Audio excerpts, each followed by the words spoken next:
Like I started off, family, it don't matter what your religion is. It's not about that. We gotta come together no matter what. We gotta help each other no matter what. If we don't, then our whole civilization, all of our people of color, will be destroyed. And that will be the first time in history that it ever happened. As we're about to read in the story of Exodus, it starts talking about how the oppressor had made a plan to destroy all the men in Israel. But we already know that they got a plan out here to destroy all the men. The story in the book of Exodus is very much like the story of today's time that we're going through today.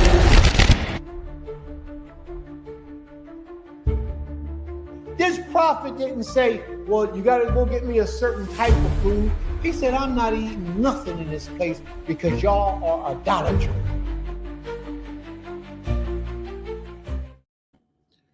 Shabbat shalom, Mishpachah. Shabbat shalom. Shabbat shalom, Mishpachah. Shabbat shalom. Blessings from the Most High, the King of all creation. Thanking you all for coming in, spending your Shabbat day with us as we embark on this journey of truth, of righteousness, how to better ourselves and draw closer to the King. Thank you. Also, how to separate ourselves from idolatry. Isn't that a beautiful thing? May I be praised. Total Rabbah.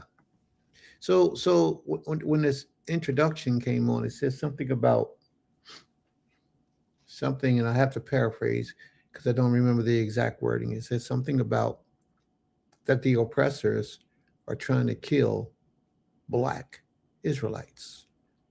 Do you believe that? Yes. Do any of you believe that? You believe that, Ima? That the oppressors are trying to kill Black? Give me some examples how you think they're trying to kill Black Israelites or Black people on the whole. Black people on the whole. Well, the first thing that comes to my mind is through food. Explain, please. Well, it's just through the foods, through what we eat, like whether it's from a grocery store, a restaurant, the chemicals that they put in the food, the dyes. But don't they put those chemicals in white people's food as well, or every other people's food?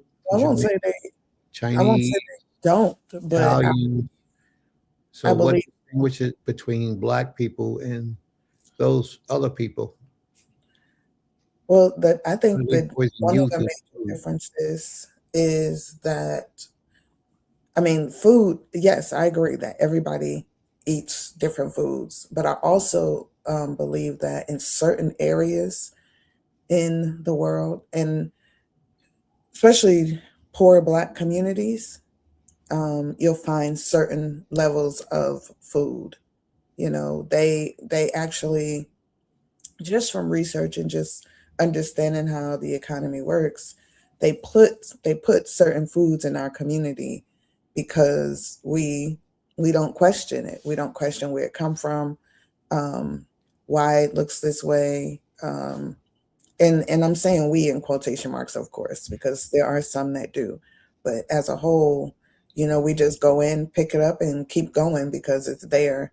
And if you look at when it comes time to get rid of certain things, they put it in certain communities where they know like it'll go fast.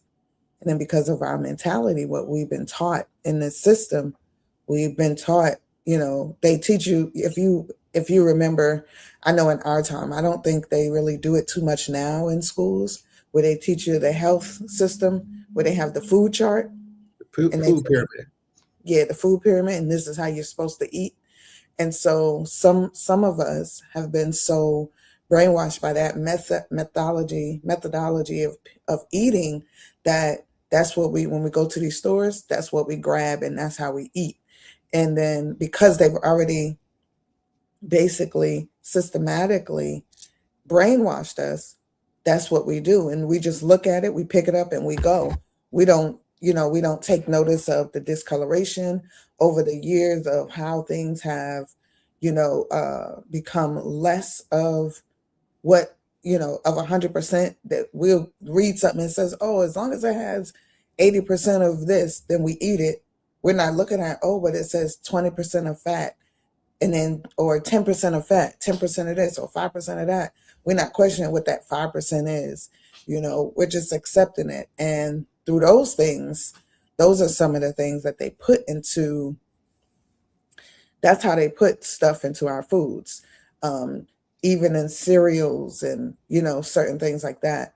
But when you look into our communities, this is where they put the most, I would say, unhealthy choices, tainted meat, old things. And they put things in that's affordable for us. And most things that they make affordable is because they've made it cheaply, or they've added to the food. Added what to the food?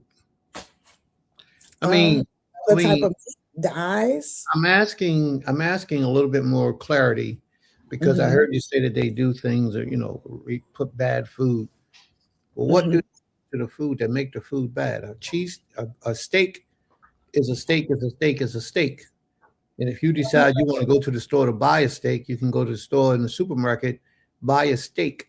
But what Hmm. makes the steak in the black community any different from the steak in the white or European or the Chinese or the German or Haitian community? What makes it any different? And I shouldn't say Haitian because they black as well. But what would make it any So, different? well, part of that, and this is just from my observance of being in spaces, different spaces. Part of those nationalities, or um, I guess different nations, you stated, a lot of them get their own foods. Like if you travel around the world, well, I would say United States in particularly, with all these different people here, if you go in most states, if you have Haitians, they pretty much are together. And if you pay attention to what they do, they raise their foods. They're shopping with one another. You're not necessarily. I know I've gone into like African stores. I don't see the basic foods that I would go into Kroger and see. Or a big supermarket. You see more stuff that is they go to one company pretty much, or one or two companies, and then they get their meats from a certain place. They're not just randomly saying, "Oh yeah, we'll serve." I can't say, and this is just from me remembering. I can't say when I used to go into the African shops to buy my meat that I saw products that we would see in a regular store like Purdue or Tyson meat. I don't recall seeing those. I recall seeing meat that they butchered from wherever farm that they got from, because they live amongst one another. They sell foods amongst each other, and they truly, I won't say all of them, but a lot of them, if they call themselves Muslim or whatever, culture they go by, they eat meat. They eat their meat according to what they're supposed to do. Like we know in our own family, amongst us, period, you and I, we have Muslim family who be like, "Oh, is that not halal? Then I'm not going to eat that meat." Like, and they know we're kosher, but they're like, they stick to that.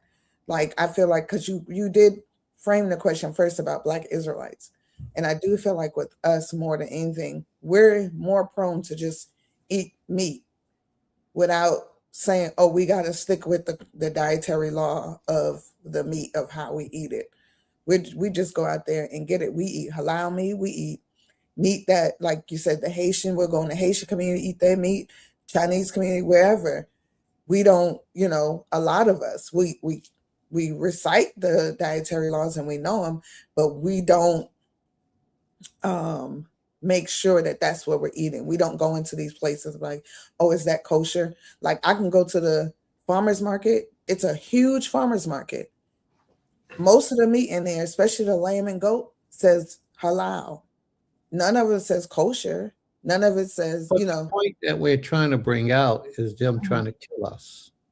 right. And you say, yes, they're trying to kill us. You say, Yeah. yes, through the food.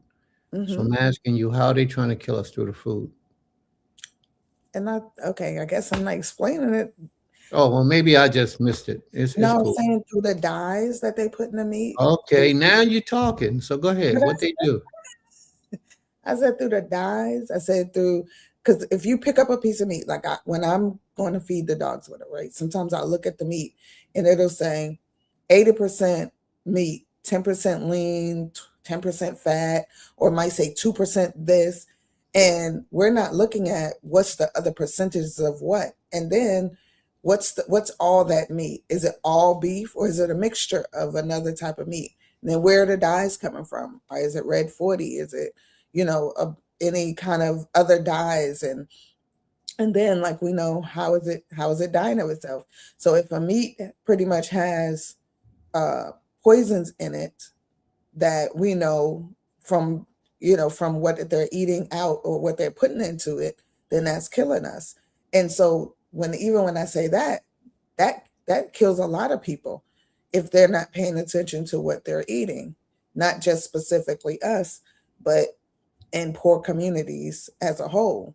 And in the grocery stores, most of them, they're just selling the food just to sell it. They're not concerned, even though now they have alternatives. They do have where you can go in and buy foods that says no antibiotics or farm grown or what is it, grass fed, things like that. So that's what I was more saying, like with the dyes, with the hormones that they put in it, the GMOs, genetically modified foods.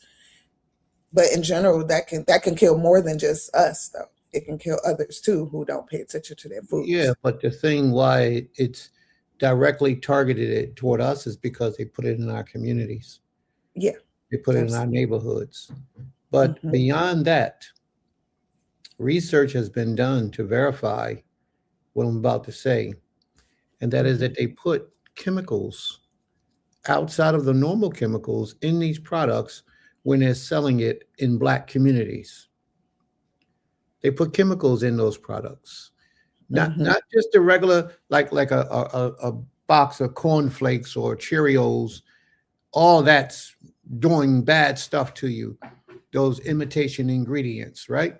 Right. But they go beyond that by putting cancer-causing ingredients beyond the normal that's not on the label into the Hmm. product. Like it will cause a lot of the black people because they put it in the black communities to have uh, what's that disease where your kidneys you're not properly dilate creating insulin in the body, the Oh, pancreas. diabetes. Diabetes. Hmm. A lot of the foods that they put in these, a lot of the chemicals that they put in our foods, that they put in our markets, have been known to cause heart attacks, strokes, kidney Hmm. infection, lung disease. This is all public information. Right. Research has been done already. They'll put, they'll taint the food in the black communities. And we go right around the corner to the supermarket. Most of us live in black communities. We'll go shopping right around the corner to the supermarket. I can only imagine what they're doing to most of the food in Atlanta, where our people are. And we'll buy from those supermarkets. We'll eat their food. And then we're wondering why so many of us are passing away with an outbreak of cancer, heart attack, stroke, kidney failure, and we don't even eat meat. It's because we eat a whole lot of the other products that in our communities from our neighborhood stores that have these poisons in it. But people will look at us right now and say that we something wrong with us. We don't know what we're talking about. They will Hmm. do that. They will say that. A lot of the listeners in the audience will believe the same thing. But I'm telling you, do not shop in your neighborhood supermarket. If you know a community where pretty well off Europeans or other nationalities of people, if you got to travel 5 miles to get there, I would suggest you do so because their food will be a lot healthier and a lot better for you than you eating in your own supermarket. And I'm not even talking about the ingredients and the ingredients only. I'm talking about period because they put chemicals in our food to castrate us over in Israel. See, the people sleeping on the government so bad. It's a shame because we trust that Big Brother is going to be looking out for us. And there are a lot of people who would debate this and argue with us about what I'm about to reveal to you. Over in Israel, they had Operation Moses, I believe it was called, where they brought in a lot of Ethiopian Israelites, Ethiopian people into Israel and allowed them to live. Beta Israel, they call them. And these people look just like us, the real people. And what they did was, and this is old news, but if you don't know it, go look it up and research it, and you'll see that everything that we're singing right now today is factual. What they did was they castrated the sisters. And what I mean by castrate, of course, they didn't cut off their penis because the sisters don't have those. But what they did was they gave them vitamins and prenatal care, different antibiotics for diseases and infections, and whenever they went to the doctor. But the shot that they gave them, that they didn't tell them, was making them sterile. They intentionally made our sisters, and at that particular time, our sisters, sterile so they would not procreate and bring about more of our people in Israel. And this is public knowledge. This is news that's been out. It's no secret about this. But we think that we can trust these people. You know, times like this right here are forever more important. Why today we need to build some lands, build some communities, grow our own food, raise our own animals. We need to come together. It is an urgency that you stop whatever you're doing and you think about your future and your generations to come after you. Begin today to prepare for warfare, because they coming, man, they already here. If you go into the supermarkets in your neighborhood, cease from purchasing foods, unless it's an extreme emergency, and you very rarely do it. But cease from purchasing foods in your neighborhood. Go to their neighborhoods and buy from their supermarkets. Aldi's, another place.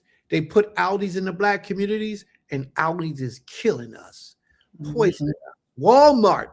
Oh, one of the worst places you can go to buy food is in Walmart.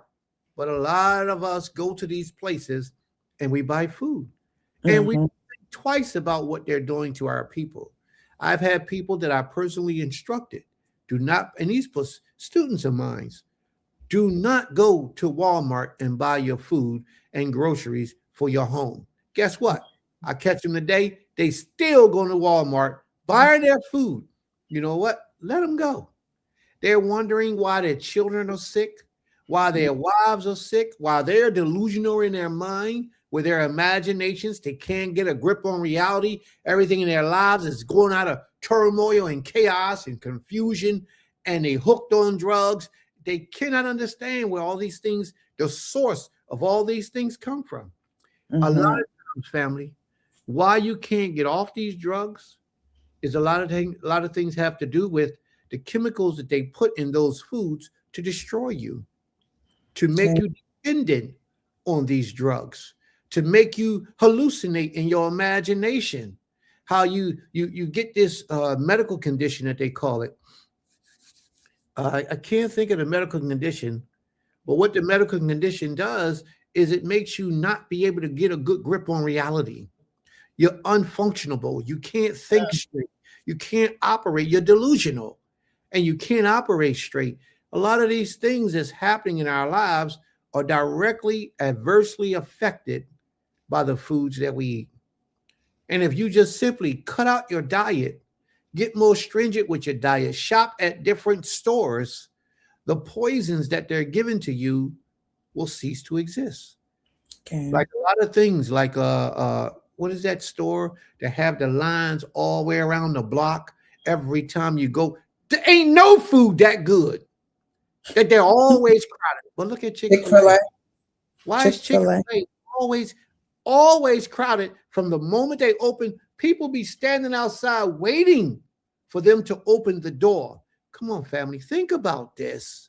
What is this all about? If you look around, Chick-fil-A is flood the Black community. They had over 150 different ingredients in a piece of chicken. Come on. What do you think all these ingredients are there for? To do? To make you crave the chicken? Of course. But it's also there for a purpose of causing you, go ahead. It's also there for a purpose of causing you to die. To die. A death that we don't want. A death that is totally unnecessary. It's there for that purpose, to give us cancer. So many of our people are dying from cancer, and so many of our people are addicted to chicken. And we go to Chick-fil-A and we buy these foods because we think it's the quick way out, the easy way out. But we don't even realize that we are killing ourselves from eating chicken. Not just that chicken is unclean. I haven't even gotten on that tip. I'm just talking about fast food. And then a lot of us, now these are the ways that they're killing our people, because they target our neighborhoods. They target our communities. They target our people. That guy told us a long time ago, it's in the chicken. And we didn't believe him. Tyrone, remember? They called Tyrone something. He told us it's in the chicken. And what did we do? We laughed it off and played with him. Like, Tyrone's so funny. Tyrone was telling you. Now look at Chick-fil-A. After that movie, it blew up. Got huge. Because the poison is in the communities, because they're directly doing what they can to destroy us. Okay. To destroy our population, to cause us to cease to exist. And except we come together and work together as a people, building communities, living amongst each other, not only living amongst each other and building communities, but also co-oping and working together. If you grow corn, then I want to be able to take some of these plums and peaches I grow, and we can exchange for your corn so we can eat organic corn that you grew. Because you go to the supermarket to buy corn, you're not buying real corn. So many people don't know this. You go to the supermarket to buy rice, you're not buying real rice. These things are killing us. But in their communities, they know how to do it. But they give us something else. And it's sad. It really is. But so many of us will argue with us, with me, and say, you ain't right. You don't know what you're talking about. Well, go look up on the internet and see if they tell you. Another thing that I've learned, that COVID shot that they had out during COVID, they had certain shots that they was giving Black people, certain shots they was giving white people. They was giving out certain shots. Certain chemicals was in certain shots depending on your national or your race. Let's say your race, not necessarily your nationality, but your race. They were giving certain shots to certain people based on the skin complexion that you had. I believe it. They are doing everything in their power to kill us. Now, I also want you to look around look at the amount of people who have just recently passed away within the last 5 years since COVID. And it ain't gonna stop. And if they didn't pass away, look how sick they got. Look how sick they became. I talk about this one brother I got. He didn't have like 2 or 3 strokes, heart attacks. He all jacked up. My uncle Raheem, who stays in Virginia, just came to Philadelphia for a funeral. So he came to Philadelphia for a funeral on Thursday, but had to go to a funeral on Wednesday. He didn't even intend to go to that funeral. He didn't even know that guy died. These things are not coincidental. They're not. They were premeditated, and it's murder. But they're targeting our people to murder. And you know what we do? We let it happen. We don't try to separate ourselves and come together and work together and build. We don't try to barter with each other. We don't try to put our monies back into our own community so we can get strengthened and buy 1,000 acres of land and live on as a people, buy a whole town up. We don't do that because we don't think like them. Right. We don't think like them. But we need to start thinking like them. That's what these classes here on this platform, that's what we're doing to your mind, trying to engineer your mind so that you can begin to focus on what we need to do as a people for our survival, because they seek to destroy us. Since the days of the Exodus, they have been bringing hell on the black man. Wherever we at in the planet, if you realize, think about this for a second.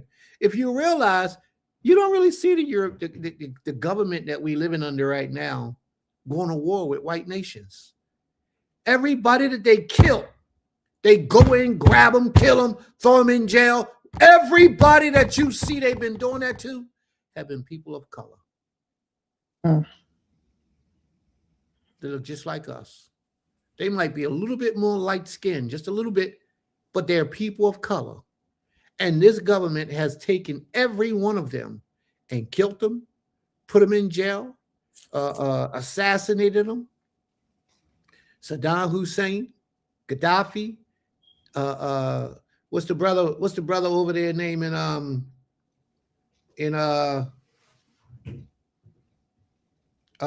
brother in I can't even think straight right now. It's so many. It's so many. And I mean, you could just look it up. They look like us. They look like us. And they're destroying our people. Anybody who show any sign of doing anything for black people on a high level, they're killing them. Look what Kevin Samuels, what happened to something simple like Kevin Samuels? What happened to Kevin Samuels? They say he had a heart attack. They say he had a heart attack. How you have a heart attack? Kevin Samuels talked about being fit. He talked about being fit. Mm-hmm. I mean, think about it. It's called learned helplessness. Absolutely. But we learned it because they taught it to us, and now we rely on them for everything that we have.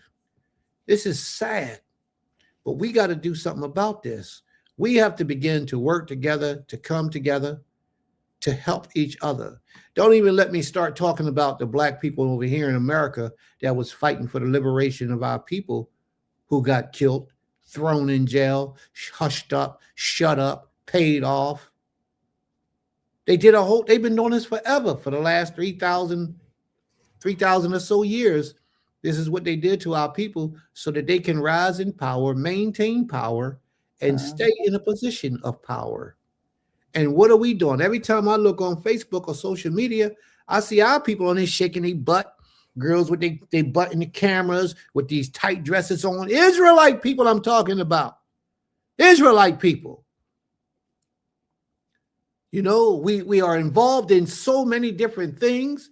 Why we're not involved with positive things of bringing our people together, waking up the minds of our people, teaching our youth, educating our children. And then when you open a school to educate Israelite children, Israelites don't support it.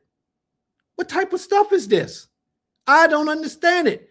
We got spiritual leaders out and take the information to spiritual leaders. Hey, we got a school, we got a school, we got a school. 15, 20 different people. And nobody comes up. Nobody shows up. Nobody supports it. It doesn't make sense to me. What are we doing, family? What are we doing? Like Iman said, just like Iman said, is learned foolishness. That's what it is. Learned helplessness. And that's what it is. We got to do better, family. But see, the whole thing is those of us who know better are supposed to do better. So when are we going to do better? When are we going to start building these bridges with each other? I hear a lot of talk. I hear, oh, Prince, I got you, man. We're gonna do this. Yeah. Where you at, bro? Where you at, sis? When y'all gonna start talking and start motivating and actually building and actually doing something so we can reverse this curse that's upon us? Not the curse from the Most High. We rightfully earned that. But the problem is the oppressor overdid the punishment that he was supposed to extend to us. Now that our eyes are open and we see that what they're doing to us, what are we going to do about it? Or are we going to just keep talking like a lot of our forefathers did, the ones who didn't get busy and lost their lives? We do got to get smarter than them. If they had the help and support that they needed, they wouldn't have lost their lives. But what happens is we got people who stand up like myself and stand up for the unification of our people, and nobody's here to protect us. Nobody's here to patrol my house at night to make sure that nobody ain't putting a bomb underneath my car. Y'all think it's slick, but it's real. Nobody's outside my house making sure that nobody breaks in my car tonight and put poison in my cup that I leave in my truck. Nobody's doing those things. I come out every night. When I come out in the mornings, I check my camera to make sure ain't nobody touch my truck, because I value my life. If I leave a bottle of water in my car, it's getting thrown out the window the next day. I throw it out the window because I don't like to drink. I don't trust these people. And y'all might well say, Prince, you ain't on that level. You may think that. Kevin Samuels wasn't on that level either. He was way lower than the level that I'm on. But guess what? They see who we are. They know who we are. I had a policeman call me on my phone the other day asking me questions about an old tenant. So soon as he gets off my phone from asking me about this old tenant, he's at my house. I wasn't home. I'm watching him on the camera. He's at my house knocking on the door. I just told him the dude gone. The dude ain't been here for months. He had the documents where I put the dude out the house through the court system, and he's still at my house. Why are you at my house? He says, well, Mr. Israel, I want to just, when you come in for an interview, I don't need to come in, and I'm not coming in. Anything you need to ask me, and I'll tell you. I answered the man's questions. The man didn't trust me. The man didn't believe me. He's at my house knocking on my door. He told me he was a detective. He goes to the job that we had working. How he even know about all this stuff, I don't know. He goes to the job and harass my workers. 3 or 4 police officers show up, threaten the worker to throw him in jail if he don't divulge information. He has nothing to tell them. Right. Why are they doing all this? It ain't just the old tenant, believe me. It ain't just about the old tenant. Come to find out, they was the FBI. They wasn't even regular Philadelphia police. They was the FBI. Yo, don't sleep, family. Don't sleep. They watching and they see everything that we doing. That's why everything can't be televised. They know what they're doing. I'm telling you, they coming and they trying to find little ways. They thought I had something to do with this guy and what was that guy's name? Bird song. This guy talking about he opening up a new Black Panther movement. He's probably working for them, trying to excite a riot in the Black communities so they can have a reason to come down and kill us. They know he ain't with me, but that was their way in to try to harass me. Where my protection at? Who's going to watch my house? Who's going to watch my children? But nobody, because you know why? We're not united. We don't care about our leadership. That's why Malcolm X is dead. That's why Martin Luther King is dead. Now, Martin Luther King died, I believe it was 1968. Is that right? I believe it was 1968. And most of you don't know how I feel about Martin Luther King, but he was there. What Black man has stood up since 1968 to raise his voice on the behalf of Black people in America that didn't get sold out, didn't sell us out? Who you want to say? Al Sharpton? Who do we have on a political level, on a spiritual level, who's going to fight on our behalf for anything that's going on with our people? No one. You know why? Because we're all afraid to make too much noise because they're coming and we don't protect ourselves. What's that brother name over there in Africa? Troy? What's his name? Ibrahim Traore. He wouldn't be able to do all that he's doing if he didn't have his army around him. And I'm not foolish enough to think that that's not what we need here in America if we're going to stand up and go against this system. Other than that, don't come to me asking no questions like that because you ain't really ready for the answer. Brothers be out here talking about, Prince, we with you. Prince, we with you. You always on the other side of the state. You can't do anything for Prince.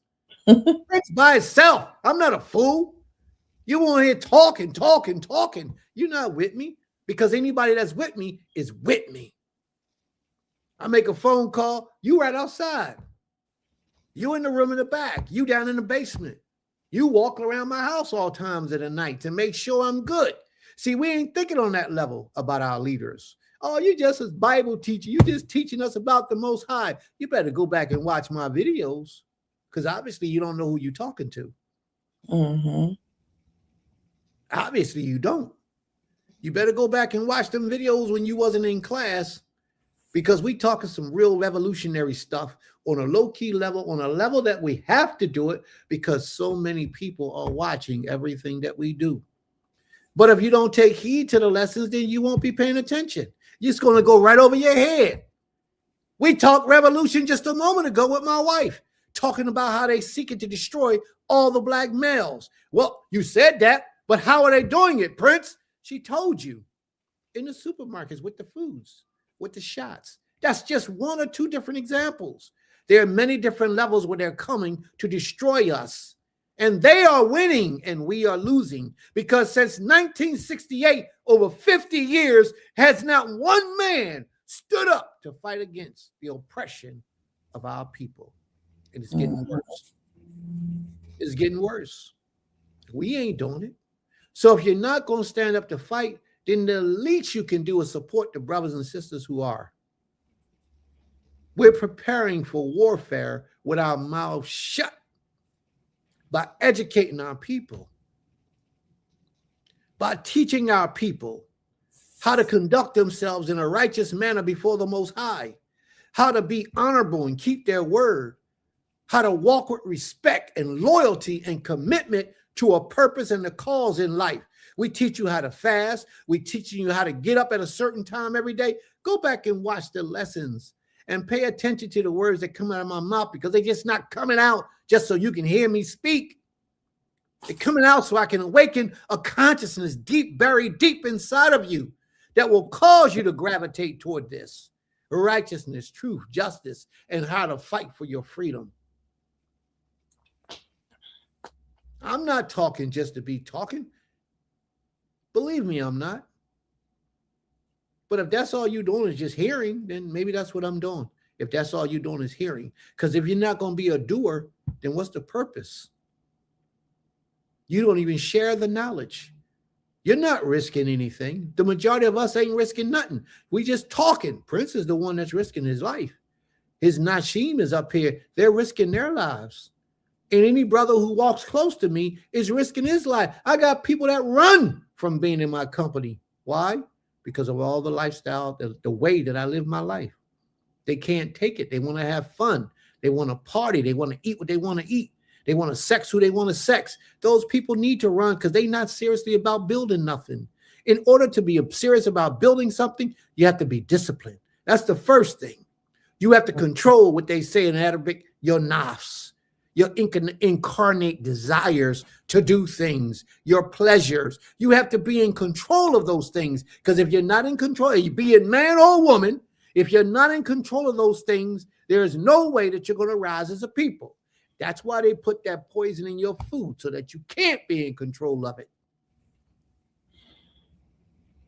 That's why they put that poison in that weed, that alcohol you drink, so that you can't be in control of it. Prince say, let's go do a fast. You get scared and you run. Why? That fast will help cleanse your body so that your mind can function properly. What deer do you know that just runs across the street when he sees a car coming? Deers don't get hit because they see the car coming. Deers get hit because they get blinded. And that's why they die. What happens to us? We're blinded. And guess what the results are going to be? We're going to be dead. There's no creature alive that sees sudden death coming to them and they don't do what they got to do to avert that, except humans, except us. We're the only ones. We're the only ones that know death is coming. We see death coming. We hear death is coming. We are aware that death is coming. And what do we do to protect ourselves from that death? Nothing. We go on with life as normal.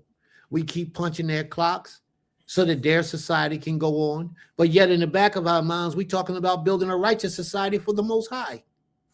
We keep buying their foods so that their society can be provided for and go on and continue.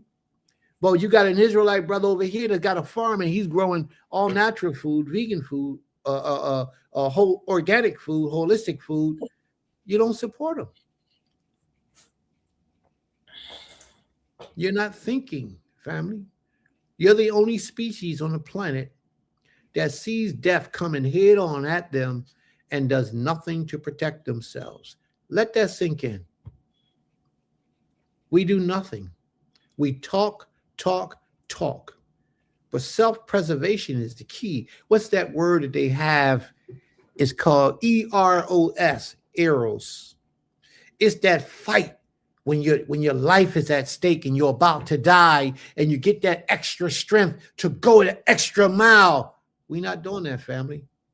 We giving in to our sexual desires. Women sleeping with dudes they ain't got no business sleeping with.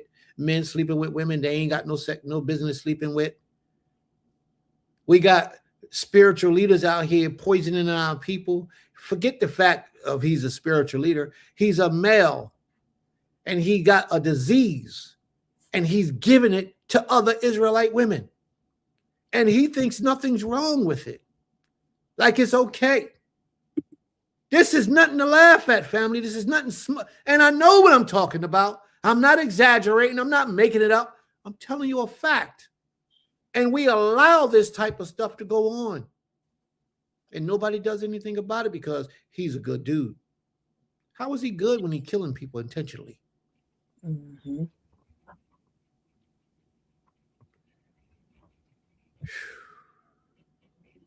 We think it's sweet, family, and it's not. We're in a fight for our lives. And as long as we keep playing games, the enemy, the oppressor, they're going to win. But I have to let you know that we, today, our people, are being exterminated.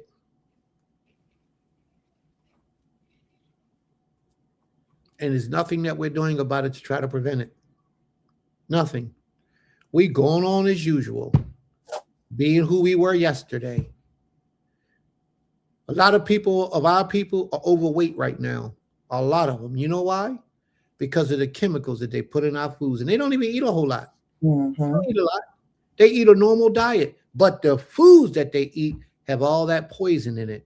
And it's shutting down different organs in their bodies. Because we are at war. And we don't even see the silent war that's taking place. The only war we hear about is what they do across seas. We don't see the war that they waging on us every day.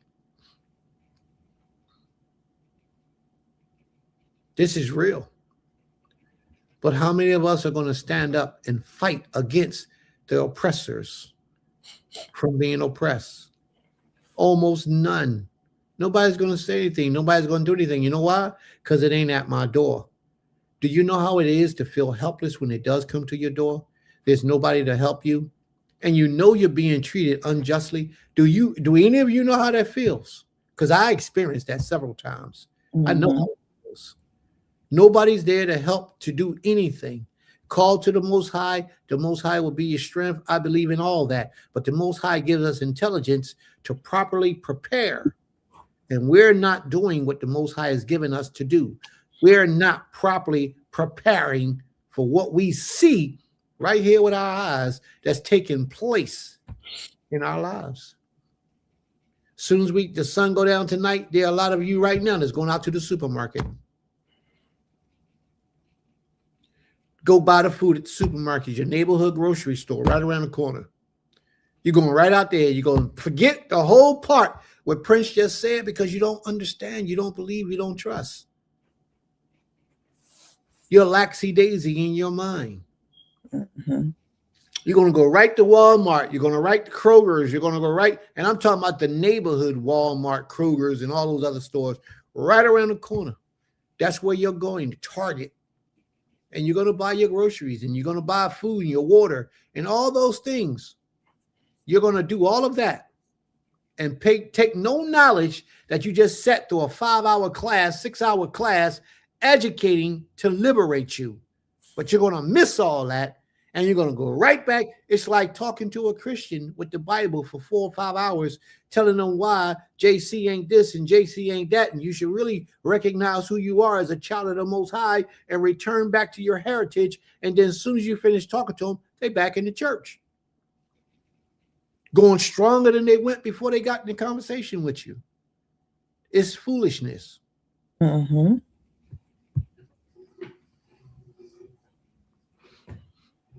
We got a lot of work to do. Do not trust these people.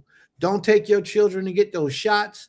Please don't take your children to get those shots. Please don't take your children to get those shots. I wouldn't even go to a white Walmart to buy my food. I personally wouldn't even eat out of a European people's neighborhood Walmart. I won't eat out of Walmart at all. I really don't even want to buy no clothes and no televisions or anything from Walmart, but I do. But their food, I definitely won't eat it. And I used to like my ice cream. And when I went to Ohio, the only thing they had that I wanted was some ice cream. And I went to Walmart and I walked around. I went for something else, but I saw they had my ice cream. I looked at my ice cream and I got upset because I couldn't get it. Couldn't eat it. I will not eat it. Not out of there. So we're going to go on with the class for today. But I had to run that to you all because somebody needs to open our minds. Somebody needs to reach in and wake us up. And one of the first parts of waking us up is the foods that we eat that's killing us, that's dumbing us down, that's giving us these diseases like Alzheimer's. What's that other one today? HDAD. What's that child? What's that? Dyslexia. What's that thing that they're giving to our children? Autism. Autism. All these things come. I talked to my nephew the other day. He has a brother who has autism. He's 16 years old. So that shows you how long they've been poisoning us. 16 years old with autism. He said his brother can't even speak properly right now. He don't even talk at the age of 16. But that's not an isolated incident. There are a lot of our people that are suffering like that in silence, and nobody's there to help them. Nobody is trying to tell them how to get relief and how to clear your mind so that the sicknesses and the poisons that they're putting upon you can be released from you. We sit in these classes every Shabbat. We go from class to class to class, many of us. And what are they talking about? Who's teaching you to get to know yourself? Who's teaching you discipline, how to better yourself, how to treat your wife, how to treat your husband? Who's teaching us this? But I bet you they pass around that pot and make sure you get them dollars in for that plate, because that's what most of these people are worried about. And then some of us are only worried about popularity, getting popular and letting people know who we are, who they are as an individual, because people want to see their names go up to the top of the chart when they walk around, be like, hey, I know you, like they're a celebrity or something. Those things don't bother me. I'm not interested in those things. The only thing I'm interested in is seeing my people get free, because we don't even understand the slavery that we're in. The prison houses that got us held hostage. We don't even understand it. We don't. We don't even know we're being oppressed. We've been oppressed so long, we don't even realize that we're being oppressed now because we've gotten adapted to it.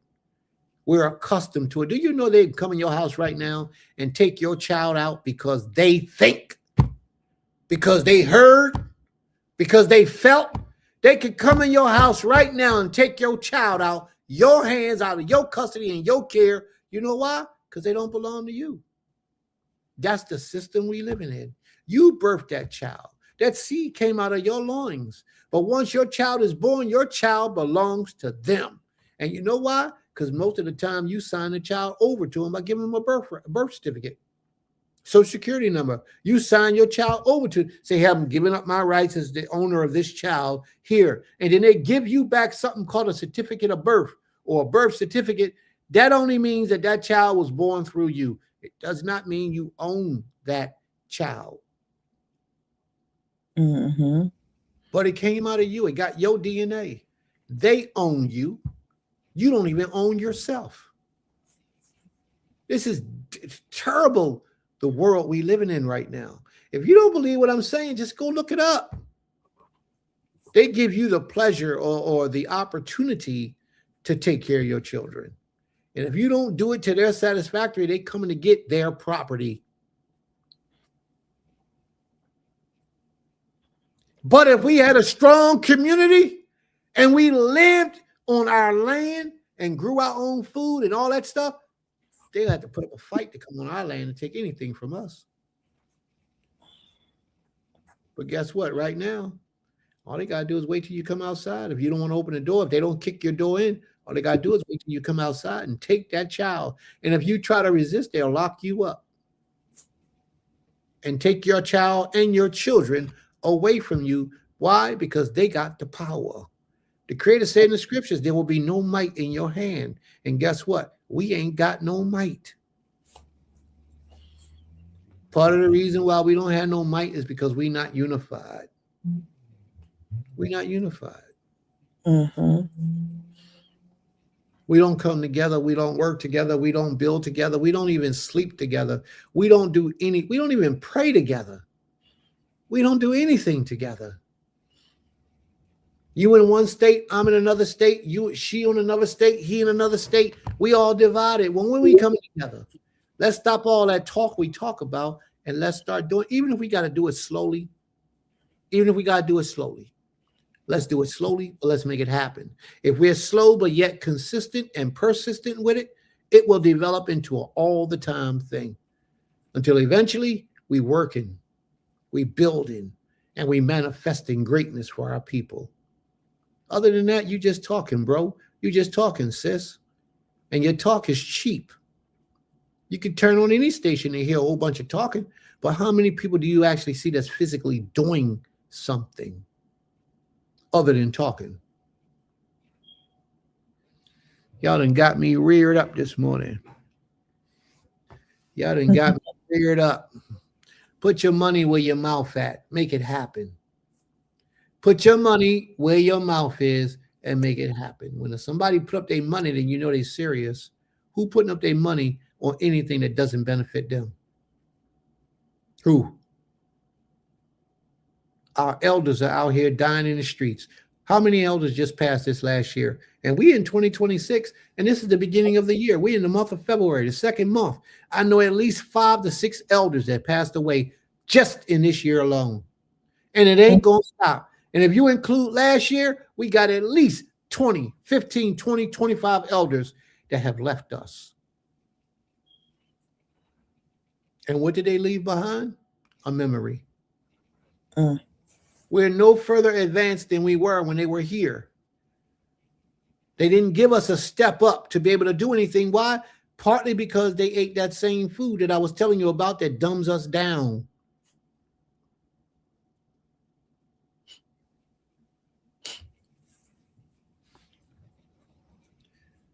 Yeah. Let's get busy, family. Let's get busy. Let's make it happen. May the Most High be praised. May the Most High be praised.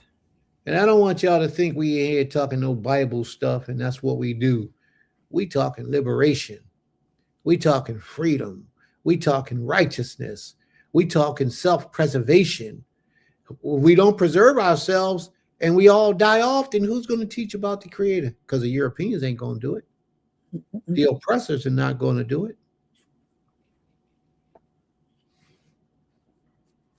Let's go. Iman, take the floor, please. Okay.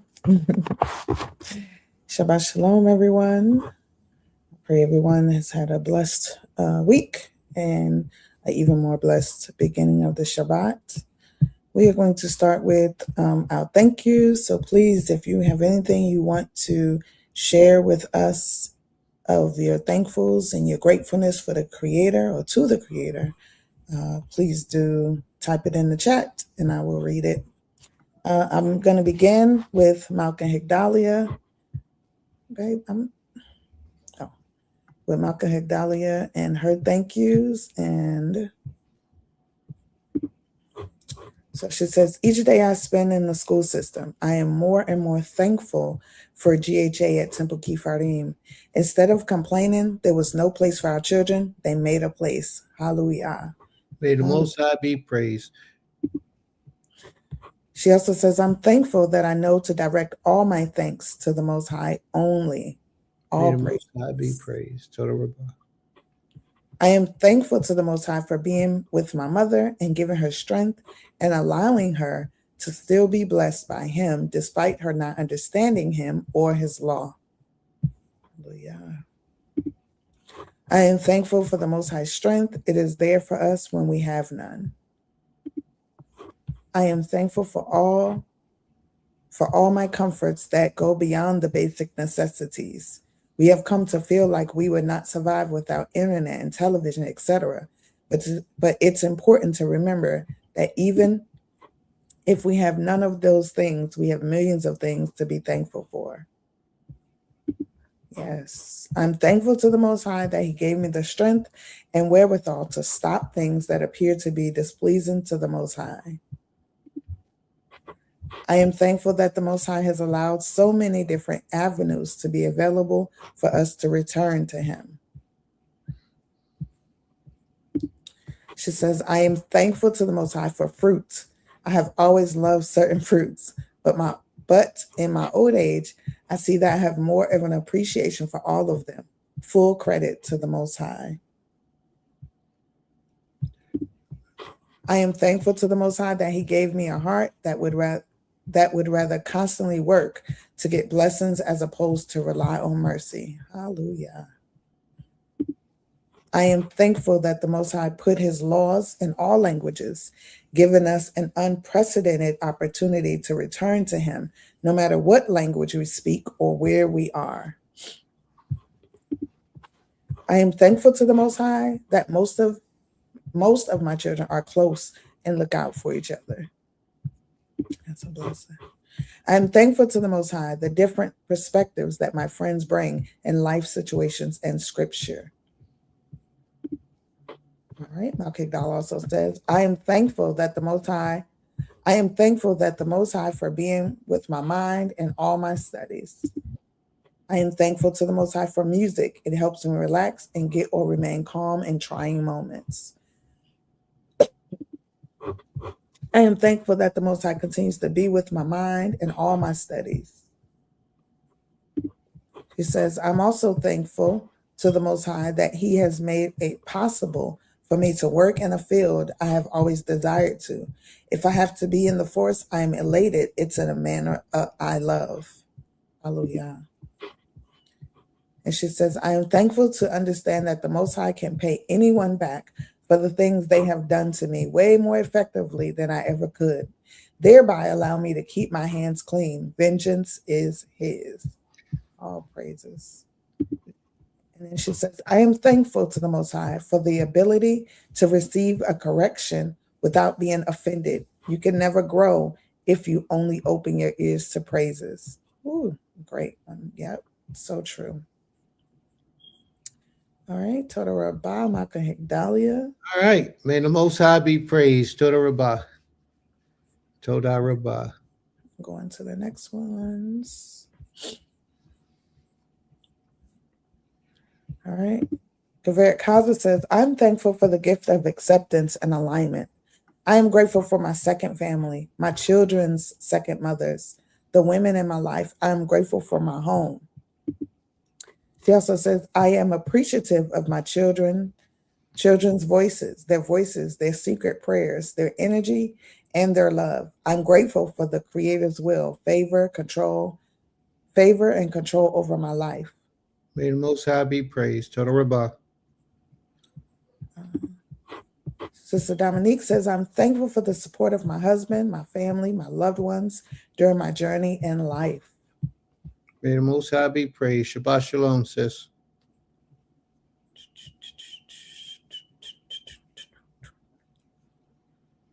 All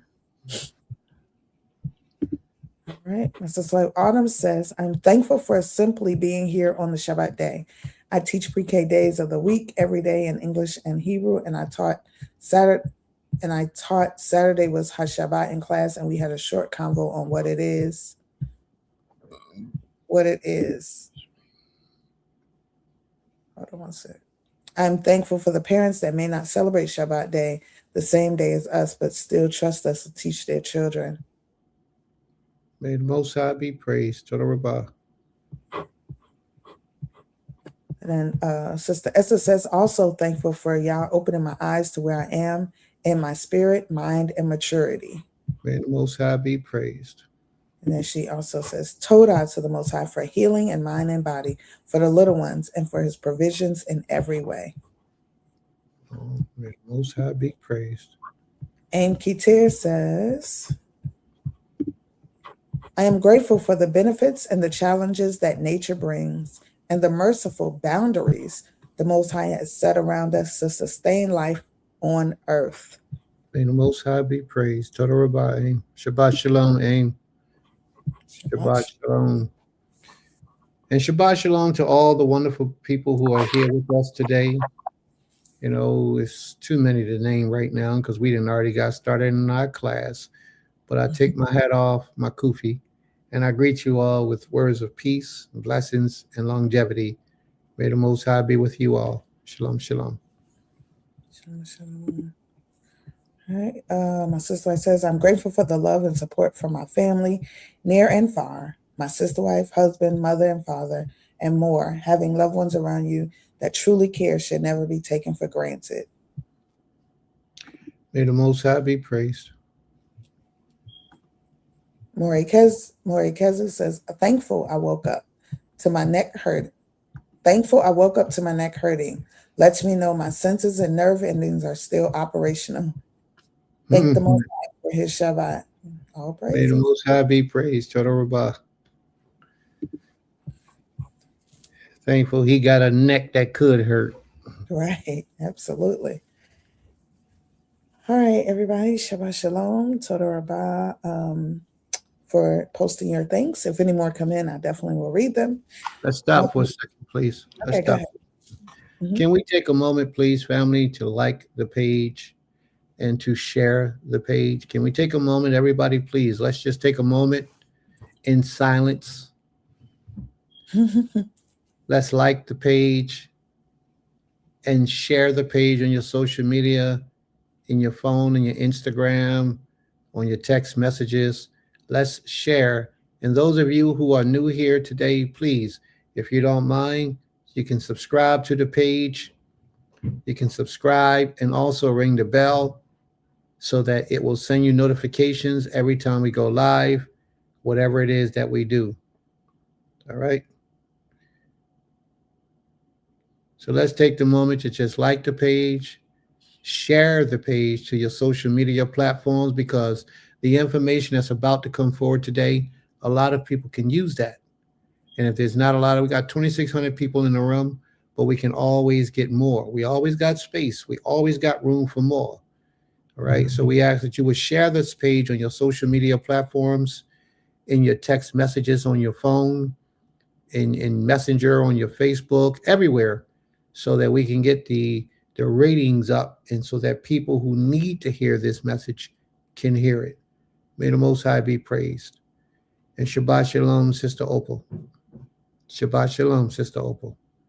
Let's move forward, Amy. Okay. All right. Shabbat Shalom, Sister Opal. And Sister Opal says, Shabbat Shalom, family. Thankful for the Most High. I'm still here. I was in the hospital. I'm glad you are no longer in the hospital, Sister Opal. Mm-hmm. May the Most High be with you and bring you healing. She says, family, keep her in your prayers. Keep me in your prayers. Will do, sis. Will do. May the Most High be with you. Come on, y'all. Let's share the page. Let's like. Let's subscribe. We got 13 likes, and we got 2,700 people in the room now. Come on now. What we doing, family? That's embarrassing. Those numbers are embarrassing. Come on now. Let's get this thing going. May the Most High be praised. Toda Rabah. All right, Amy, go ahead. I'm going to be quiet for a little while.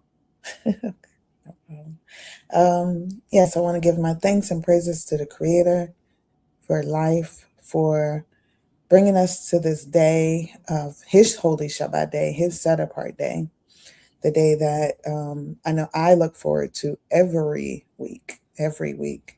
And Doesn't she look amazing, y'all? Just look at her. Doesn't she look amazing?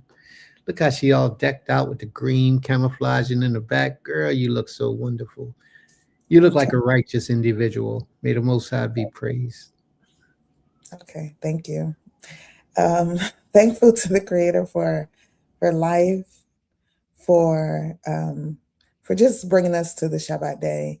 This is one of the moments in my life that I cherish, when I can take a deep breath on a Friday evening and then rise up on the Shabbat rising and just give thanks to the Creator for making it through a week. And if anybody knows me, these last few months, my weeks have been packed, like overflowing. I'm on a Zoom call almost every day. My husband will call me, my children will call me, and they were like, "Oh, you got a minute?" And I'm like, "I'm on a Zoom call." I felt so bad the other day. My daughter called me. She was like, "You're always on a Zoom call." And but right now that's just part of where my life is. I'm constantly on Zoom calls, handling business or in meetings to get things done, and on all different type of ways. But I'm thankful, though, that the Creator has allowed me to be able to be in the midst of so many, to be able to help, to be able to be a sister, a daughter, a mother, in that manner, to be able to be called upon to be a part of, organizing or getting things done. I'm super grateful for the Most High's grace and even His blessing upon me to be allowed to be that, and for people to want my assistance in that manner. Um, However, yes, it's a journey, it's a process, and it can be very uh, taxing, mentally and physically. And so when the Shabbat comes, I am fully ready for that moment to be able to rest and not have the obligations on that day to pick up the phone and or be on a Zoom.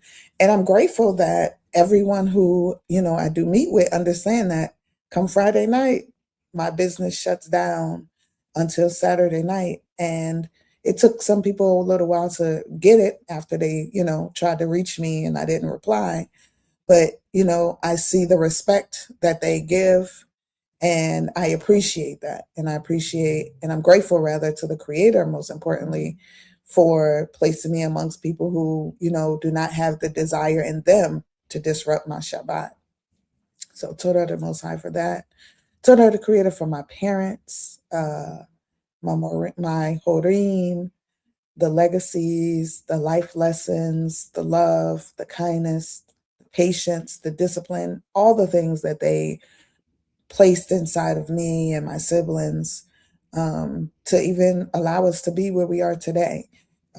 Because a lot of things that they taught us gave us the strength, the endurance to be able to, withstand and be a part of this world and be disciplined in who I am and stand up for who I am, and not forcefully make people, but make people respect, my life decisions in a righteous way. So, I'm grateful for my parents.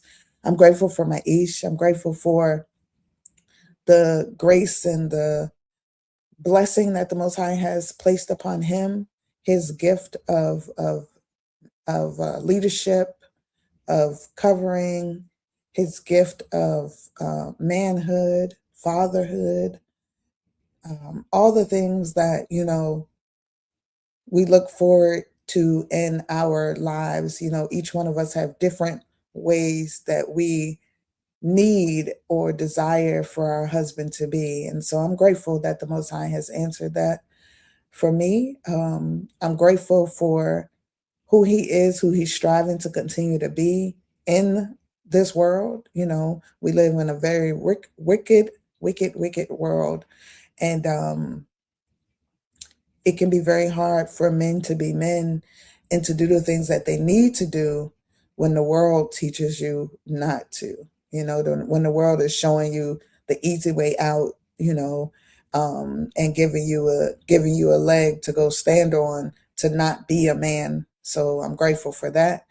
I'm super grateful for, my family, my sister wife, my sisters, those who I share blood with, those that I don't, those that I'm able to call a sister, like in true sisterhood. And I'm thankful for my community mothers, my spiritual mothers, the elders amongst us. I'm super grateful. And I'm thankful that Malka Higdalia gives so much thanks, because at one point I was like, oh, maybe I'm doing too much thanks.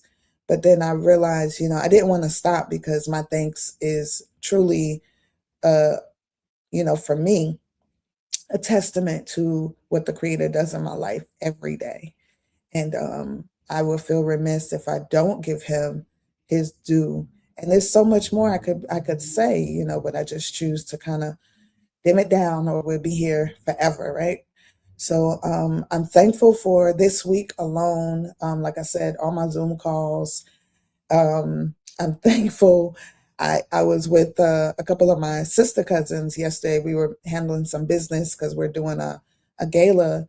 We each own a independent school for our communities, and we've teamed up together, and we're doing a gala in March. And I'm thankful I was with them, and we just kind of sat there. We talked. We did our tour, and then we found ourselves just talking and just kind of reflecting, and having memories of our childhood and how we grew up, and our mothers. And two of us, our mothers have passed on. Our mothers were best friends.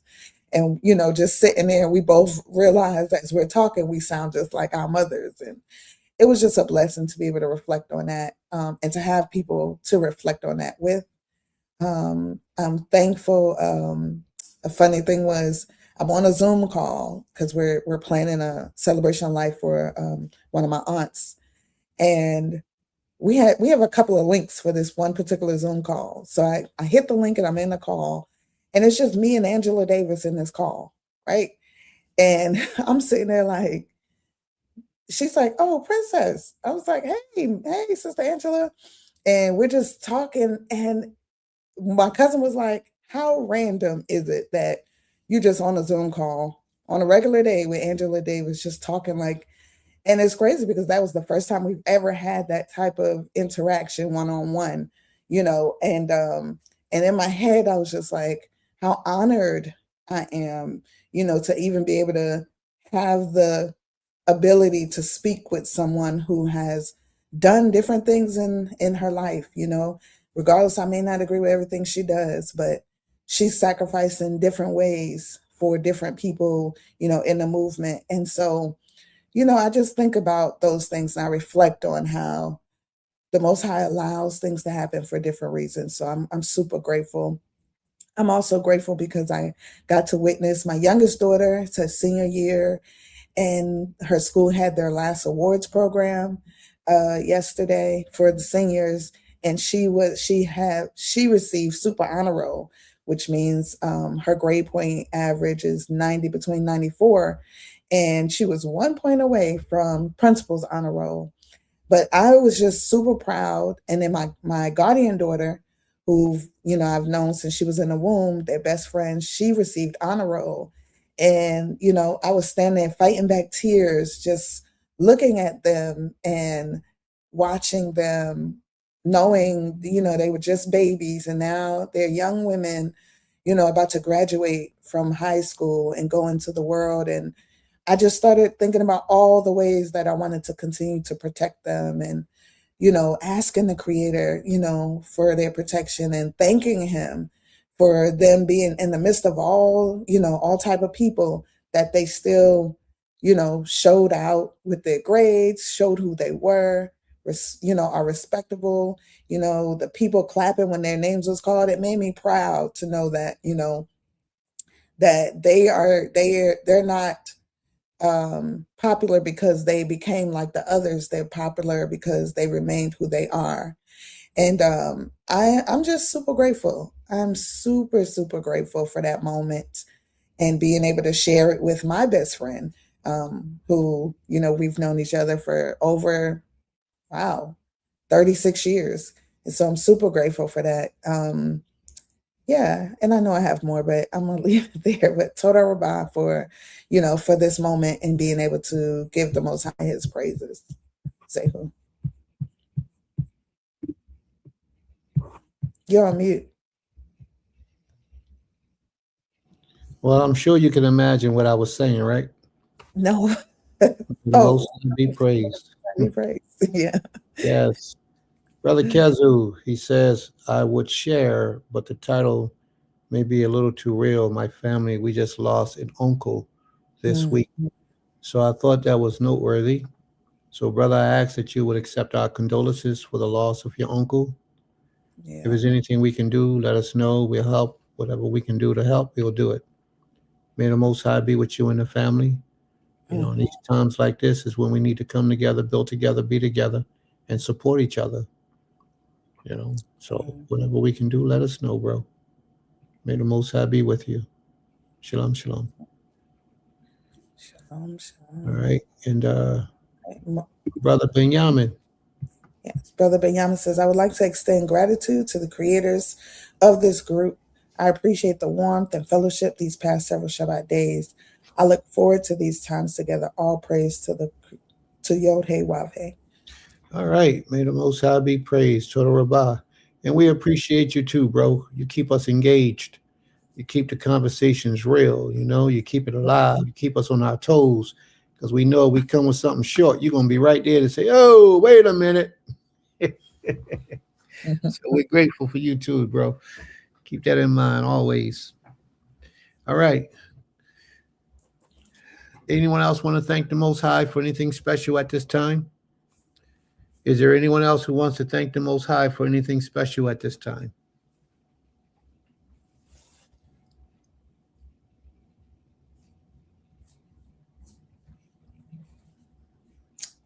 I don't think so. What are you talking about right here? He says that's my Isha. What are you talking about? Oh, she's a trend center. Yeah, Mhm. yeah. She Keep on is. setting. Oh yeah, keep setting them. All right. Anyone else would like to thank the Most High at this time?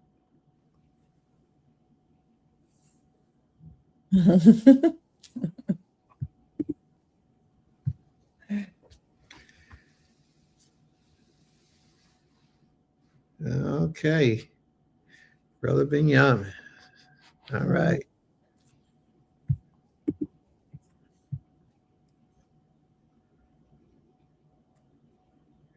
Yeah, you're right, bro. Mhm. It's absolutely true. All right. So let's move on to the next portion of our class before we get to the dynamic part of our teachings. We have other ways to fellowship, worship, and to inform the people of what's going on in our culture and our society today. All right. So, Ima, you wanted to do your portion now? Okay, sure. Absolutely.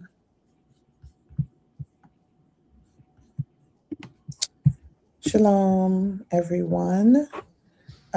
Today, exactly. 1 second. Today, go ahead. You was about to say something, Abba? No, I just heard some knocking in the background with your phone, but it's cool. Oh, okay. So today I was thinking about, not just today, but throughout the week, I think about what we speak on previously, and of course, there's so much to think about. But I wanted to talk about stress because we just spoke on mental health, and in understanding that and going over mental health, we understand that stress can be an element that can spark mental health or a spiral in someone to cause them, to go into a mental health crisis. And so I wanted to speak on stress and what it does, the signs of stress, the different levels of stress, and what we can do to help our bodies or help our mental to eliminate or at least operate in stress to not cause long-term or even short-term disabilities or health matters to our bodies, right? So just basically, I always like to give the definition. Stress is a natural human reaction that happens to everyone. In fact, your body is designed to experience stress and react to it. When you experience changes or challenges, stressors, your body produces physical and mental responses. That's stress. It also says stress responses help your body adjust to new situations. Stress can be positive, keeping you alert, motivated, and ready to avoid danger. For example, if you have an important test coming up, a stress response might help your body work harder and stay awake longer. But stress becomes a problem when stressors continue without relief or periods of relaxation. So, the types of stress, according to this dialogue that I'm reading from, this Cleveland Clinic. I will place my link in the chat later. It says the three types of stresses are acute stress, which acute stress is a short-term stress that comes and goes quickly. It can be positive or negative. It's the feeling you get when you're riding on a roller coaster or having a fight with your boyfriend, I guess. Everyone experiences acute stress from time to time. And the second one is episodic acute stress. Episodic acute stress is when you experience acute stress on a regular basis. With this kind of stress, you don't ever get the time you need to return to a calm, relaxed state. Episodic stress frequently affects people working in certain professions, like healthcare providers. Chronic stress. Chronic stress is a long term stress that goes on for weeks or months. You may experience chronic stress due to marriage problems, issues at work, or financial problems. It's important to find ways to manage chronic stress because it can lead to health issues. And so, leaning on that, sorry, I can't really see if anyone has a comment, but I'll go to it. Going from there, it says also, how does stress affect the body? Your body's autonomic nervous system controls your heart rate, breathing, vision changes, and more. It's built in stress response, the fight or flight response, helping your body face stressful situations. When you have a long-term chronic stress, continued activation of the stress response causes wear and tear on your body.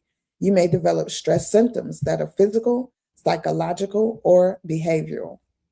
Physical symptoms can be aches and pains, chest pain, or feeling like your heart is racing, exhaustion or trouble sleeping, headaches, dizziness or shaking, high blood pressure, which the medical terminology is hypertension, muscle tension or jaw clenching, stomach or digestive problems, trouble with this is saying intercourse, and then a weakened immune system. And I could speak on the weakened immune system. I know a lot of times when we're under stress, a lot of people start getting colds, they may wake up, and the next thing you know, they're stuffy noses because their immune system's weak because their stress upon their body has caused different things to weaken them. So now it's allowing other toxins to get in. Psychological symptoms. Stress can lead to emotional and mental psychological symptoms like anxiety or irritability, depression, panic attacks, and sadness. And I can definitely agree with that. That does happen. Behavioral systems. Often people with chronic stress try different things to cope. And some of those things are habit forming and can have impact on your health. Some of those things may include alcohol use or disorder, gambling disorder, overeating or developing an eating disorder, participating compulsively in intercourse, shopping or internet browsing, smoking, or substance use disorder. And we've definitely seen that, when we're stressed, we find something that helps us to cope with it, and everything that they named is something that has become or can become a problem, and people use it to cope with their stress. Another sign of stress, which I've noticed, is stress rashes. Often appear as a pink or discolored raised bumps called hives. Hives are welts that can develop and swell on the surface of your skin. They can itch, burn, or even hurt. Hives are usually an allergic reaction to something, like certain kinds of foods, fabrics, or chemicals. But sometimes stress can trigger an outbreak. Very true. Working in the medical field, one of the things we would tell women who had HSV, HSV 2. HSV 1, of course, we talk about that's like having a cold sore, but HSV 2 and the colds, it can happen with that too. But HSV 2, we talk more with the women um, because that's the herpes, and so basically, stress can cause a breakout. If you're stressing, if you're stressing about anything, it can cause a breakout, whether it's good or bad. And then, of course, those and the it's hives. They break out if you ever want to Google it, how the HSV looks when you have a breakout.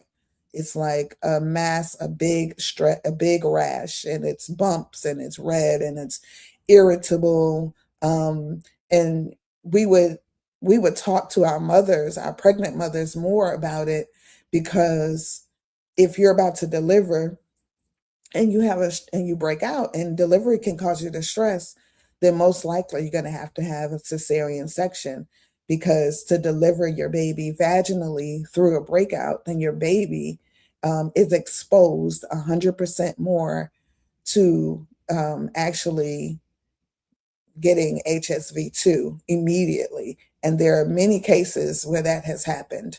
And you can also Google that as well to see how that looks, and to see how to kind of just hopefully help yourself not to go through those matters. But there's holistic ways to, get rid of HSV2. And of course, the westernized medicine has medicine, but their medicine, from what I learned when I was researching it, it does not get rid of it. It just subdues it. It just, makes it go down for the moment, but it's still there. But there are holistic ways that can help you to actually release those toxins from your body.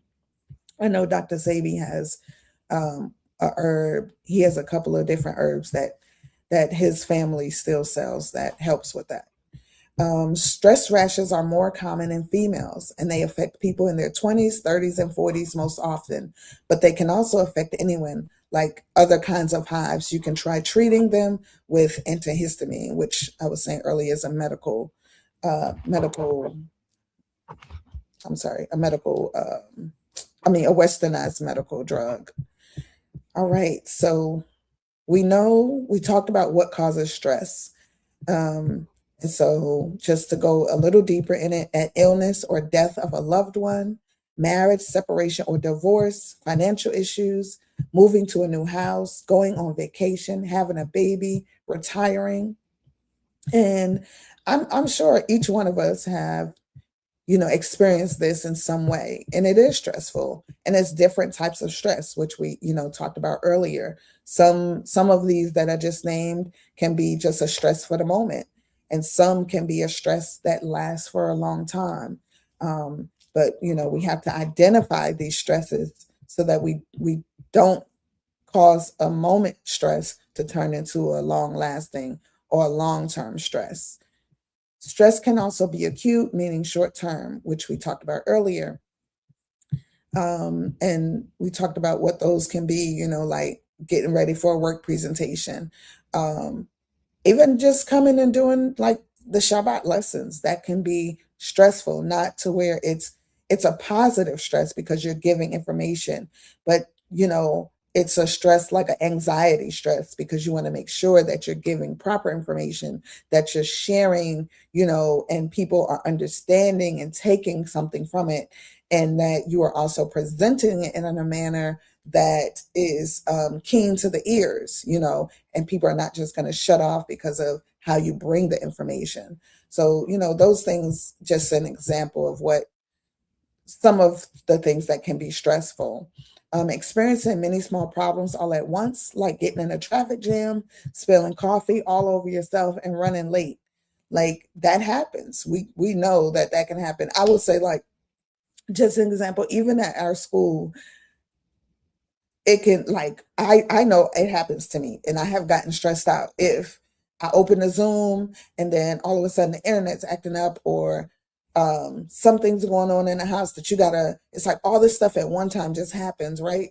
And it elevates your anxiety, your heart rate goes up, all these different things. You're trying to focus, but all these different thoughts and things are happening around you. And if you're by yourself, most times it's causing you to have chaotic thoughts and try to figure out, okay, what do I do first to get back to, stabilizing your heart rate and letting that stress, be relieved. And a lot of times it can be like, okay, you just panic. And that's what they talked about earlier, panic attack. And then you just stop everything because you're just like, okay, wait, I need to focus. I have to get this. And so it's important, that when we're going through those things, I know I'm quick to tell people, okay, take 10 breaths, breathe, like stop what you're doing, drink some water. And when it's happening to you, sometimes you forget those things. And so it's important that, we mentally, especially if we're by ourselves, practice finding a way, even if it's a note on your board, like, okay, if this happens, this is how I'm going to distress. Sometimes we have to do that. One thing I've learned from my sister Sharon, I see she often does it. She does notes, sticky notes to remind her or build a pattern. And that has helped me because I'm like, oh, I need those. So I do it in my phone now. I set mad alarms and different things that I want to remember or do or say.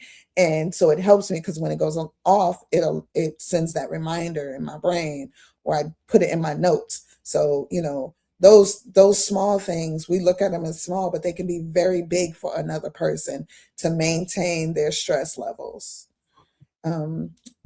What they say are complications of stress, which we kind of went over earlier. The immune system, it can cause an arthritis flare up or fibromyalgia, which is the fibroids, growing and causing pain in women. That happens a lot. And then psoriasis. We know psoriasis is the form of another form of what they call rashes and things like that, which you can have breakouts and things. Your digestive system, weight gain or loss, ulcers and irritable bowel syndrome, IBS. Ulcers, definitely. I've heard so many people go to the hospital and be diagnosed with ulcers because they stress so much.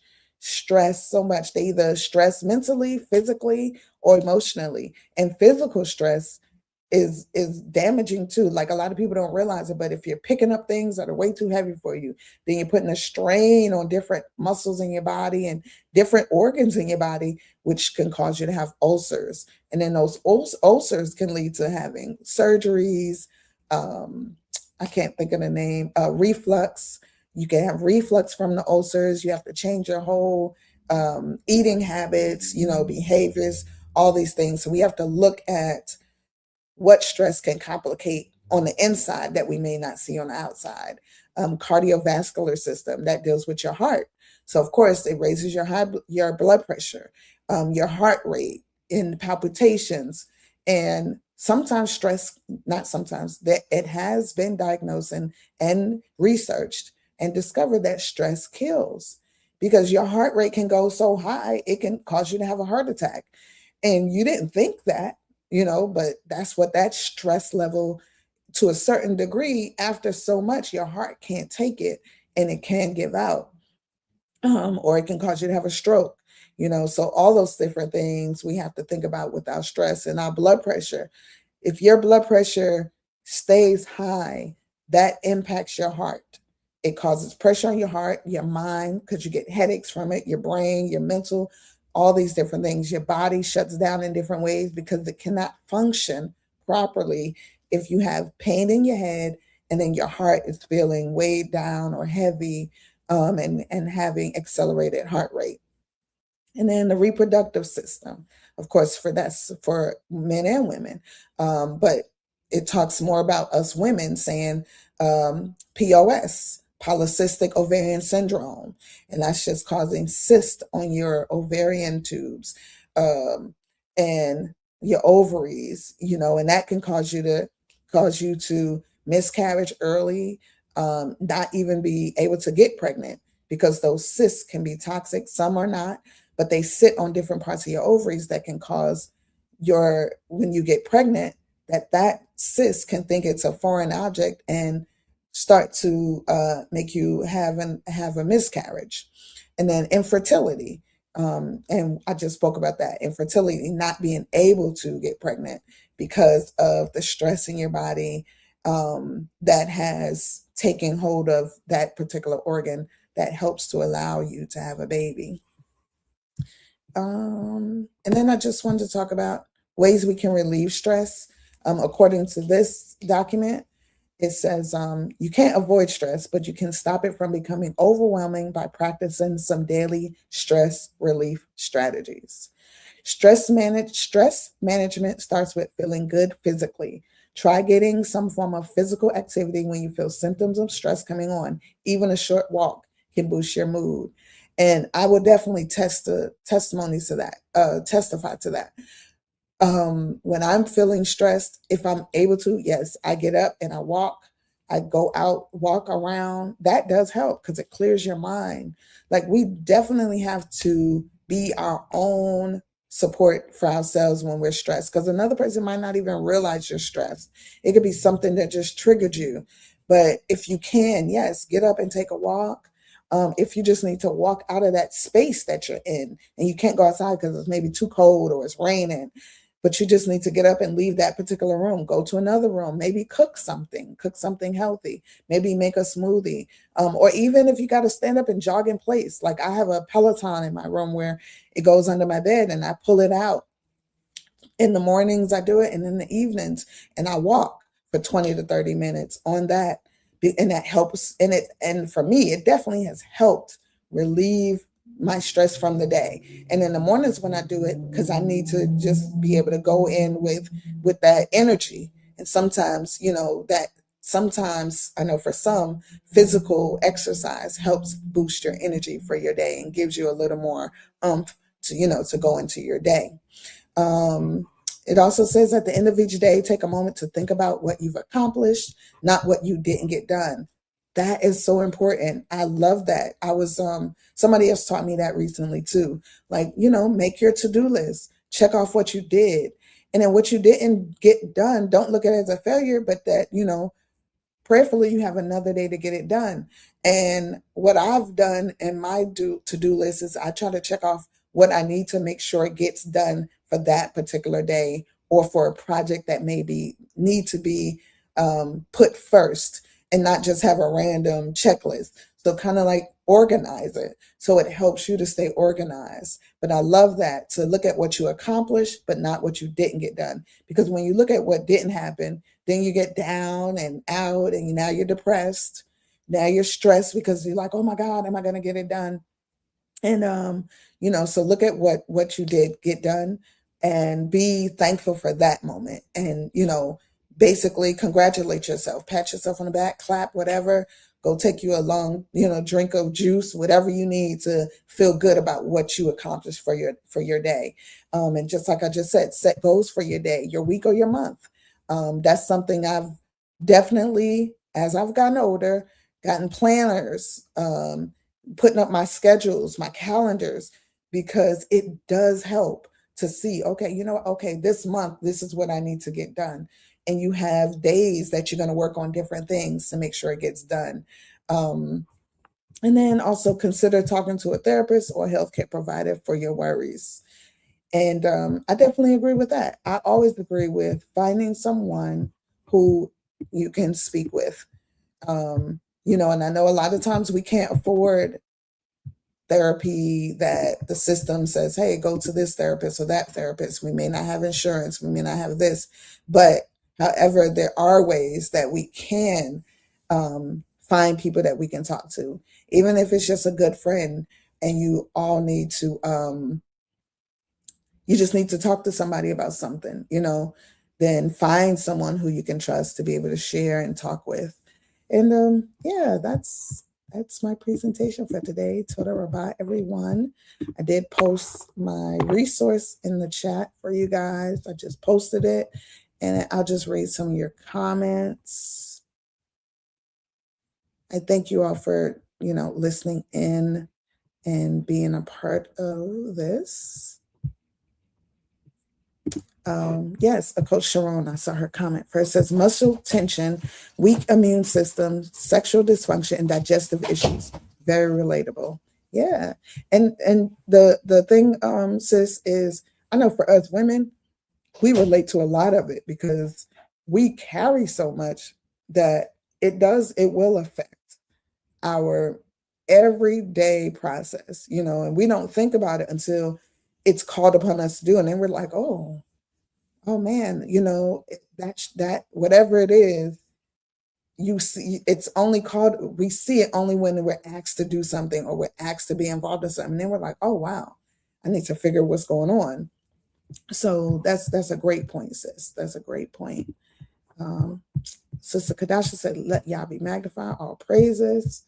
My sister wife says, and these stresses, triggers can creep up on you too. You may think a reaction isn't that serious, but left unchecked, it grows into something worse. Absolutely. Absolutely. That's why we have to definitely, be responsible for what, is going on around us. And if we know something is triggering, we got to do our best to, kind of stay away from it and then express it to others that we are close to so that they can understand what may be triggering or going on with us and find a way, yes, to not let it build up, because that's another form of stress and that causes mental health as well, holding things in. Sister Sharon said, upholding a traditional marriage in a modern society, stressful. Woo, yes. Yes, sis, I agree. Because in a modern society, what they don't, their definition of marriage is so far beyond, what we know genetically. A lot of times we battle in marriages in this world because genetically we have there's things inside of us that automatically are going to come out because the creator has already placed certain ideologies in us to know what it is of who we are. And this society will have you really second guessing, like, am I doing this right? And causing you to stress because you're not matching what they say is a typical marriage, or like you said, the modern society of marriage. Mrs. West says, oh my God, my first day of teaching pre-K this week, my computer died right in the middle of a lesson. I was so upset and stressed. Yep.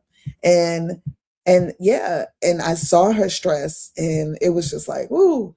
And technology, the computer just died. So I'm texting her, I'm trying to text her different ways to kind of like bring the stress down and like, okay, we'll just do this, like, hey, we have other possibilities. But when you're in the midst of that moment, especially when it's you, it's very hard because your mind is just like fogged up at that moment. You're like, oh my gosh, what do I do now? So definitely having support if you are able to during those moments definitely helps as well. And like she says, when technology don't be technology, and absolutely, it just does what it does. More Sharon also says, coming into the realization that some traditional values are undercover, dysfunction breeding, stressful.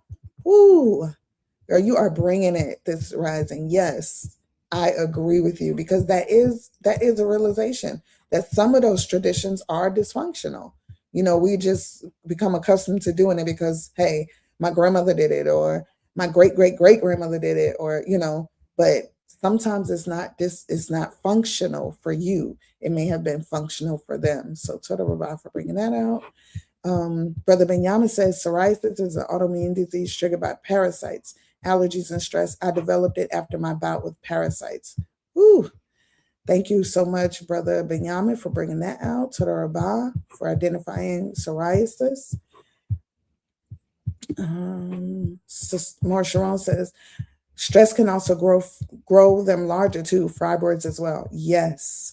When I was reading that, the fibromyalgia, so many women's fibroids grow because of stress.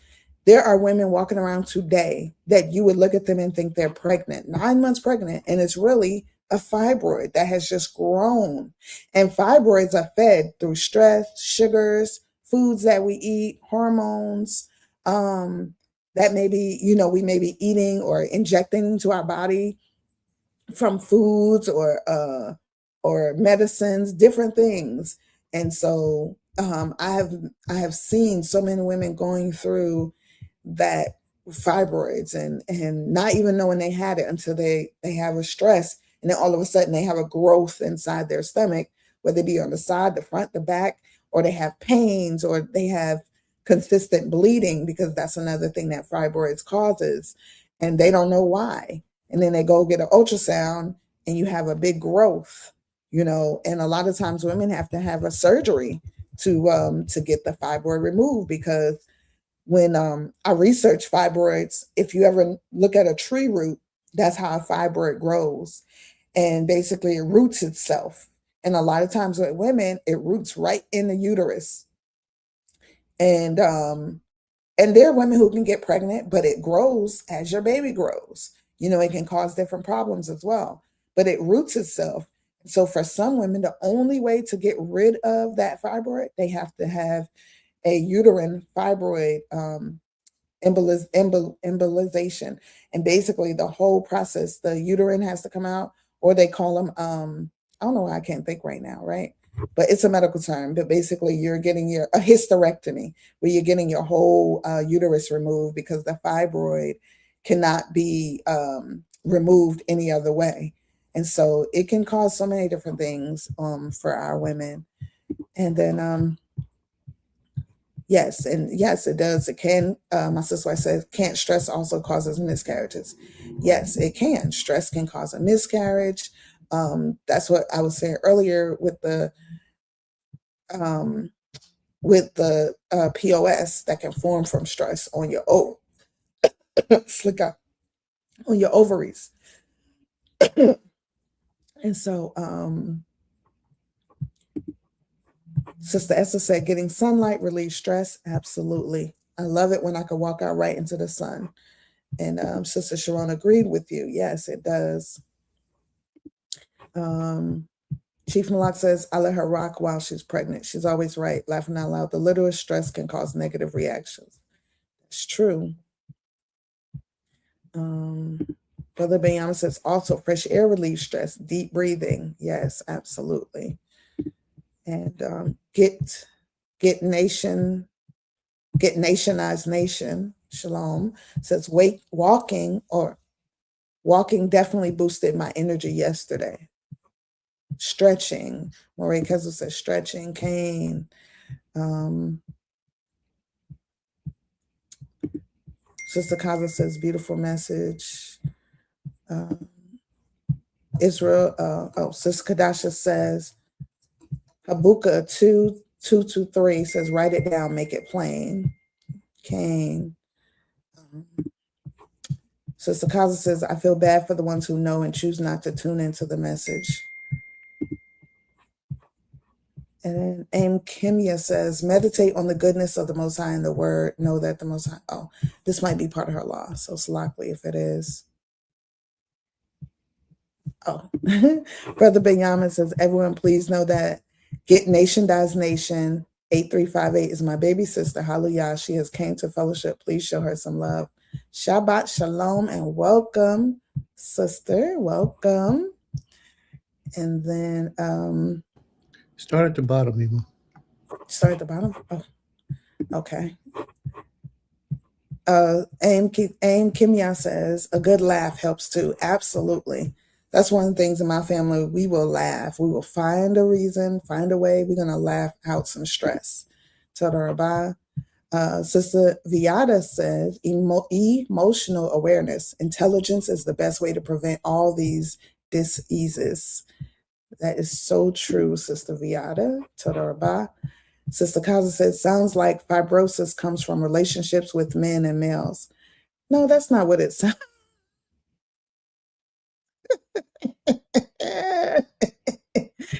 Oh my gosh, it can. I won't say that it's not a part of it, but I love you, sis, though. Look, it can be. Listen. Sister Kimmy says, smile, love yourself, hug a tree. Yes. I remember when I was younger, I used to be like, hug a tree. You got to be crazy. But listen, it's something about hugging a tree. Hugging a tree is something powerful. And I was watching a movie and it made me relate trees to us Black people. I think it was Lord of the Rings when the trees all band together. it was just something about it.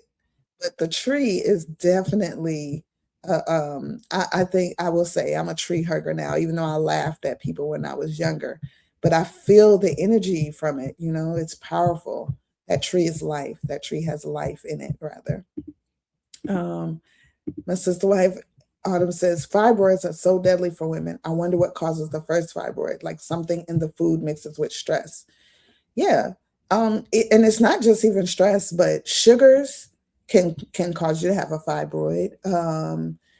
And sometimes it, like medically, and I'm just speaking medically from working at a GYN, we talked about how fibroids can just be caused from like, yeah, like the food, and it doesn't have to do with stress at all. It could just be the food they're eating, and mostly sugar, and mostly that's what it comes from. It is like a parasite in so many ways. Like I said, it grows on you. It grows and it attacks your uterus. Most times that's where a fibroid will be found. And and yes, stress outside of the food, the stress. And actually, you know, the stress of pregnancy can cause a fibroid to grow fast. Like I've had patients who, when they came in, their fibroid might have been not even noticeable. And then once they got pregnant, that fibroid grew vastly, where it would take over. It would be growing faster than your actual baby in the uterus. So, you know, different things can cause a fibroid to definitely stress to grow. Sister Kadasha said fibroids can leave the body once there are lifestyle changes. Hysterectomy may not be needed. Aromatherapy may be helpful. Acupressure, message therapy, REM therapy, Tai Chi. I do agree with that. And I'm not saying, I do definitely agree with it. I'm always down for holistic. However, I don't sway away from the understanding that there are times when hysterectomies or even oophorectomies rather, are sometimes the only way for some people. And so that's why I always try to give both, and I thank you for bringing that out, both sides of it, because for some the holistic does not work. And I say that because I've dealt with so many different facets of health issues, and that sometimes it can be too late for holistic approaches because you've let something go on for years or too long, and the recovery or the time it may take for a holistic method to heal you may not be fast enough for that particular disease or growth or whatever to overpower and take over. I was up there.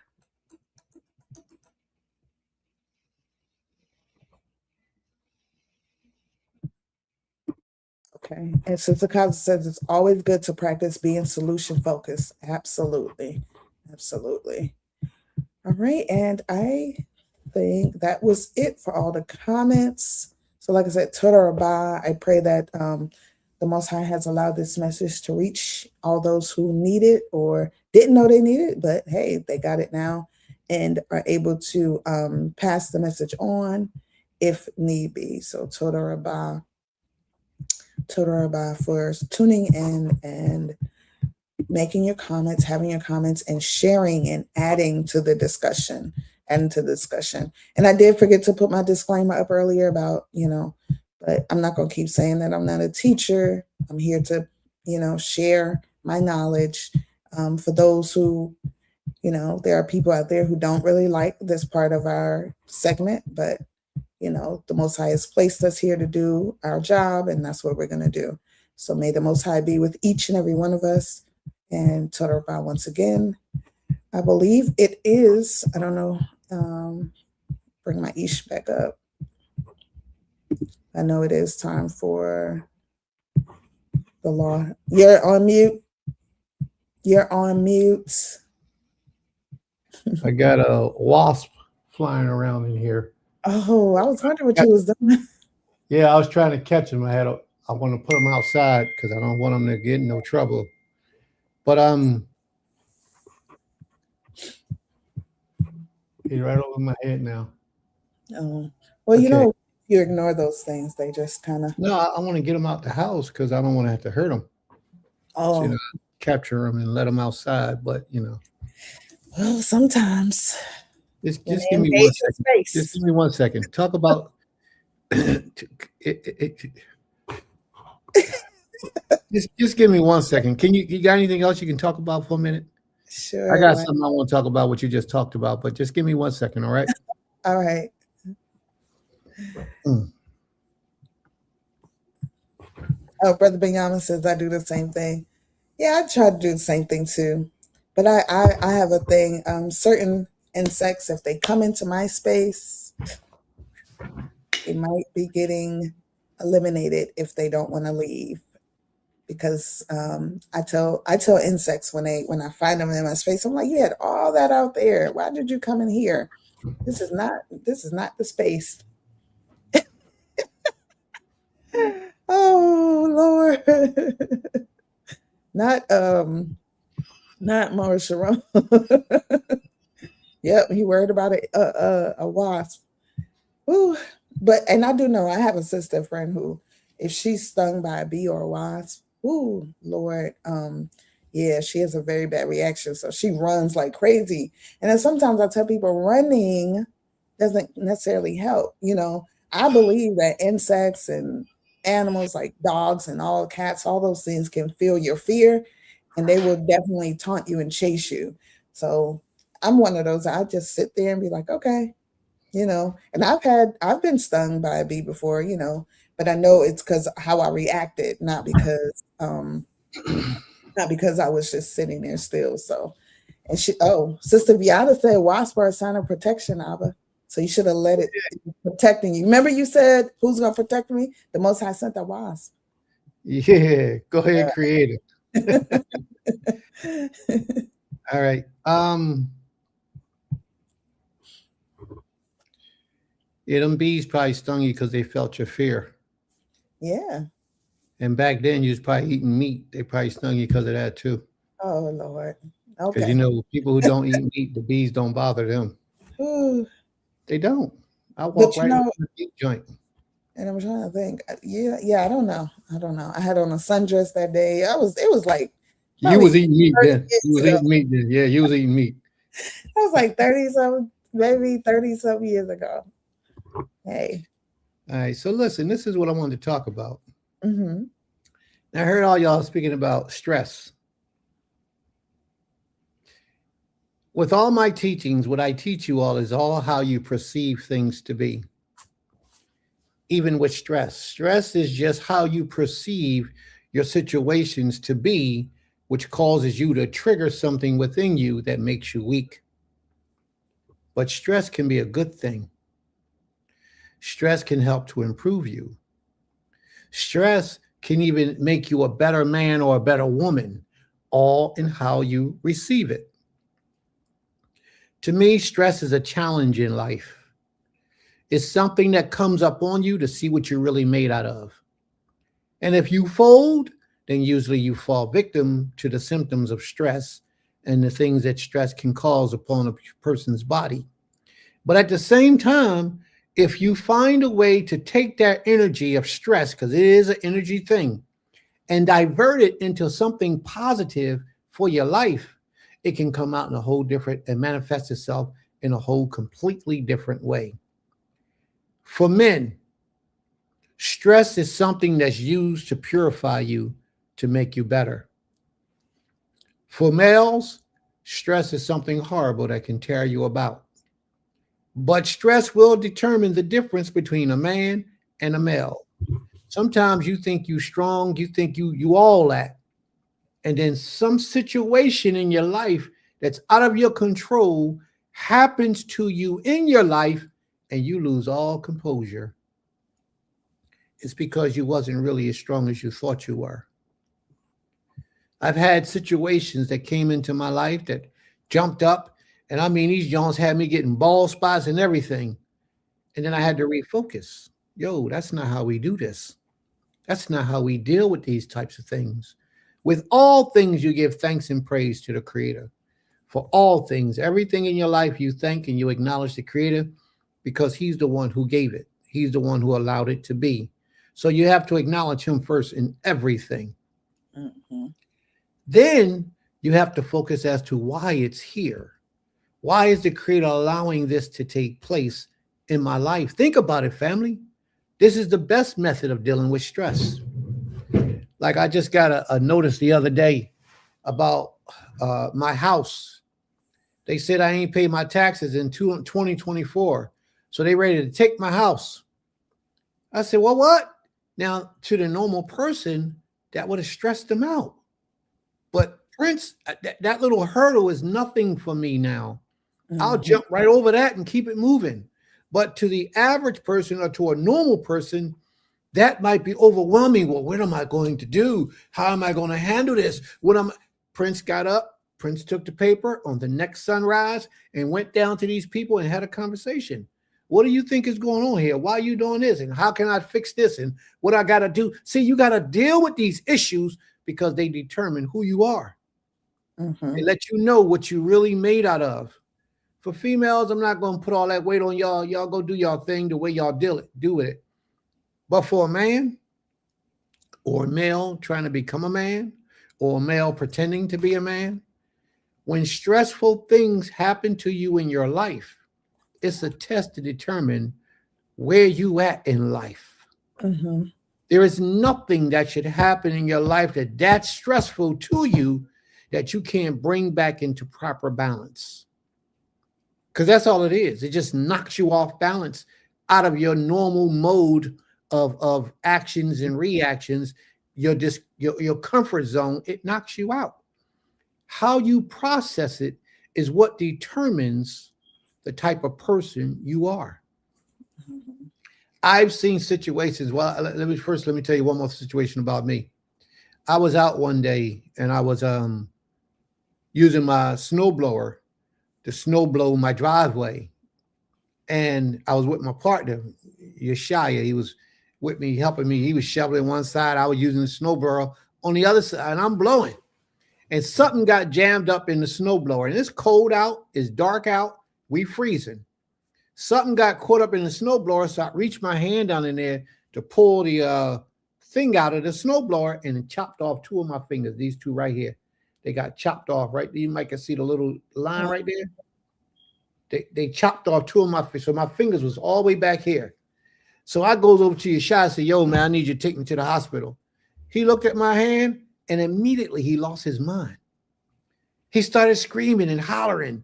He couldn't even drive because he was stressed out. I'm the one that it happened to. And Mhm. I'm the one that's calm and collective, like, yo, come on, I need you to take me to the hospital. We got to go get this done. I mean, I was moving fast to get it done, but my pressure wasn't, and my excitement wasn't, he's screaming and hollering. He couldn't even function. He handled it different than I did. Mhm. I had to remain calm. Had I got stressed out, it would have caused my blood to pump further, even faster. It would have been gushing out. All types of things would have been happening. We get to the doctor. They push it back, put it back, no stitches. They put it back on place and just wrapped it up and sent me home. But Mhm. all that stress and aggravation that my brother had was totally outrageous. But that's how males deal with stress. It's like that in every situation. You have to be in control of every moment as a man. You have to be in control of every moment and every situation in your life. This is the difference that a lot of males and men separate. This is where they differ at. When a problem arises, a male would just give up and say, this happened to me. But Mhm. a man doesn't give up. A man says, how can I fix this? Or how can this be fixed? Or how can I deal with this? Males give up and just let things happen. Oh, she left me. Oh, I'm hurting. Oh, I ain't got no money. Oh, I'm broke. Oh, I can't get this for y'all. Men don't do that. Mhm. Men find a solution for their problems by remaining in control of their composure. That's the difference. Y'all follow me? Mhm. A lot of situations in life, like your child. I remember one day I was driving down the street, and my daughter, at the time, she was maybe 2, 3. She was in the back seat of my car, and we was driving down the street, and I went to roll the windows up. She had her hand on the window, chopped her finger off. Same situation. Had I been stressed out and allowed the stress that I had because of the urgency of the situation, I don't know what I would have done if I was that type of person. But the very first thing I did was roll the window down, console my daughter, and rush to the emergency room. Took her to the hospital. She got her finger back on. I don't know what they did. I don't remember if they stitched it or what. I don't know. But she's cool now. She got all her fingers. Everything is fine. And now she's like 25, 26 years old now. 27, I think she is. But she's cool. But the difference that I'm trying to say is when an emergency situation happens in your life or things outside of your normal control, you don't panic. If your husband is upset with you, if your wife is upset, she leaves, all that stuff, it's how you view the situation to allow you to internalize it, and then that's how you deal with it. A lot of people are not accustomed to difficulty in their lives. This is why I say for a man, stress could be a good thing. Because in your youth, when you get stressed and you're accustomed to stress, how you deal with that situation determines who you are. Mm-hmm. And how good you'll be for the value of somebody else later on in life. Like my homie that panicked, that wasn't a good example of manhood. If you ever in the military, you ever out at war, or you ever get into something out in the streets, and somebody pull out a weapon on you, you're going to stress and panic and run. What you going to do? Or you're going to stand up and defend yourself and figure out a way to handle that situation. Most people would flee and run. But real men find ways, even if you just got to use your words to get out of that stressful situation. Real men handle these things, and we internalize these things differently. So I'm just bringing that to the attention. Yes, stress determines your fear level. Do you know that a lot of times when things happen and you become, how can I say, overexcited, feel with stress, your body shuts down. If you ran, you get tireder, quicker. Your body is depleted of energy because you were stressed. Like I said, if you're stressed out, something happened, you will bleed quicker if you're stretched out. But when you become to internalize things different and find the peace within yourself to control the implement that's causing the stress, you will deal with it differently and you will handle it differently. And that's the difference in how you can determine the difference between a man and a male. That's one of the indicators that you can use to determine. Now, some things is just going to be out of his control that he can control, but a man will always try to control every situation he's in, period, with no exceptions. The things that he can't control, he will find a way to accept it where it's not stressing him out. So we need to define what stress is. In my opinion, it's a thing that comes upon you, or a situation that comes upon you to determine what you're really made out of. Just that simple. And a lot of people cannot take stress well. If your husband is sick or your wife is sick. I just had a wife that just passed away. May the Most High bless her soul and her memory. I just had a wife that just passed away.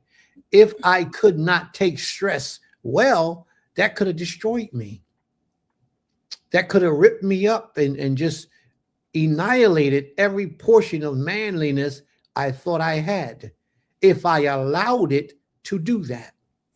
You see? So I didn't let that happen. I took control of the situation.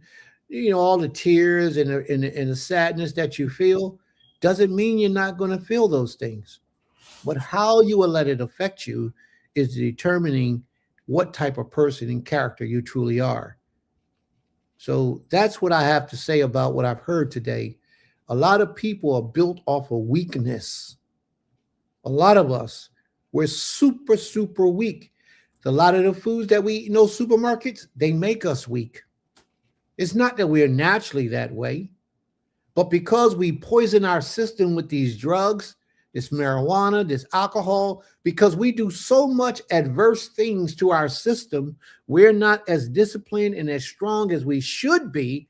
So when situations outside of our control comes into our circumference and it attacks us, we fold and we feel the pressures of those things. And we say, oh, what am I do? I don't know. Oh, it worries me. And that's what we do. We fold.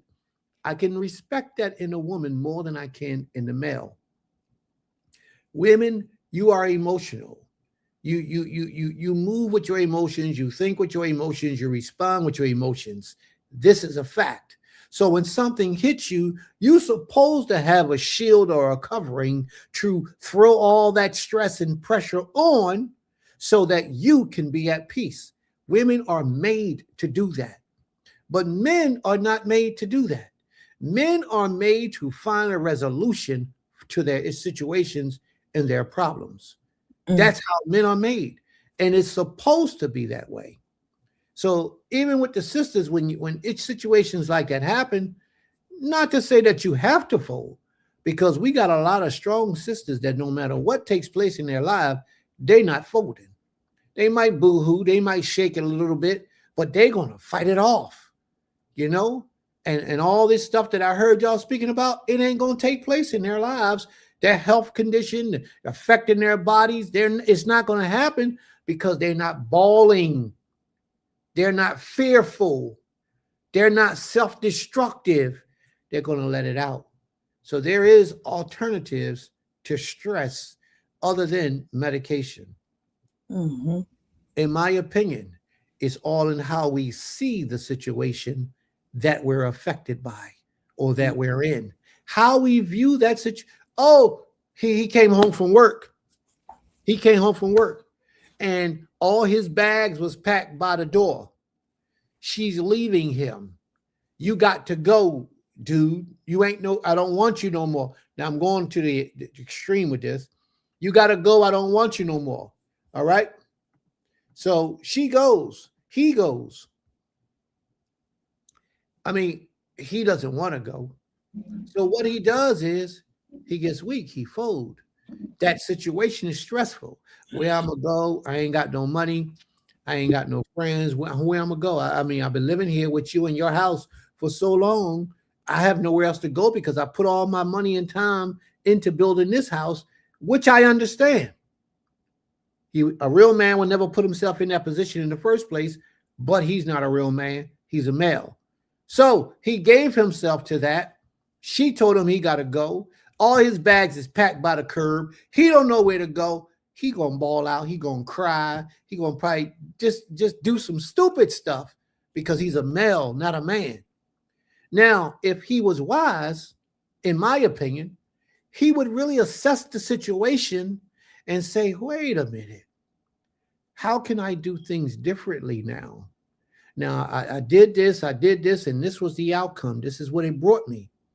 So let me think now, how can I fix this situation? What can I do better? Because that's how a man would operate.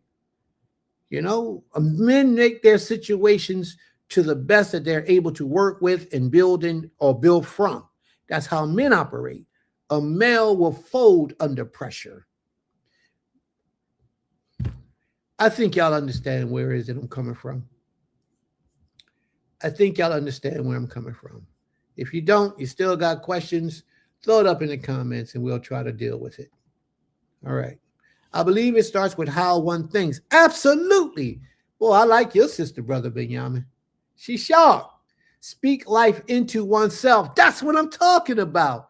Using I am statements. I am healthy. I can beat this. I can conquer this. This ain't going to devour me. Go ahead, sis.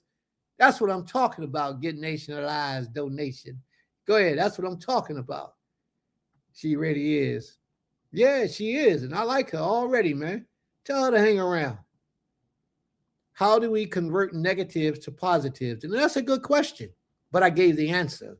The solution was given in the equation.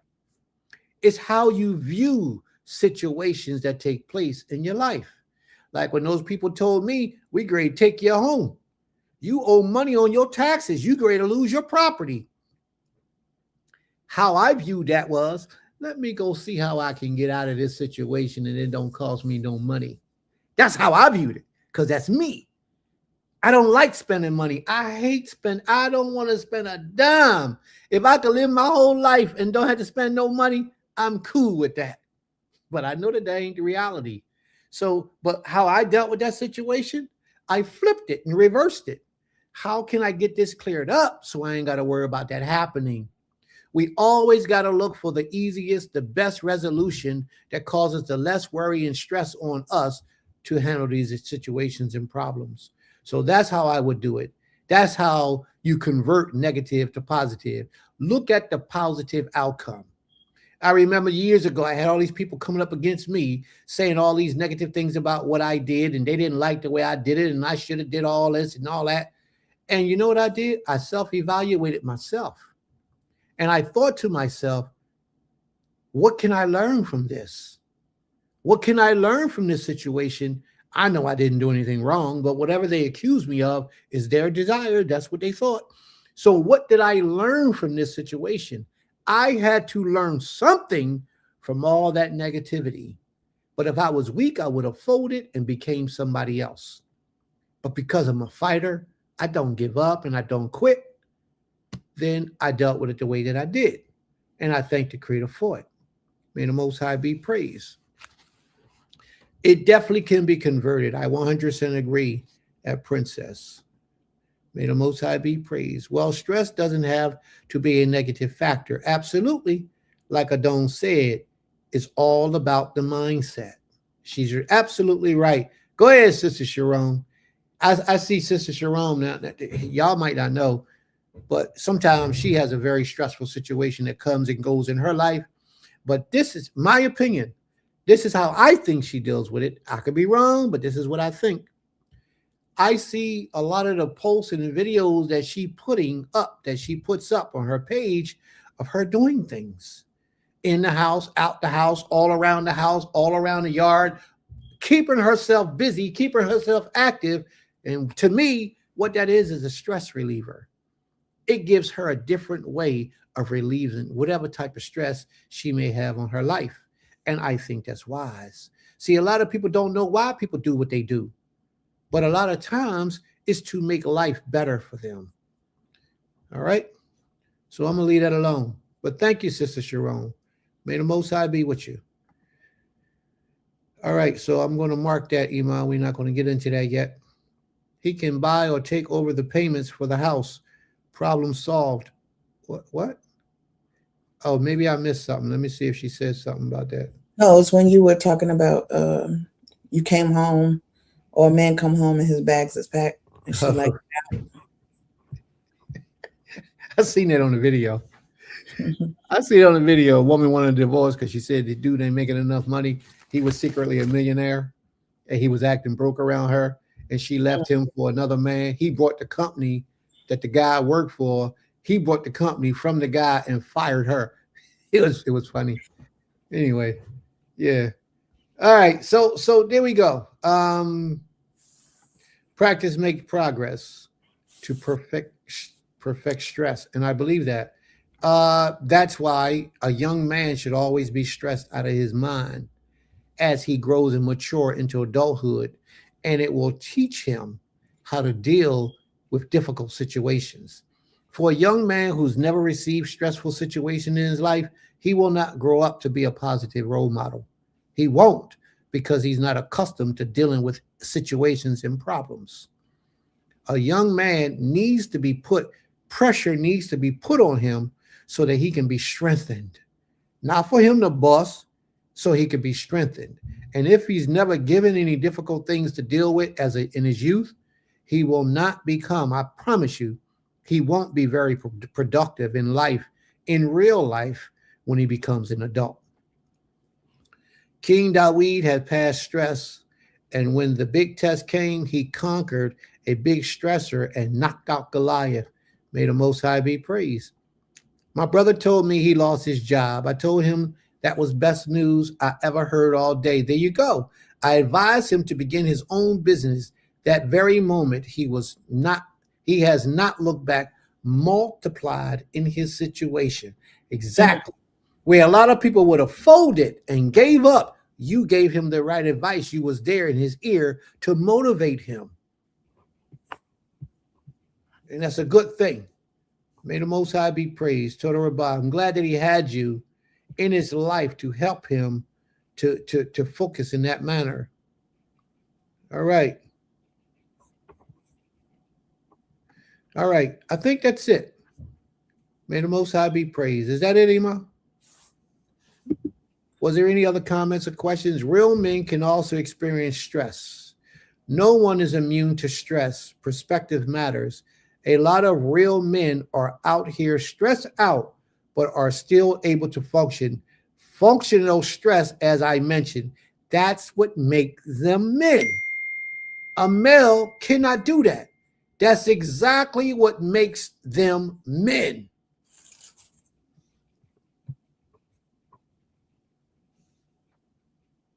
All right. I have a request here.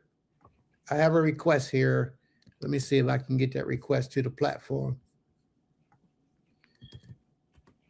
And somebody just texted me and asked me this. But Sister Sharon, that was Sister Sharon, right? That's what makes them men. You're right. That's a very ultra masculine way to view stress, Abba.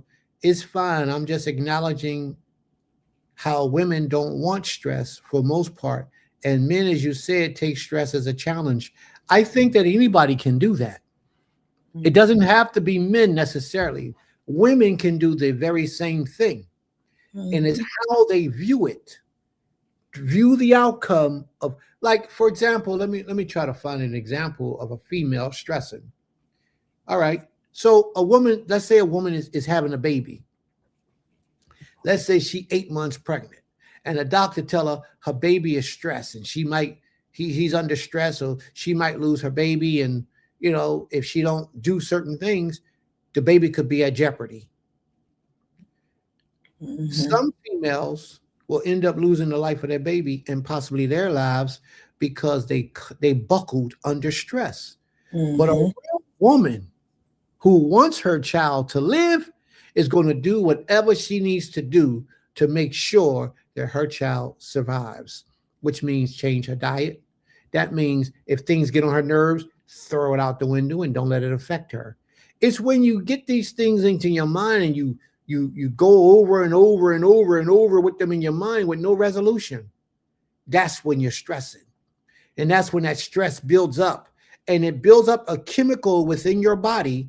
It makes a real chemical come alive within your body that goes through your bloodstream and affects different organs and different parts of your body, causing different effects because of the stress. Like I said, you get bald, you can lose your hair, you can get bald spots, things can bust up on your face.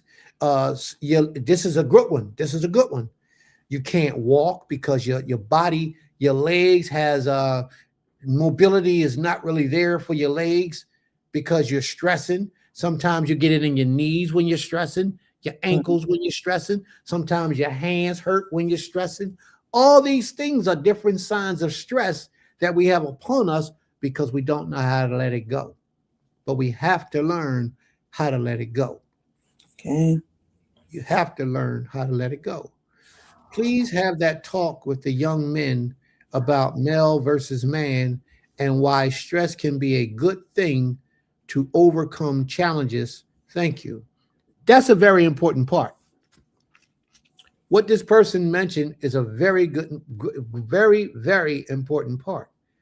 Young men must have stressful situations in their lives to help them first how to deal with stress and make them accustomed to stress, and then help to make them a better individual later in life because they've had practice early in life dealing with difficult situations. You send your child to school and you tell him you better come in here with an A. He's under pressure now. He's under stress. So when he goes to school, he can't play out in recess like all the other children go and play at recess. He got to be studying because he don't want to let his father or his mother down. Therefore, he's studying. And then when he get his work done, he got a little bit of studying in, then he can go out and play and do a little bit of things, do a little bit of different things. But ultimately, he's going to be focused on doing what he got to do to achieve the goal that his parents set for him. And that's right. Stress builds character. That's right. Mm-hmm. And you must go through things in order to have you build and grow as a young man and as a female in this world. They say a lot of women, she's a strong woman. She's a strong woman. I remember my wife used to always say, people think I'm strong and they don't think things bother me. Well, they do bother you, but how you deal with it is something that they see. They see how you deal with it. She might cry for a moment, but when she finished crying, she getting up and she fighting. You know what I mean? Trying to get that thing accomplished, trying to fight it and suppress it and get it away from her. She's doing that. And that's what makes you a strong woman. Not the fact you could pay your own bills. You got your own house, your own apartment, your own job. I don't need no man. That ain't what makes you strong. Not at all. How you deal with real life situations is what makes you strong. Sister Villada, Shabbat Shalom, Sister Villada. She says the emotion of fear is usually expressed in tension or stressful situations. So thank you for reminding us to replace that fear with the faith in the Most High. May the Most High be praised. Toda Rabbah. That's right. Everything is not going to be peaches and cream. It's not. But you got to learn early as a child how to be under stress and how to focus and turn that stress into something positive so you can disseminate the strength of it from running through your body, destroying you. Mm-hmm. And you know what is another form of stress? Hate. A lot of people don't know, but hate is a form of stress. Yeah. Hate is a form of stress that will destroy you, that will kill you and destroy your body. You know how many people hate their parents for whatever reason it may be, not even realizing that they're killing themselves? Not even realizing it. But hate is another form of stress. All right. Any other questions or comments, family? Oh, did I say this? No, go ahead. Basically, stress creates the skills, tools necessary to solve problems, builds healthy solutions to overcome. Absolutely. Yeah. May the Most High be praised. Yeah, I saw her. I agree with that post too. And I was thinking about how I realized even in my own life, like when I have barely nothing to do, which is rare, right? But when I don't have a lot to do, I feel like I'm more stressed out at that point than when I have a whole lot to do. Because it's like, I'll be like, okay, so what do I do with this time?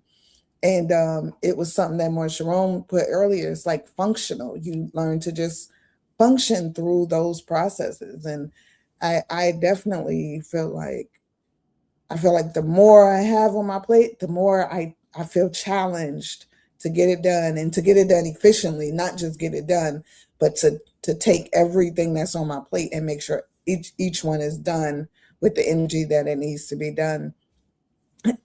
And I do feel less productive when it's not so much to do. So it's like, and even when, I'm like, oh, I'm always doing something, but it makes me feel good. And, in some ways, of course, you get tired, like you said, and you want to take a break. But for the most part, it's like something you just learn and it's a part of, who you are. But yeah. Okay. Very good. I respect that. And I appreciate that. And Brother Benjamin answered his own question. Some hate protects us. Absolutely. It's okay to hate disappointing the Most High. It's okay to hate evil and wickedness. but you don't have to live in that hatred where it's constantly in your essence. Once you separate yourself from it, you eschew it, you're separating from it. That's one thing. But there's what I'm talking about is the hatred that people have for each other, where they walk around with it constantly in their minds. That's a hatred that shouldn't be. Yeah. Right? In my opinion, hate is something that affects the one who holds it more than the target of the hate. Absolutely. Absolutely. Absolutely. Who said that? Sister Higdalia in the house. That's what I'm talking about. May the Most High be praised. Total Rabbah. Mm-hmm. That was a great message for today, Ima. Hatred. Stress. Total Rabbah. People who don't have the coping techniques to deal with stress can't control themselves. And as we know, that leads to long-term destroying things around you. May the Most High be praised. Absolutely. Absolutely. All right.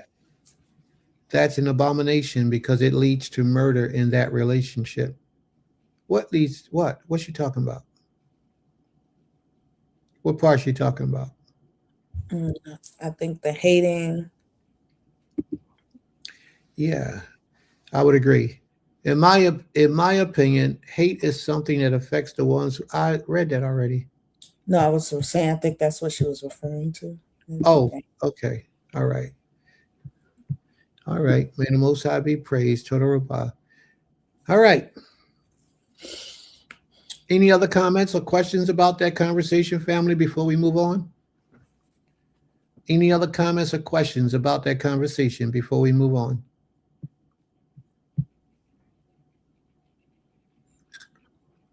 Nope. All right. So, we're going to get to the commandment portion of our day. This is the commandment portion of our day. Oh, hate. Yeah, she's talking about hate. Yes. Thank you, sis. All right. Listen, family, we're going to do the commandment portion of our day. If you have any commandments, please post your commandments. We're going to get into those commandments today. And for those of you who have already posted your commandments, I'm just going to give Ima a few minutes so she can pull it up. So she can pull up your commandments. Okay, Sister Higdalia, who's always first on the list. We can always depend on her to show off and show out. May the Most High be praised. What we got? You got that, Ima? Okay. Shabbat Shalom. So, Malka Higdalia says her law can be found in the book of Leviticus, Vayikra, chapter 11, verse 45. And it reads, "For I am the Most High that bringeth you up out of the land of Mitzrayim, Egypt, to be your power. Ye shall therefore be holy, for I am holy." And her explanation reads, "Being holy is not a suggestion, and he gave us instructions to do it. Therefore, it is possible.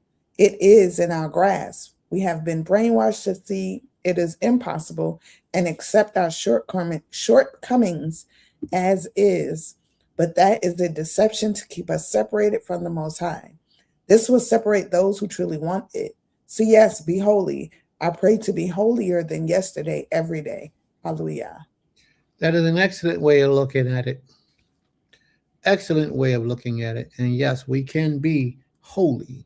Every one of us. We were made, bred, and designed to be that way. You know, I mentioned something earlier, a long time ago, and I'm going to say this to you, family. And I know it's going to spark a conversation in the minds of a lot of you, but that's okay. It was intended to. But here we go.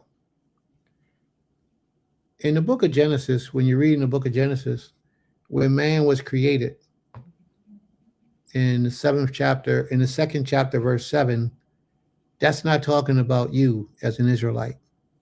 That's talking about mankind. Everybody that's not Israelites. That's who it's talking about. You as an Israelite, your conception didn't come about until, well, your conception is reflected upon in the 6th chapter of the book of Genesis, chapter verse 2. Your conception is reflected upon at that time about who you are and where you come from and how you exist. And then the Creator talks about you also in the book of Psalms 82, I believe it is. Psalms 82. He tells you a little bit further about who you are in Psalms 82. But the problem is a lot of us, we want to amalgamate with the Gentiles and regular people and think that we are like regular people, but we're not. So I just wanted to say that based on what Sister Higdalia had brought forth with her commandment. We are set here to be holy. We are a direct portion of the Almighty himself. We, not this physical house that you see, but the essence that we are made of comes from the Most High on high. We are a portion of him. We are not like mankind, for man doesn't have within him what we contain. And that's why the Most High hold us so dear to him, and he's so hurt and angered with us because of our actions and our responses since we've been in this planet. We have let him down tremendously. But he has given us a commandment, as Sister Higdalia had brought forward. And that commandment was, be ye holy. But watch what he says after that. For I am holy. So he's saying you're supposed to be just like me. Why? Because he's our Father and we come from him. Mm-hmm. That's just something for y'all to think about. We are able to do that. We're not like man. We are completely different. Matter of fact, in our righteous state, we're greater than man. Much, much greater than man. But because we have allowed the influences of man to incorporate us and take us away from our, I'm going to say this word, godly estate, we have fallen and we have become like man, but we not man. And that's all through the scriptures. Why do you think the oppressor is trying so hard to keep us oppressed?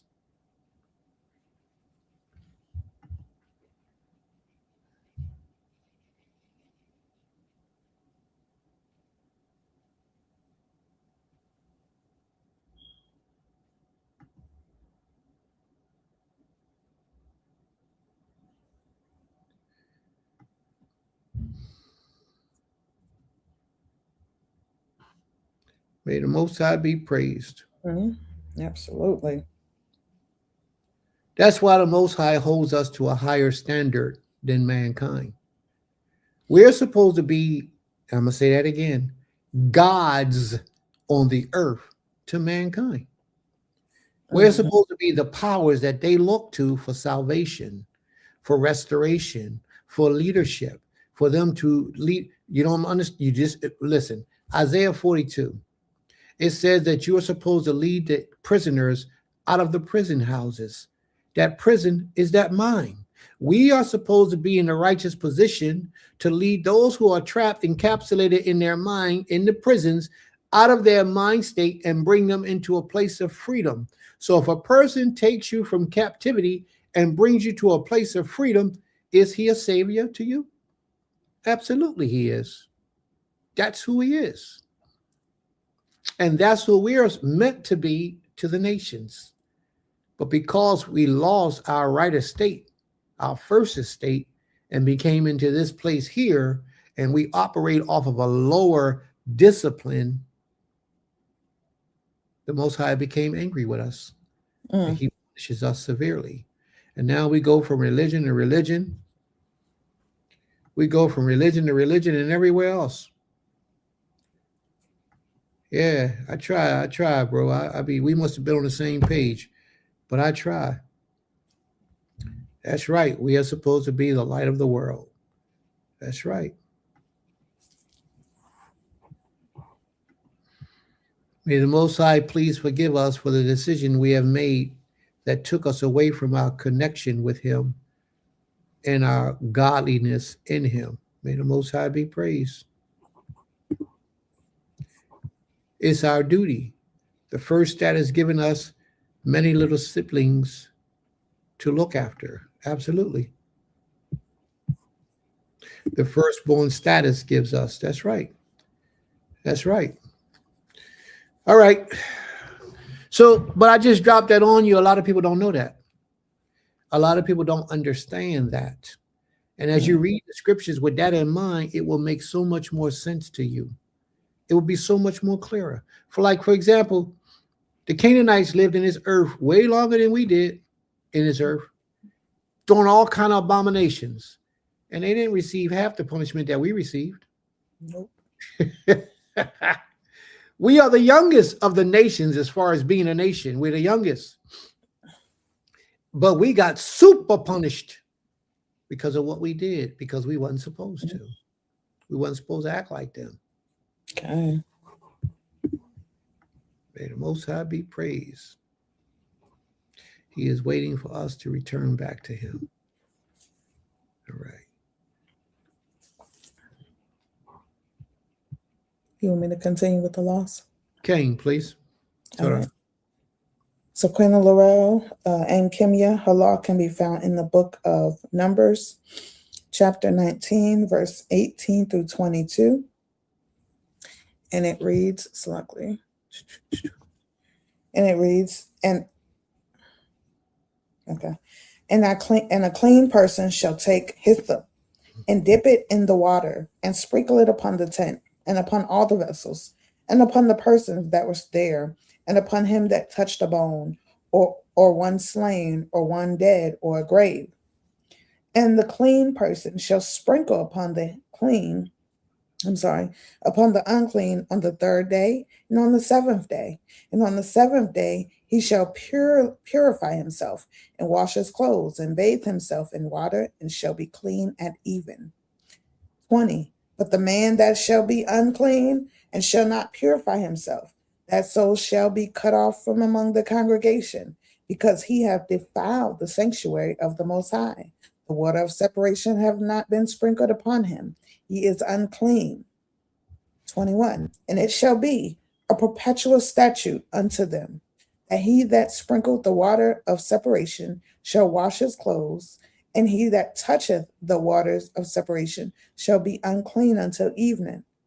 And whatsoever the unclean person toucheth shall be unclean, and the soul that toucheth it shall be unclean until evening. Now that's deep. And then her explanation reads, this uncleanliness is serious. It's saying that expensive, beautiful, shiny, varnished casket is unclean. Wow. We ought to consider the cost of uncleanliness. May the Most High help to guard the laws and bring in no uncleanness to myself, the tabernacle, and people. Selah. Wow. Boy, Sister Laurel, you amaze me sometimes with these laws, your understanding of things. You just, seriously, you go real, I didn't know you was that strong like that, but thank you. And I like to see that side of you. Because I say that about Sister Laurel, because she's quiet most of the time. Even in your company, she's quiet. She's a woman of very few words. So to hear her express herself with so many words, you don't really get that. And then to express it with force and power and correction, you don't usually get that from her. But sis, you keep on showing off. I like that. That's good. But she brought up a commandment. That's a powerful commandment that so many of us ignore or just may not know, may not be aware of, because your spiritual leader didn't teach it to you. When you come in the presence of a dead body, you shouldn't touch it. You shouldn't go into a house where somebody died. You shouldn't go into that place at all. If somebody died in a place and you know they died in a place, you shouldn't go into that house. That house, a home. I'm not going to say an institution or a building where you run a business out of, but a house or a home.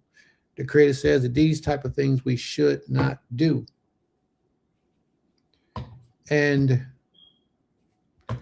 the Creator also makes it known that you should not touch the bone of a man or the grave of a man. A lot of times we go to cemeteries, we walk right on people's graves. The Creator said that makes you unclean. It makes you spiritually unclean for spiritual rituals or ceremonies or things spiritually in the spirit realm. We should stay away from those things. That's not to say you can't go to a funeral, but you shouldn't be the one to carry the casket because that makes you unclean.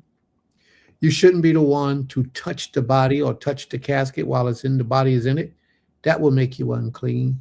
You should not be the one to perform the cleansing of the body because that would make you unclean. You shouldn't touch the bone of a man. That will make you unclean. You shouldn't touch the grave of a man. Wherever he's buried, you shouldn't walk on that grave because that will make you unclean. You shouldn't go into a house where a man has died because that will make you unclean. Well, that's a lot of uncleanness that a lot of people don't want to deal with, so therefore they don't teach it. And a lot of people have a ceremony and do all those things and then don't purify themselves after the ceremony is over. So she asks a question, Brother Benjamin, how does one become clean again if one is in that situation? And I put that up because a lot of the world has that question. A lot of those who are in Israel have a similar question, but they don't address that.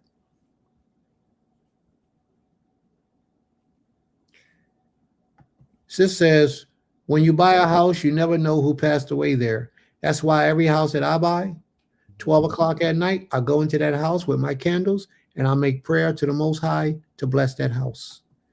Even if it's a brand new house, I do the same thing. Mhm. All right. Brother Benjamin says, wash with water and remain set apart for a day. Oh, no, Brother Benjamin. Got to read that scripture. Leviticus, Numbers 19, chapter 19.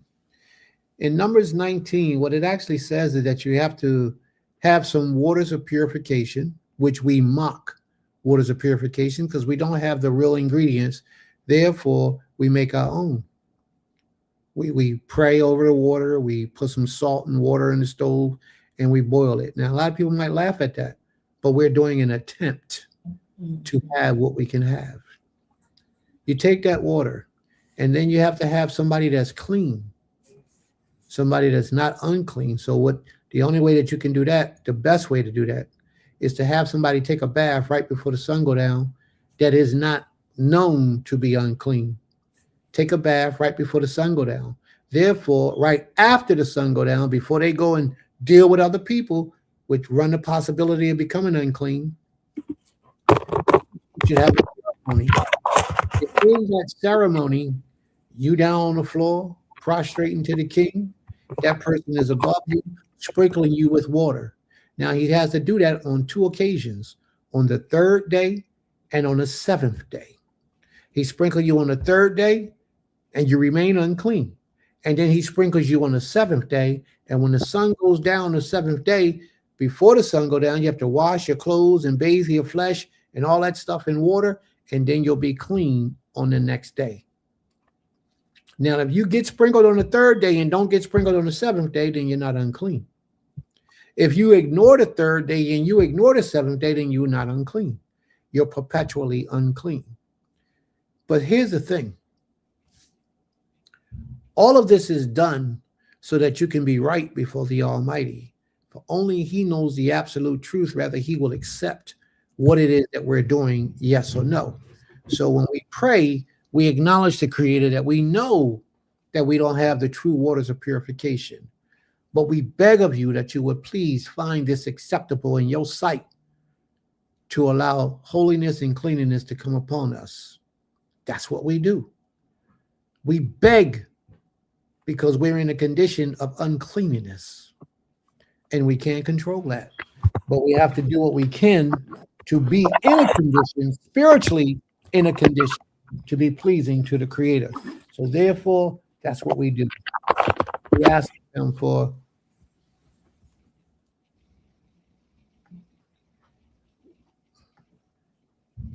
we ask of Him to cleanse us so that we can be spiritually in a position to do what we have to do to be right, pleasing, and acceptable before Him. All right? So that's how we do that part right there. That's how we do that. All right.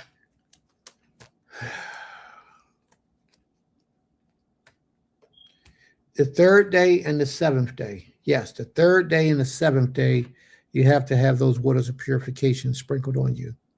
And I don't, I'm not upset with people because they don't know these things, but it's just important that we do. It's important that we learn these things and we teach it to others who really want to be right with the Almighty. But I tell you, one thing that came up in my mind while we was talking a little about earlier and how different we are from regular common people was that the Most High says that if something dies of itself, we can't eat it, but we can give it to the other people. Even if they walk with us, we can give it to them. We can't eat it, but they can eat it. Why? They can eat it because of their makeup, who they are and what they're made out of. We can't eat it because it will contaminate us. It will make us unclean, possibly. So therefore, we shouldn't consume it. But just because we can't eat it, don't mean that they can't eat it. There's a difference in who we are as a people. All right.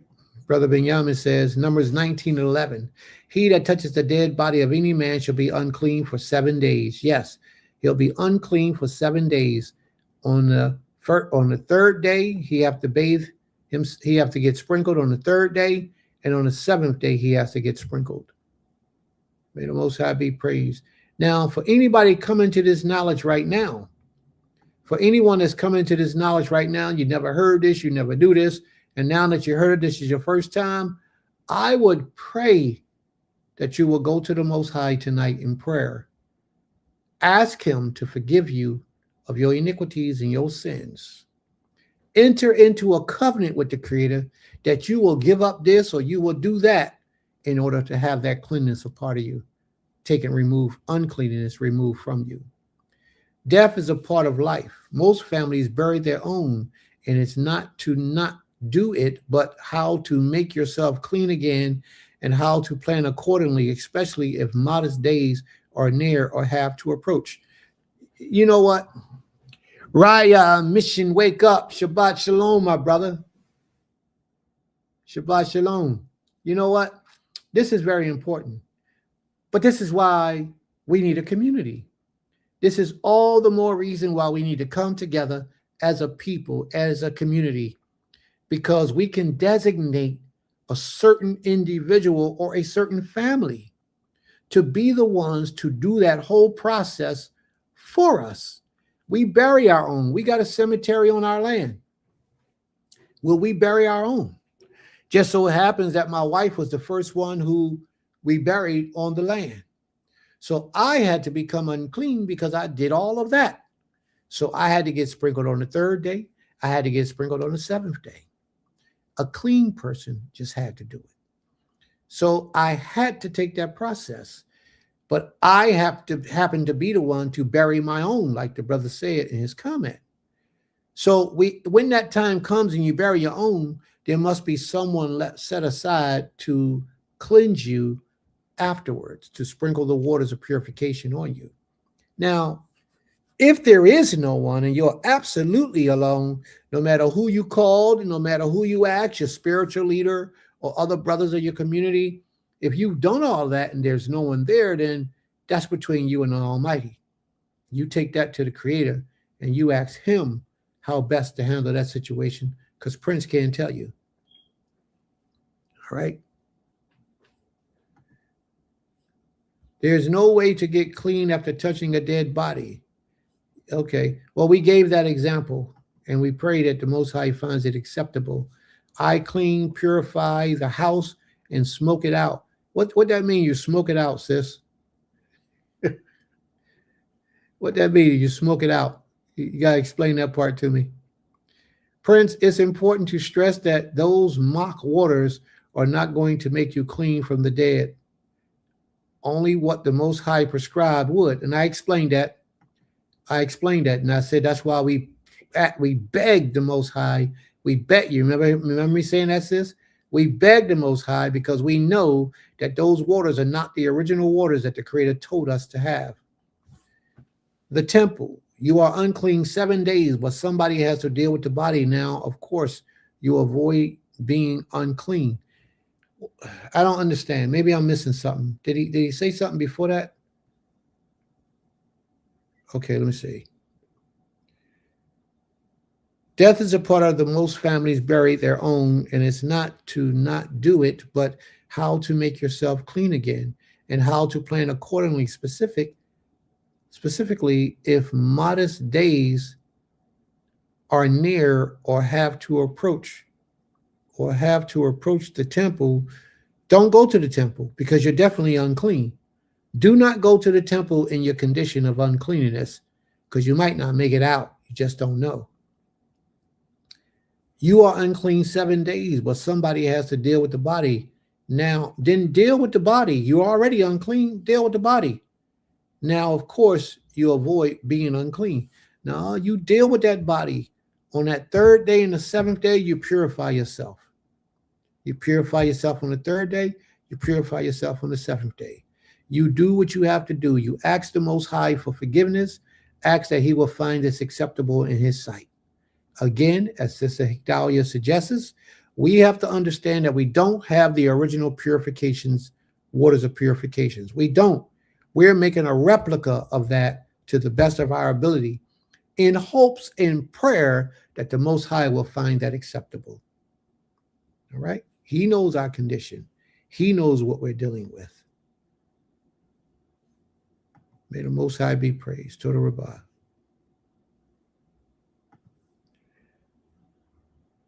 I'm glad I looked it up today for the correction, pardon the wrong information in this chat. You see how that brother is, how thorough that brother is? That's exactly what I'm talking about. May the Most High be praised. Brother Benjamin, you did a great job. I think that was it for the I want to talk about something though before we move on. I'm going to do a lesson on this subject, but it's something real powerful about water that we as a people are overlooking. Water is a powerful tool. It's a powerful thing, and not enough lessons are geared around the spiritual power of water. You know, when the Most High, and I don't know if you ever looked at it this way, but I did. When the Most High took the children of Israel out of Egypt, he parted the waters. He caused dry land to appear. A lot of people don't know this, but this is what happened according to scripture. The water that was in front of them as they were standing there turned into dry land. And the waters on the side, like an invisible wall, came up on the sides and caused walls of water or pillars of water to rise up along the sides. But the water where they was at in front of them turned into dry land. The people actually walked across on dry land. They didn't walk down the bottom of the ocean, across the floor of the ocean, and then back up again. That's not what happened. Read the scriptures. It said they walked across on dry land. So that water turned into a solid. And then the sides, the waters on the side that were continuous to flow, it became walls along the sides. So the people was actually walking on dry land in the midst of the water. It's something about water, spiritually about water, that we're not understanding. And I'm going to go into some deep prayer and meditation to the Creator because I want to present a lesson on the power of water. If a man become unclean for any reason at all, he has to bathe his flesh in water before the sun go down, or he has to wait until that sickness is off of him, and then when the sun go down, bathe himself in water, and he'll be clean. If a woman is unclean because of her nida, her menstrual cycle, that happens every week, we're going to cover that today in class. What has to happen is she has to bathe herself in water, and then she's clean. Something about this water that we're missing. Water is a key part of the spiritual rituals to get us closer to the Most High. Water is a very, very powerful thing. That's right. It's a whole lot deeper than we think, man. It's a whole lot deeper than we think. And I'm going to touch on it and see what the Most High reveals to me so I can bring it to you because it's deep. All right. Go ahead, Iman. I think I had one other comment. I think I had another comment up top. Here they go.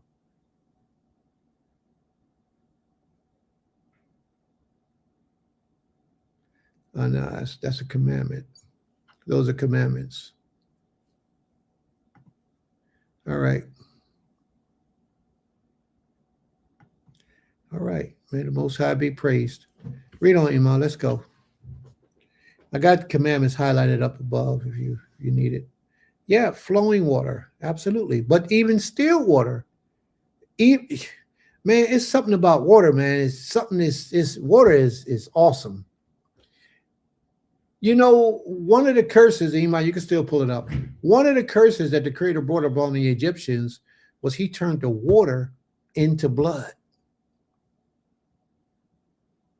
Now, you can see the flowing water turn into blood, but even the water that they had in vessels and jugs that didn't have nothing to do with the river at that time turned to blood.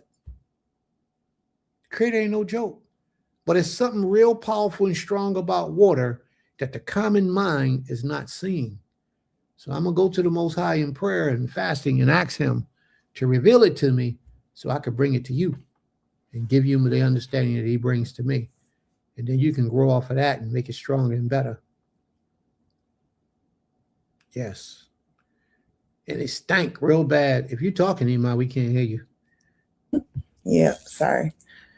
I was saying that, when I thought about when you said that about water, I thought about how we drink water because it does help us to live. We need it. We need water, right? And then, but too much water can kill you. That's right. And so I was just thinking about how important water is. Like there's sometimes all you want is water. Like your body craves it. And then sometimes your body can have too much water. So the vastness of water is just vast. Like you're saying, it's so many different ways that the Most High has shown us the vastness of water and the different things. Water is like the base of a lot of things. Juice has water in it, like all different things. Water is a part of it. And I can't wait for this lesson if it be the Most High's will, because it is very important. One thing we tell women, especially when they're pregnant, is drinking a lot of water, because when the lack of water can cause you to have stress. That's another where stress comes into, can cause your body to stress and cause you to have a miscarriage.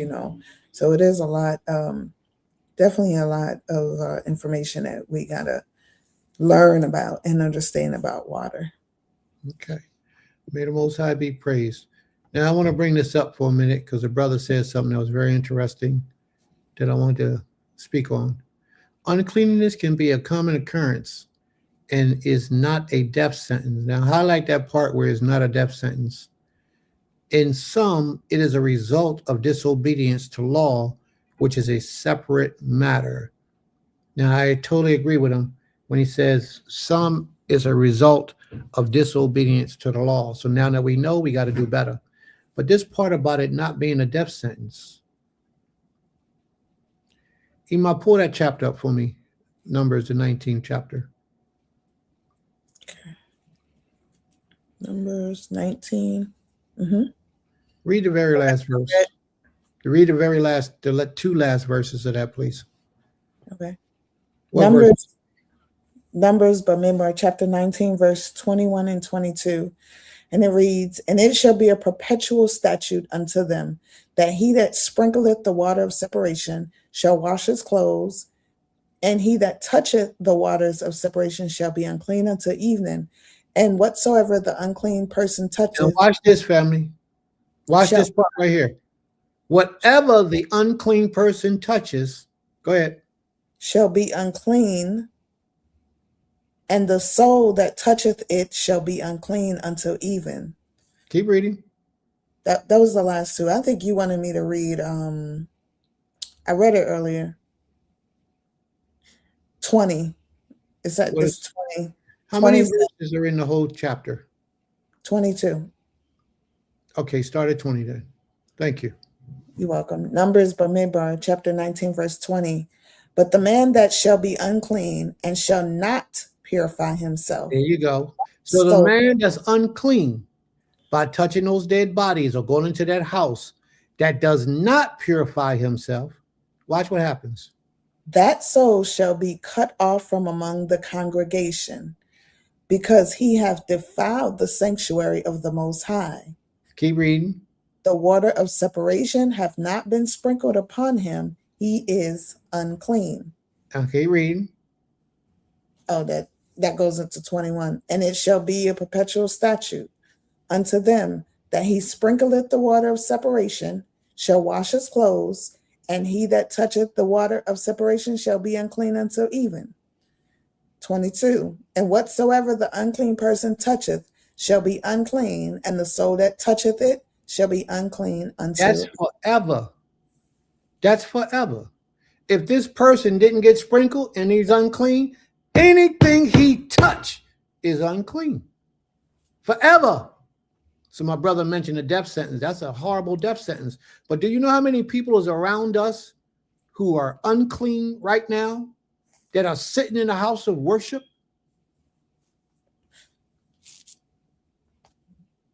Abba, can set apart just be like removed from, like, because it's set apart from the congregation? So could it just be like you have to be removed from the people, but not necessarily death? Or is it the same? I want you to read it again for Brother Benjamin. He's asking a question. Okay. Read it again for him. Start at verse 20, please. Numbers 19. And what I'm reading to you, brother, says the same thing in Hebrew that it says in English. That when that person is unclean, that did not get sprinkled on the third and seventh day, anything he touches is unclean, perpetually is unclean. And any clean person that touches what he touched is unclean. Read it, please. Okay. Start at verse 20 again, like you did. Okay. Numbers Bamidbar, chapter 19, verse 20. But the man that shall be unclean and shall not purify himself, that soul shall be cut off from among the congregation. That soul should be cut off from among the congregation. Why? Because he's unclean.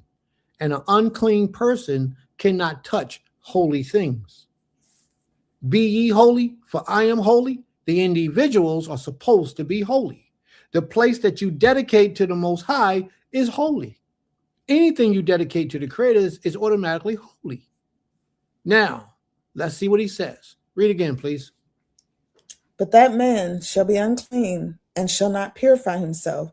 That soul shall be cut off from among the congregation, because he hath defiled the sanctuary of the Most High. He defiled the sanctuary of the Most High. His temple is where the Most High dwells. The Most High dwells in all of us, all of Israel. And if you defile this temple deliberately, then the Most High can dwell in you to the level like he would like to. Read on. Watch this. The water of separation hath not been sprinkled upon him. He did not get the waters of separation put upon him. Read on. And it shall be a perpetual statute. Should be forever. Read on. That he that sprinkleth the water of separation shall wash his clothes, and he that toucheth the water of separation shall be unclean until even. Verse 22. And whatsoever that unclean person toucheth. Now we're back to the unclean person that did not get the waters of purification put on them. Whatever that unclean person touches shall be unclean, and the soul that toucheth it shall be unclean until evening. Shall be unclean, and the person that touches it shall be unclean, not forever, but till evening. So that means that everything this unclean person touches, whoever touches that thing shall become unclean. And if this person don't know they're unclean and don't sprinkle themselves, they still unclean. This is why This is one of the reasons why whenever we make prayer to the Most High, we ask the Most High for permission to approach his throne before we make prayer. Because we never know our condition. Whenever we're about to make prayer to the Creator, y'all may hear us, we stop and we ask the Most High for permission to approach him. Now, sis asked something that's very important. She says, so I can't become clean from henceforth. Sis, what I explained to you earlier, and maybe I just snuck it in there and you didn't hear it, so please forgive me. What I said earlier was that if you hear this today, anybody who is in this condition and realize that they have violated the Creator in that way, my request would be that you will go to the Most High tonight in prayer and ask the Most High for forgiveness, to forgive you for what you've done, because you did it ignorantly. You did not know. So ask the Creator for forgiveness. And it just may be that the Creator will forgive you, but we may not know. You'll know because the Most High draw you to him. You'll know because of how you feel once you've done all that, whether he accepted it or not. He'll let you know. More than likely he will if you ask of him and you mean it in sincerity and you uphold that through the rest of your days. He'll know whether you mean it or not in your heart when you say it. So it's only up to the Most High whether he will or will not have mercy. I believe he would because he's a merciful king. He's very merciful to those who set their heart on him. So I don't see any reason why he wouldn't with you, sis. If you on your menstrual, I would suggest you, well, that's an emergency, so go ask him and see what the Most High tells you. Let's see what Sister Higdalia has to say. Let me highlight this. She says, this is where the message is touchy because this is all of us right now, whether we use mock water or not. We will be unclean until the Most High cleanses us when he brings us out. Well, I agree with that. I agree with you, sis. But the thing is, everything that's in your power is what you are commanded to do. If you come into the understanding of a law that you didn't know was a law, it's now meant for you to keep that law. You're now held accountable for that law. You're going to be held accountable for it anyway. I believe that's Leviticus 5. In ignorance, sin of ignorance, you still held accountable for it.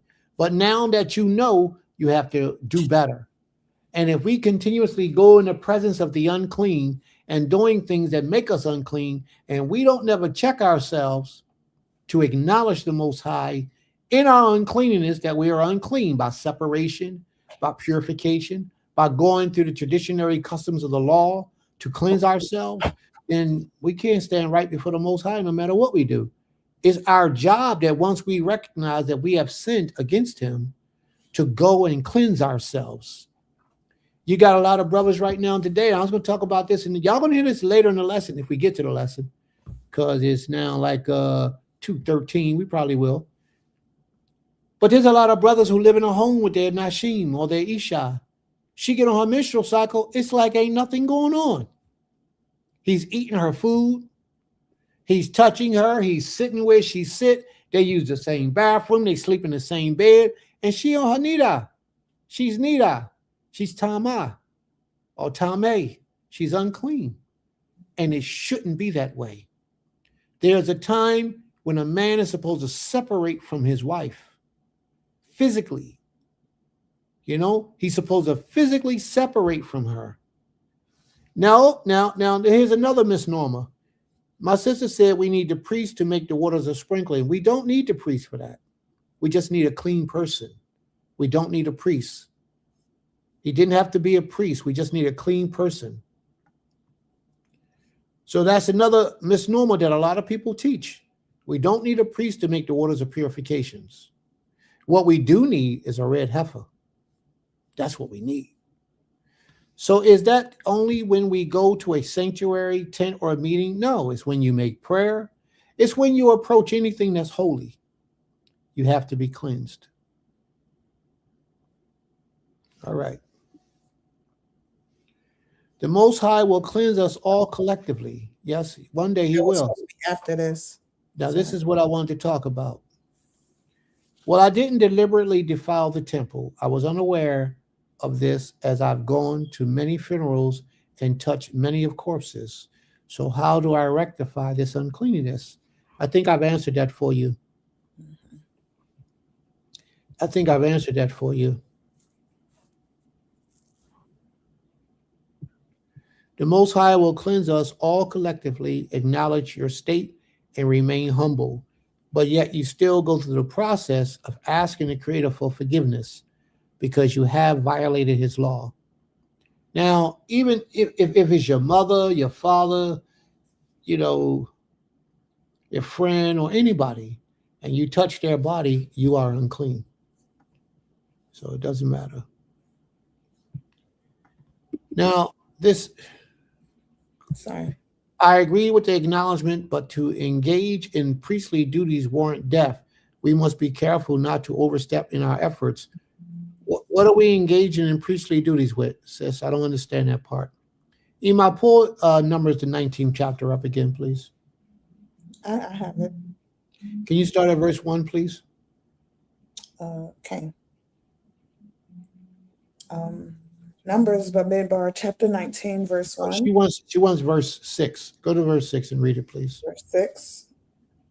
All right. Numbers Bamidbar, chapter 19, verse 6 reads, "And the priest shall take cedar wood and hyssop and scarlet and cast it into the midst of the burning of the heifer." Now, where did, in anything that I said, by making these waters, these replicas that I mentioned, burning any wood and burning a red heifer? As I explained earlier, these are the things that we can't do. We can't do those things, sis.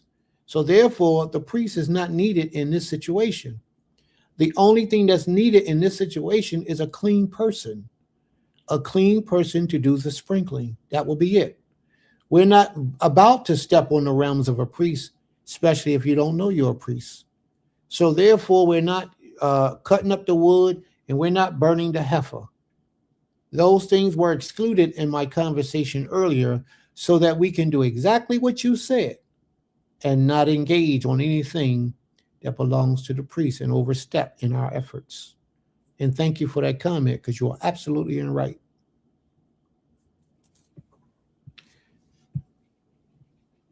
Yes, absolutely. We don't.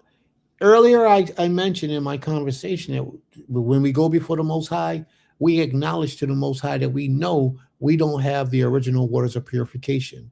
We know we don't, but we ask that you would please accept this as an offering of what we're doing to please you. Yes, we go through the whole process and we ask the Most High for forgiveness. And anybody who becomes unclean for that reason should do the same thing. That's just my opinion of it. There are a lot of us who have touched a dead body, been on a grave, and been in a building, in a home where people are unclean. And at one time I went into this building, this guy, something told me don't go in this guy's house. I don't know if I was doing deliveries for the restaurant at this time. We have a restaurant. We used to have a restaurant in Philly, and I used to run a delivery sometime. And I don't know if I was doing a delivery in his house or whatever, but the guy was outside talking to me. And then he asked me, because look, I want to show you. So we steps inside the house. Something told me don't go in this guy's house, because I usually don't go in people's house. But I went in with the guy and we talking. And he takes me down the basement. Oh, his house was for sale. He takes me down the basement. And then he takes me upstairs in his bedroom. And he tells me this is where he killed the guy. I said, what? He said, yeah, the police looking for me now because this is where I killed him. He told me the whole situation, how it transpired, and said that he killed the guy right there. I knew I was unclean at that moment. So I had to go home on the 3rd day and the 7th day and get sprinkled. And I had to separate myself. Now, during that time when you know you're unclean, you don't make prayer to the Creator because you're unclean. And the Most High doesn't want you to approach him in an unclean condition. So therefore, I didn't pray for 7 days, and I had to separate myself from the Creator for that time spiritually. And once my days of purification was up, Then I took my shower, washed my clothes, and made prayer. And I couldn't wait to make prayer. And it felt good.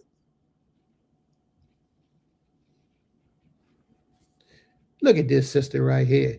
Okay, I can accept it as your opinion of what is to be done.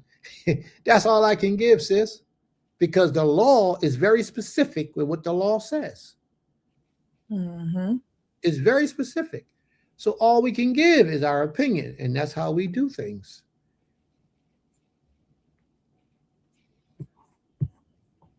I don't know, sis. Prince got a way of talking to people. Yeah, but I tell you what, I believe him because later on, like later that year on 33rd Street, he used to park a camper and he moved into a camper on the street and he started living in a camper. Hadn't been to his house in a long time. So I actually believe what he said about killing somebody and being on the run. But it wasn't none of my business, so I mind my business.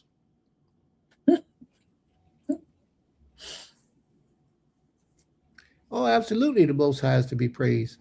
Well, somebody would have had, if it would have got ugly, somebody wouldn't have made it out, but it would have been me. I'd have made it out.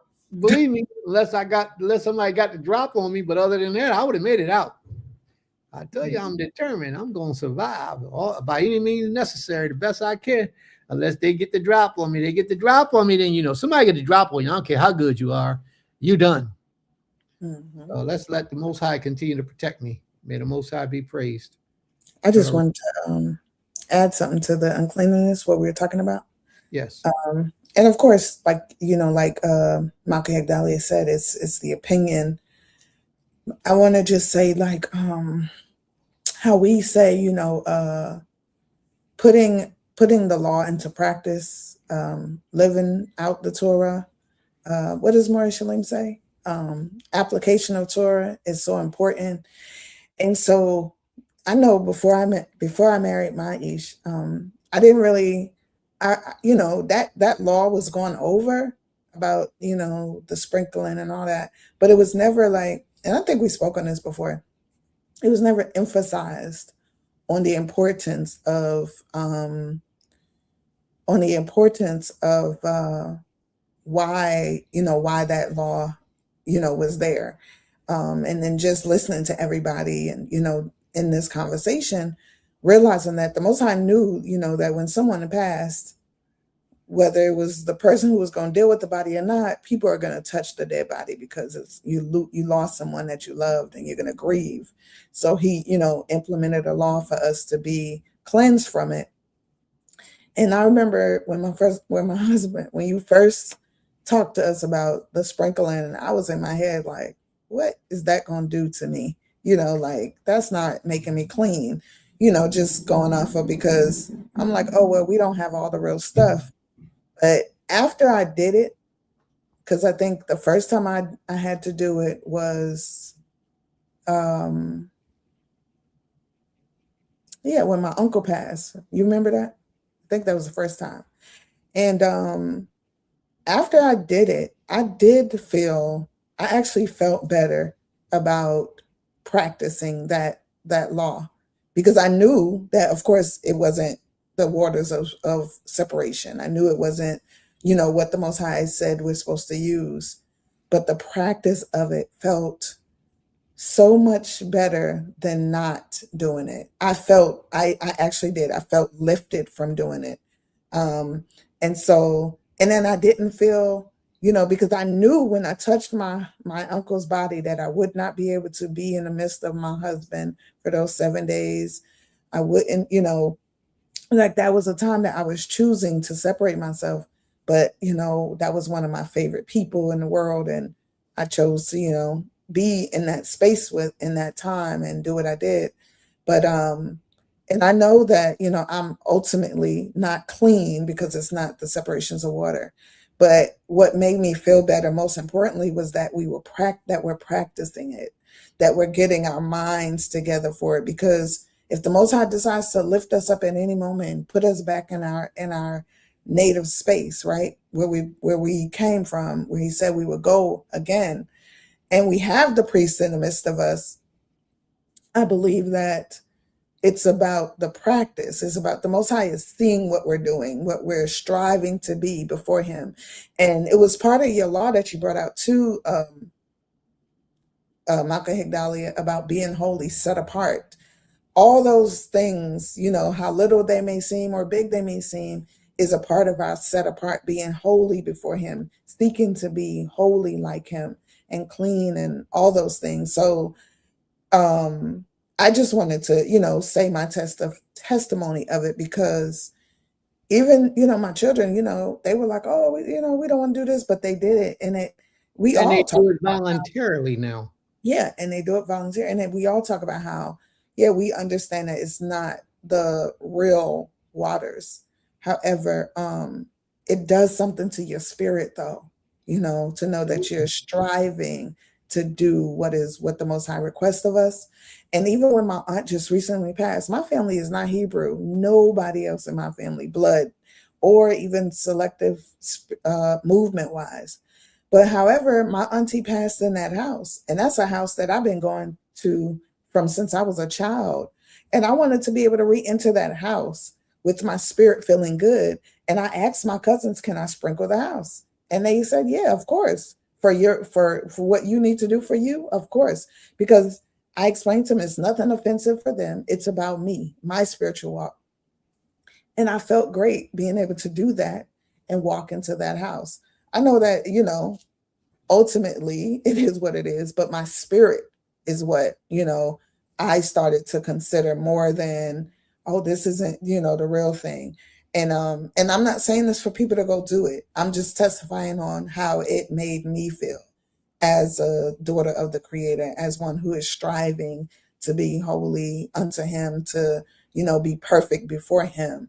And just as a testament of, we have to practice being in the land, because we don't know when He is going to take us back. We don't know how or when, but He said He would. And we know it's not going to be all of us, but, I would just say, do our best to practice, to strive to do what is asked for us when we can in the matters. And like Mai said, praying in that process, asking the Most High, acknowledging that we know that this isn't the real. However, we're doing our best to give Him our purest states. So, Zego, that's all I have to say. May the Most High be praised. And let me talk a little bit about this. Who knew that we was going to get up on all this stuff through that conversation today? Not I. But let me say this to you also. The Most High is so distinct in that law that if a person dies in a house, any open vessel, any open food is unclean. Any of the food in the house that's not covered up is unclean. Any earthen vessel that made with earth, clay, mud, you got to break, you got to shatter. They're unclean. So if I had a jar in my refrigerator on my countertop, or I had fruit that was out in the opening, and my wife, when she passed, all that stuff had to go in the trash. The fruit, anything that could absorb the air and touch it, it had to get basically thrown away. If it was closed up, sealed up, or never opened, then I'm cool. But if it was open to the air, that spirit essence, it had to be destroyed. That's the law. That's what the law says. The house that she died in, or that the person passed away in, the home, had to be sprinkled as well. Mm-hmm. That's the law. Now, I'm sorry. Did you want to say something? Yeah, I was about to say, when my father passed, in, because that's on our land, I was able to, once he passed, of course, I touched him, of course, so I was sprinkled, but the house was sprinkled. And then in the midst of that, all the stuff, like you said, that was open in that house. And, I'm sitting there throwing away stuff, but, to the best of our ability, we're doing what we can to honor the Creator and to honor His laws in this state of captivity that He knows we're in. He knows that we're mentally in captivity, physically, emotionally, spiritually, all these things, but he still left it on record for us to remember, to do as we can, as much as we can. And so for me, doing it, honestly, it did feel good. Even my dad's house now feels like I did my best to cleanse it from him passing in it. And when I walk in it, I don't feel like I'm walking into an unclean home because, we did the practice. So. And that's right. And, had you not done that, then we would have just had to burn the house up.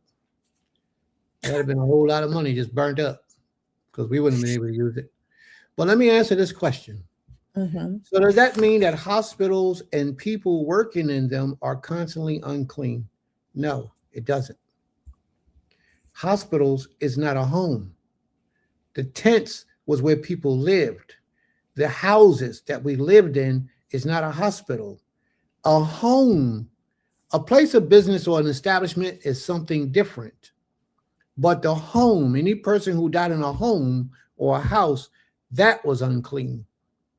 He didn't say anything about a building that's a medical center or a hospital or any kind of commercialized anything. He said a house. And in my opinion, no, you're not unclean if you go into a hospital. There are certain things that has to be done, and the Father made preparations for that. But a home is more personal. A house, you live in there, your spirit dwells in your home. In anybody's home, your spirit dwells there. Not a hospital. There's a whole lot of spirits that dwell in a hospital. Whole lot of that doesn't, no ownership to that hospital. But your home, that's your home. You have a form of claim to that. So if you pass in a home, that's what the law says, in a tent or homes, that's what we lived in. Then that's when all these laws apply. Not in a hospital. I know one gas station where a guy got murdered in a gas station. And because it's a commercial real estate, it's not a home, then it's not you don't have to worry about that. Now, if it was your gas station, then you can go through that process and do whatever you want. But a gas station, no. I mean, anything commercial is a different story. But that actually says a tent, and a tent is a home. That's where we dwell. Boy, I just love when people voice their opinion. She says, I disagree. We did not have hospitals back then for it to be mentioned. A tent could have had any function, doesn't have to be a home. All right. No problem, sis. You can go with that if that's what you please. But that's your opinion. And what I ask you to do is I want you to hold on to that and how you properly word that in your life as you go through life and you deal with these situations. Always keep that in mind. May the Most High be praised. My teaching for us today is that any commercial property that is not a home or any building that is not a home where somebody passes away, you don't have to worry about those types of ramifications. All right. All right. She says, our temple was a tent. It was. Our temple was a tent. And our temple held the power of the Most High in it. We were told not to touch anything holy if we're unclean. So therefore, we couldn't go to the temple. It's a lot to it, sis. It's a lot to it. Now, what about the people working in them? The people working in them are not unclean either, except if they touch a dead body in that location. If they touch a dead body in that place, then yes, they're unclean. Hospitals are always unclean, commercial properties, etc. All right. Thank you very much. And all actively dealing with death, blood. Yes. Now that's a good question as far as touching the blood. Does the blood make you unclean? I don't know people who touch blood, but I wouldn't want no blood getting on me anyway. And I never even took the time to consider if blood from a person made you unclean just by touching them. But I can see the association with blood possibly making you unclean because people's diseases, germs, bacteria and stuff is held. It can be transferred through the blood. So I could see where that could be something that we could actively teach and watch on. We dwelt in tents for a time, but eventually our ancestors had actual houses with rooftops. Therefore, those houses became those tents. So I would say a house is the same as a tent because we actually dwelt in them. We lived in them. They were our homes.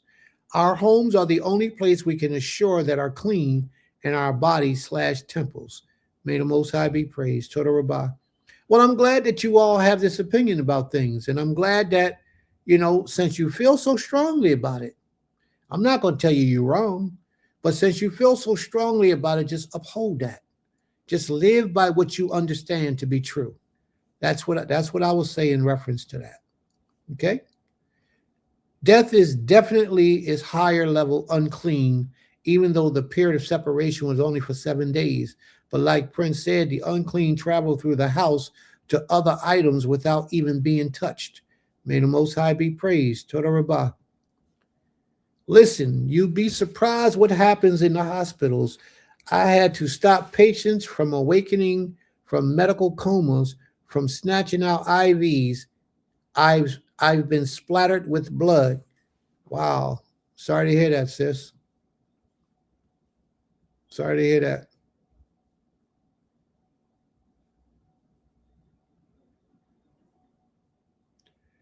May the Most High be praised. All right. So that's my. You want to say something, Ma? Yes. Because the blood conversation just sparked a conversation, because I know we talked about this before. So if I cut myself, that bleeding does not make me unclean, as it's a different type, because I saw her comment about the splatted, and that does happen when you take out an IV or when you even give blood. But that act of those processes of blood is not what's unclean. It's a person unclean, like having a baby. That blood is unclean, and your cycle.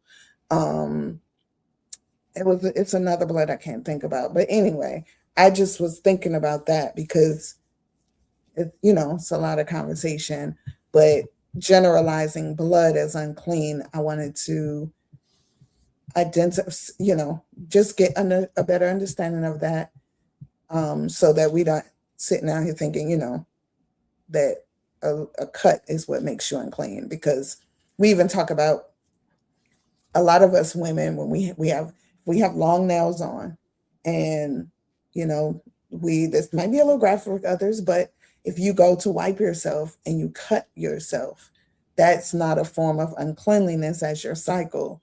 That's just a cut, because that happens to women. You can wipe too hard, you can bruise yourself, you can cut and cause a little bleeding, but that's not the same as uncleanliness from your cycle, from your nida. Okay. All right. But we can go to it. No, you're right. Through the law, there are certain places and certain times when blood makes you unclean. And that is when a woman is on her menstrual. That is when a child doing childbirth or child rearing, when a baby is born, that blood is unclean. That is when you're out to war and you kill somebody, that blood is unclean. And the Creator speaks about going through a purification process during that time, because you slayed the man, you killed him, So I don't know if I get a cut, I'm saying I'm not. If I get a cut, that doesn't make me unclean. If I get punched in the nose and my nose bleed, that doesn't make me unclean. But if I get a sore and pus is in that sore underneath of the arm, underneath anywhere of the body, then yes, you are unclean. You're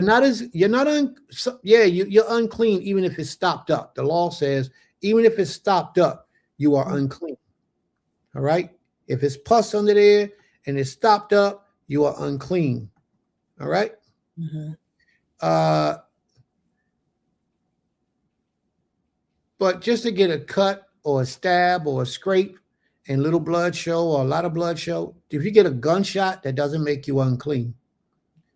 You know, you get a stab, that doesn't make you unclean unless you die, unless you pass away from those things. All right. So, but I will say, if I was in a hospital working and somebody blood splattered on me, I would consider myself unclean. I probably would. And I will probably separate myself and go through that whole process. It's just my opinion, because I'm like that. I would probably separate myself and go through that whole process for a good 3 days, 7 days, as the law requires. So, well, I was going to say another thing. You brought up the pus thing, right?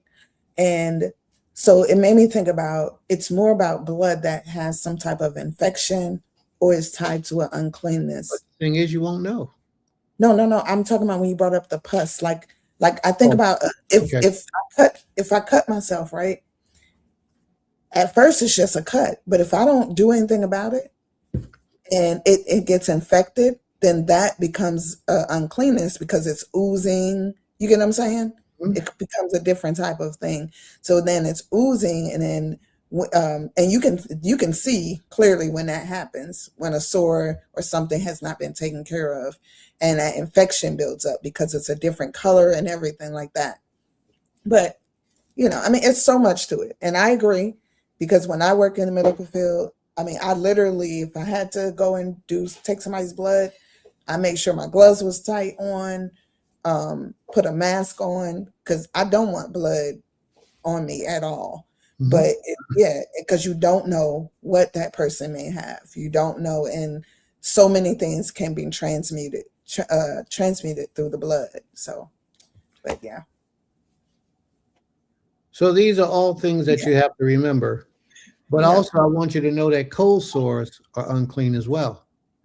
Yeah. Cold sores that people get on their lips, on their genital parts, all of that is unclean. And when that outbreak starts, when you get that lip, you're sore on your lip, you are unclean.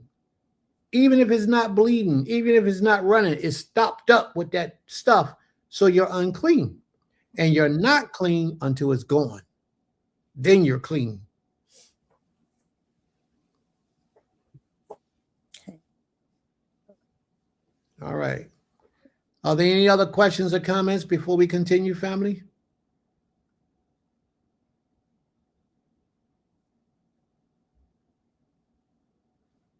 You have a question, Ema? Something you want to say? No, I was speaking to. Okay. All right. So if there's no other question or comments, we can go to the next law. We could go to the next law. But that's how we do it here, y'all. We're real thorough on these things. We have to be, because we have to inform the people so they'll know what's going on.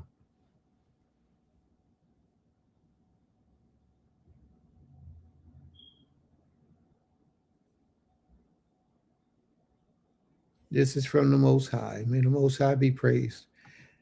I thought you were asleep. My question was, for the real waters, who made it? Yeah, she was asleep. She just woke up. For the real waters, who made it? A clean person. A clean person had to make the waters of purification. Didn't have to be a priest. It just had to be somebody that was clean. She said, I wasn't asleep. Nope, you got me wrong. I wasn't asleep. Okay. May the Most High be praised. I was just thinking in my mind, she must have fell asleep. All right, let's move forward. All right, the next law can be found in the book of Exodus, chapter 12, verse 1 through 4. And it reads, this is Autumn's law. It says, and the Most High spoke unto Moshe and Yaharon in the land of Egypt, saying, this month shall be unto you the beginning of months. It shall be the first month of the year to you. Speak ye unto all the congregation of Yisrael, saying, the 10th day of this month they shall take to them every man a lamb according to the house of their fathers, a lamb for a house. And if the household be too little for the lamb, let him and his neighbor next unto his house take it according to the number of the souls. Every man according to his eating shall make your count for the lamb. And her explanation is the Most High gives emphasis on relying on the neighbor. Based on this, I'd imagine that we actually are supposed to live around each other, supporting thy neighbor, brother. Absolutely. May the Most High be praised. And in that law she brought forward, we actually took the blood from the lamb and put it on the doorpost of our house, and that blood spoke to the deaf angel and told the deaf angel not to come in here. Ain't that something deep? Just while we're talking about blood, the power of blood, the Creator said that the life is in the blood. It's just something about blood that we're missing too. So maybe I have to do that lesson on blood and water. Yeah, blood and water. All right. Be praised. Total Rabbah. And then Sister, 15. yeah, Sister Esther's law can be found in the book of Numbers, Devarim, chapter 15, verse 5. And it reads, "And the fourth part of an hin of wine for a drink offering shalt thou prepare with the burnt offering or sacrifice for one lamb." And her words are, "The commandments are perpetual and not done away with, as so many have been deceived to believe. The Most High is everlasting, just like his words." Can you read that commandment again, please? Can. "And the fourth part of an hin of wine for a drink offering shalt thou prepare with the burnt offering or sacrifice for one lamb." Okay. All right. May the Most High be praised. All right. Where he kills his law can be found in the book of Leviticus, Vayikra, chapter 19. And I think we already read this law, but I'm going to read it again. No, we didn't read this. Not today, I don't believe. Okay. Verse 17 reads, "Thou shalt not hate thy," oh yeah, right. "Thou shalt not hate thy brother in thine heart. Thou shalt in any wise rebuke thy neighbor and not suffer sin upon him." And his explanation reads, "Do not hate a fellow Israelite in your heart. Rebuke your neighbor frankly, so you will not share in their guilt." May the Most High be praised. Total Rabbah. Blood is thicker than water.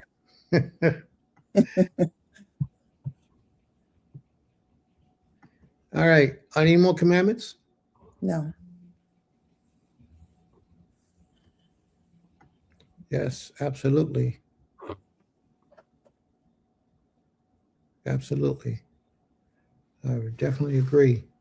All right. So we don't have any more commandments, Ima? No. It's hard to believe we're done with the commandments. That was fast.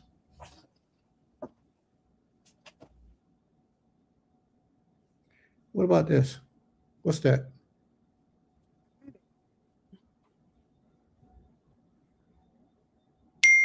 I read that. It was Autumn's commandment. I read it. Okay, I don't remember us doing that one. I did. Okay, thank you. Very good. May the Most High be praised. Mm-hmm. All right, let's move forward. Are there any other commandments, family? Any other commandments? And that was Sister Laurel's commandment we talked about all that time, wasn't it? See how you started all that, Sister Laurel? That's what I'm talking about. May the Most High be praised. Emma Carroll says, "Shabbat Shalom. It's very important to know the difference between unclean and not being unclean circumstances when it pertains to blood. Prime example, the commandment of circumcision." Yeah. So how about you come in, Emma Carroll, and talk about this, Emma Carroll? How about we send you the link, Emma Carroll? You come on the screen and tell everybody your opinion of this matter, because it's a very good opinion. Would you like to come in and elaborate a little bit, sis? She's right, though. If she doesn't come in, then I'll talk about it, but I would prefer to hear it from her. I'm going to send you the link, sis. You can come into the room and speak your opinion on this matter, because that's a very good point. If you don't want your camera on, you don't have to have it on. But I know you can do a better job at it than I can because it's in your heart to do so. That's probably why the Creator gave it to you, not me. Did she say she'll come on?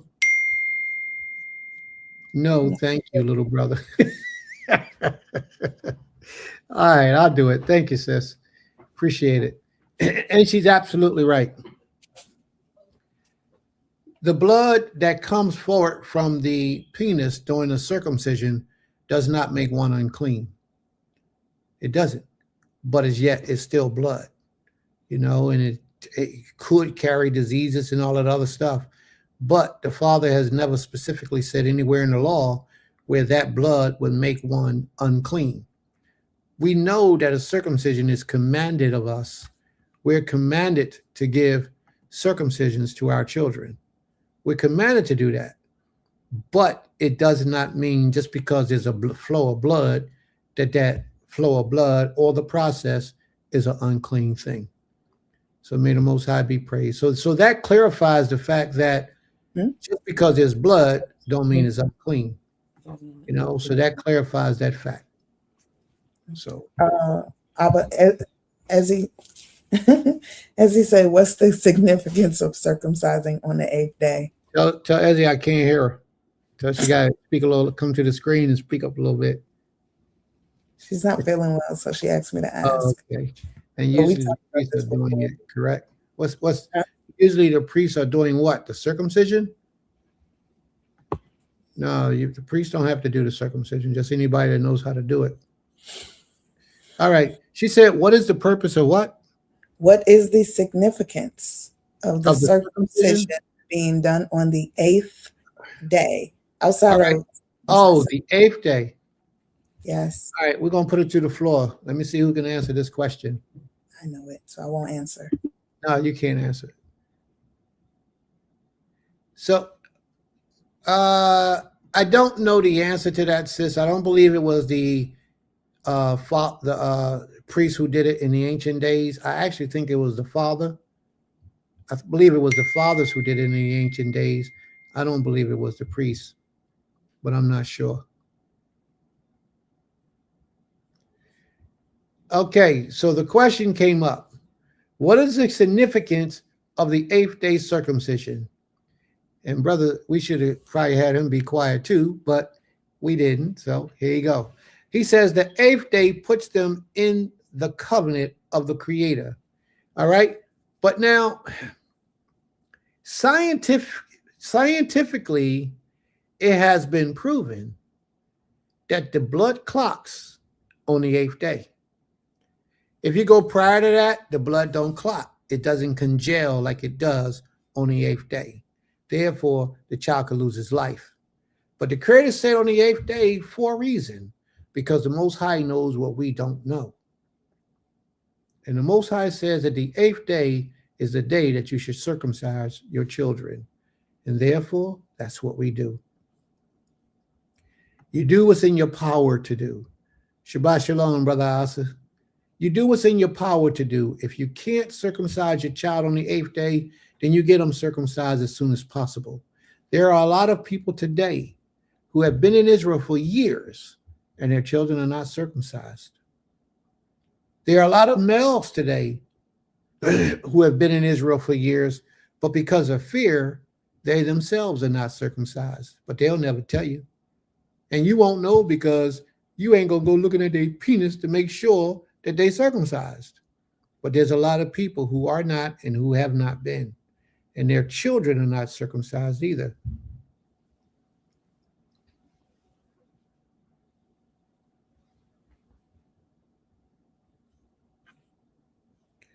So let's just stay on point, y'all.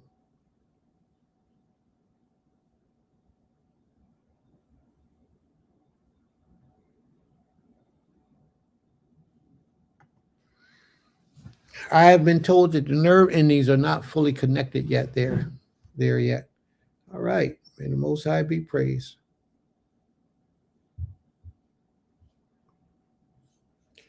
An uncircumcised person in the house prevents the head from participating in Pesach. Absolutely.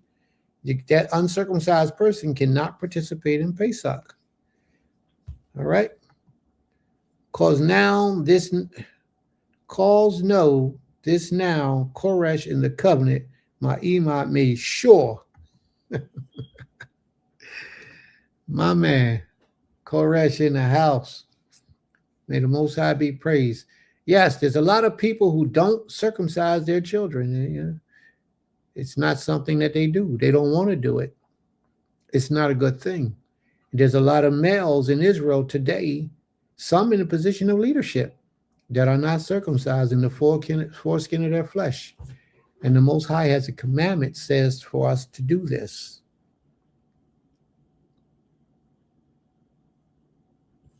Yeah. Something you ain't going to be able to check. All right. May the Most High be praised. Yep. Are there any other questions or commandments, family? Any other questions or comments? Anyone?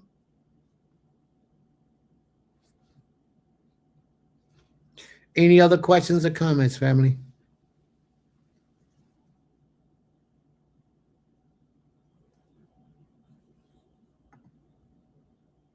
Seems like all of Cuba does not keep the covenant of circumcision. Yeah, I wouldn't know the answer to that. She's that crazy. We should be checking. Okay, sounds good.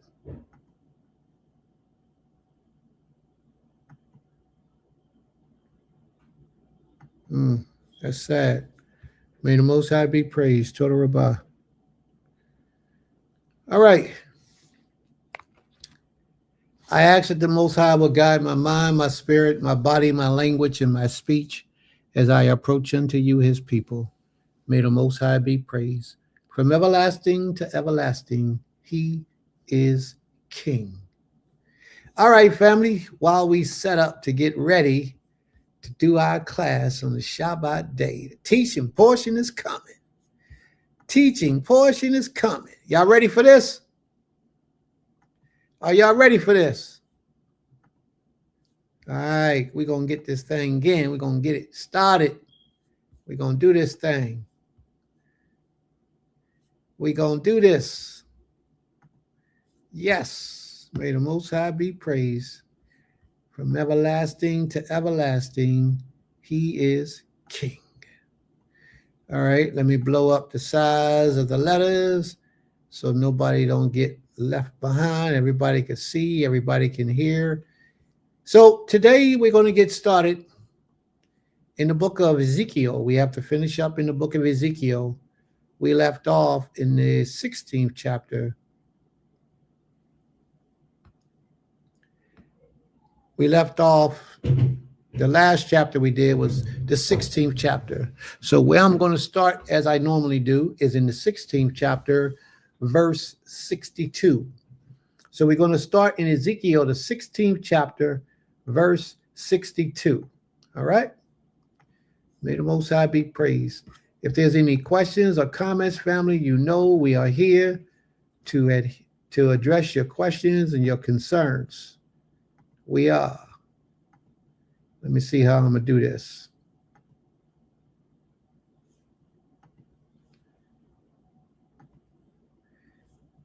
We're going to get it right one of these times. All right. That's a little bit better.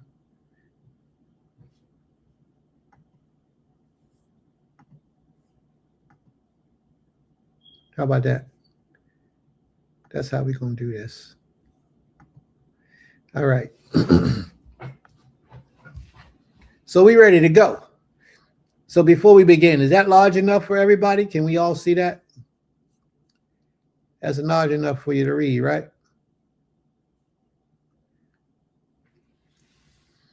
Now nobody ain't saying nothing. Shabbat shalom, everyone. Shabbat shalom.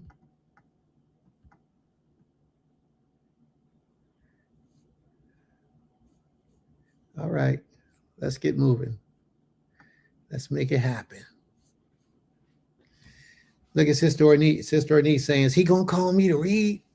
Is he going to call me to read? Nah, Sister Ornette, I ain't going to call you to read. I'm going to do this, sis. I'm going to do this. The Most High said, I will establish my covenant with you, and you shall know that I am Yod-Heh-Wah-Heh, that you may remember and be confounded and never open your mouth again because of your shame, when I atone for you for all that you have done, declares Adonai Yod-Heh-Wah-Heh.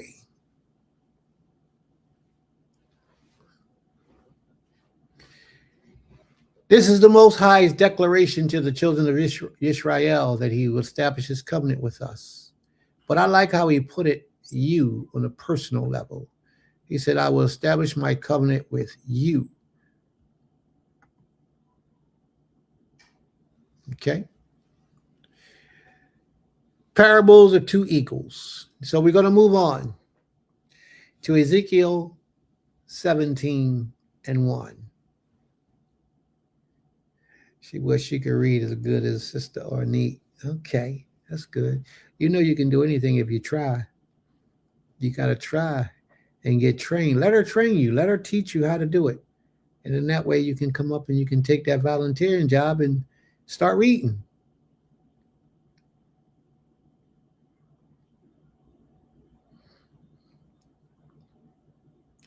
But I don't mind reading. Here we go. And we got a journey for you today. The name of the lesson today is The Soul Who Sins Shall Die. Earlier, we had a whole dissertation about the unclean bodies and how touching the body, walking on a grave, touching the bone of an individual, going into a house where a person has died, eating things that was in a house that was open to the air when a person died. All these things make one unclean. So if these things make you unclean, that means it brings sin upon you. So therefore, if you participate in these things, then you are willfully sinning against the Creator. And if you're not asking for forgiveness, then you're living in a sinful state. And then these laws will apply that we're about to read about. Now, there is opportunity and chance for you to cleanse yourself once you've been in these conditions to make yourself holy and clean and acceptable to the Creator. So we got 2,100 people in the room. So what I would ask at this time, before we begin our lesson, that you go out, you like, and for those of you who are new, you can subscribe. You can ring the bell so that you're notified whenever we go live. So family, if you have not liked, please like. If you didn't share, please share. Go to your social media, go to your phone, down your messenger list, copy and paste the attachment, and share it with individuals all down your line, all down your phone timeline. Just share, share, share. Go to your social media, Instagram, everything, and share, because somebody needs this message. Somebody needs this message.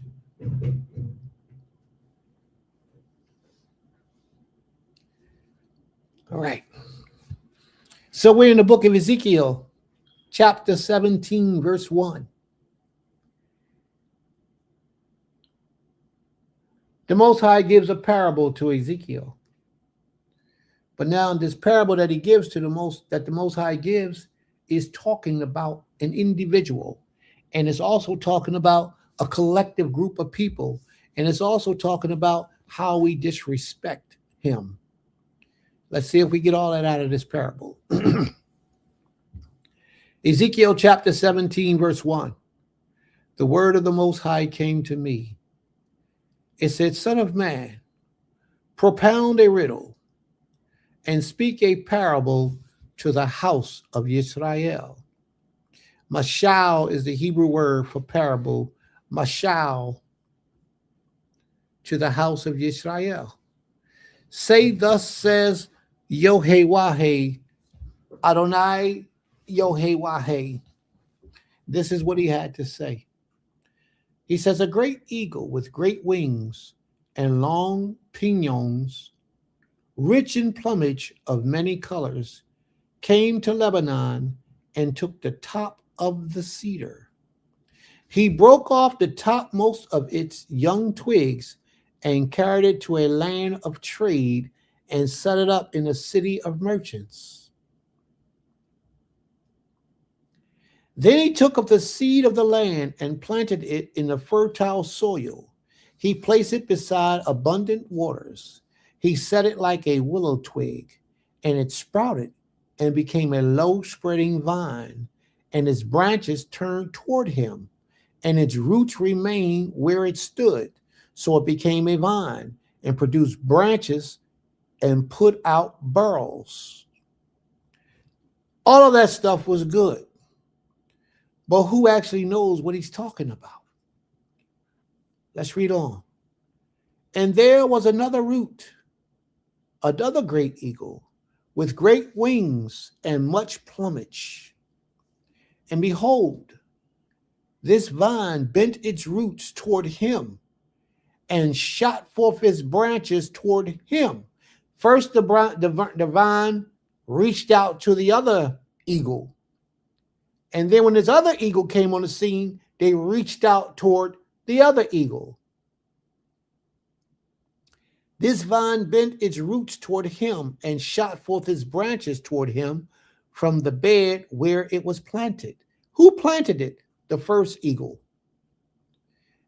And when the first eagle planted it, the branches, as they grew, they served him first. And then they turned and betrayed him and went to the competition, the other eagle, that he might water it, that he might provide for it, that he may cover it. This seems to be talking about the minds of a lot of our people. Can't trust them. It had been planted on good soil by abundant waters, that it might produce branches and bear fruit and become a noble vine. Say thus says Adonai Yohewah. He says, will it thrive? Will he not pull up its roots and cut off its fruits, because it betrayed him and it went and began to serve his competition, or it began to serve someone other than him? So will he punish it for that? Will he cut off its roots so that it withers, so that all its fresh sprouting leaves wither? It will not take a strong arm or many people to pull it up from its roots. Behold, it is planted. Will it thrive? Will it not utterly wither when the east wind strikes it? Wither away on the bed where it sprouted. Then the word of the Most High came to me, saying, now to the rebellious house, do you not know what these things mean? And I'm pretty sure that none of you know what this thing mean unless you done researched it, found out in some type of way. He says, tell them, behold, this is the answer to the parable. The king of Babylon came to Jerusalem. Y'all remember that?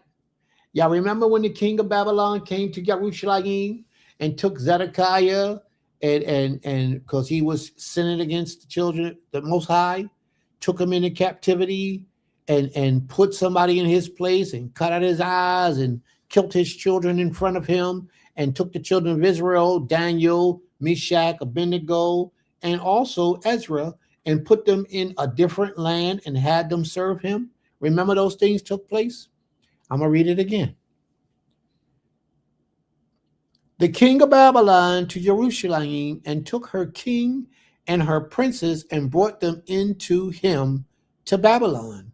And he took one of the royal offsprings and made a covenant with him, putting him under an oath, the chief men of the land he had taken away, that the kingdom might be humble and not lift itself up, and keep his covenant, that it might stand.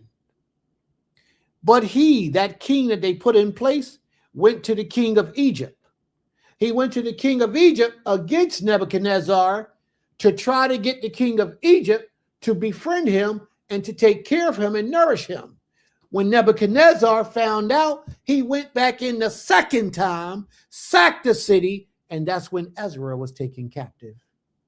Ezra didn't go out with the first slew, he went out with the second slew. Verse 14, that the king might be humbled and not lift itself up, that the kingdom might be humbled and not lift itself up, and keep his covenant that it might stand. But he rebelled against him by seeking his ambassadors, by sending his ambassadors to Egypt, that they might give him horses and a large army. It says, will he thrive? Can one escape who does such things? Can he break the covenant and yet escape? Now, what I want to say about all this is that what Israel didn't take heed to was the word of Yirmiyahu the prophet.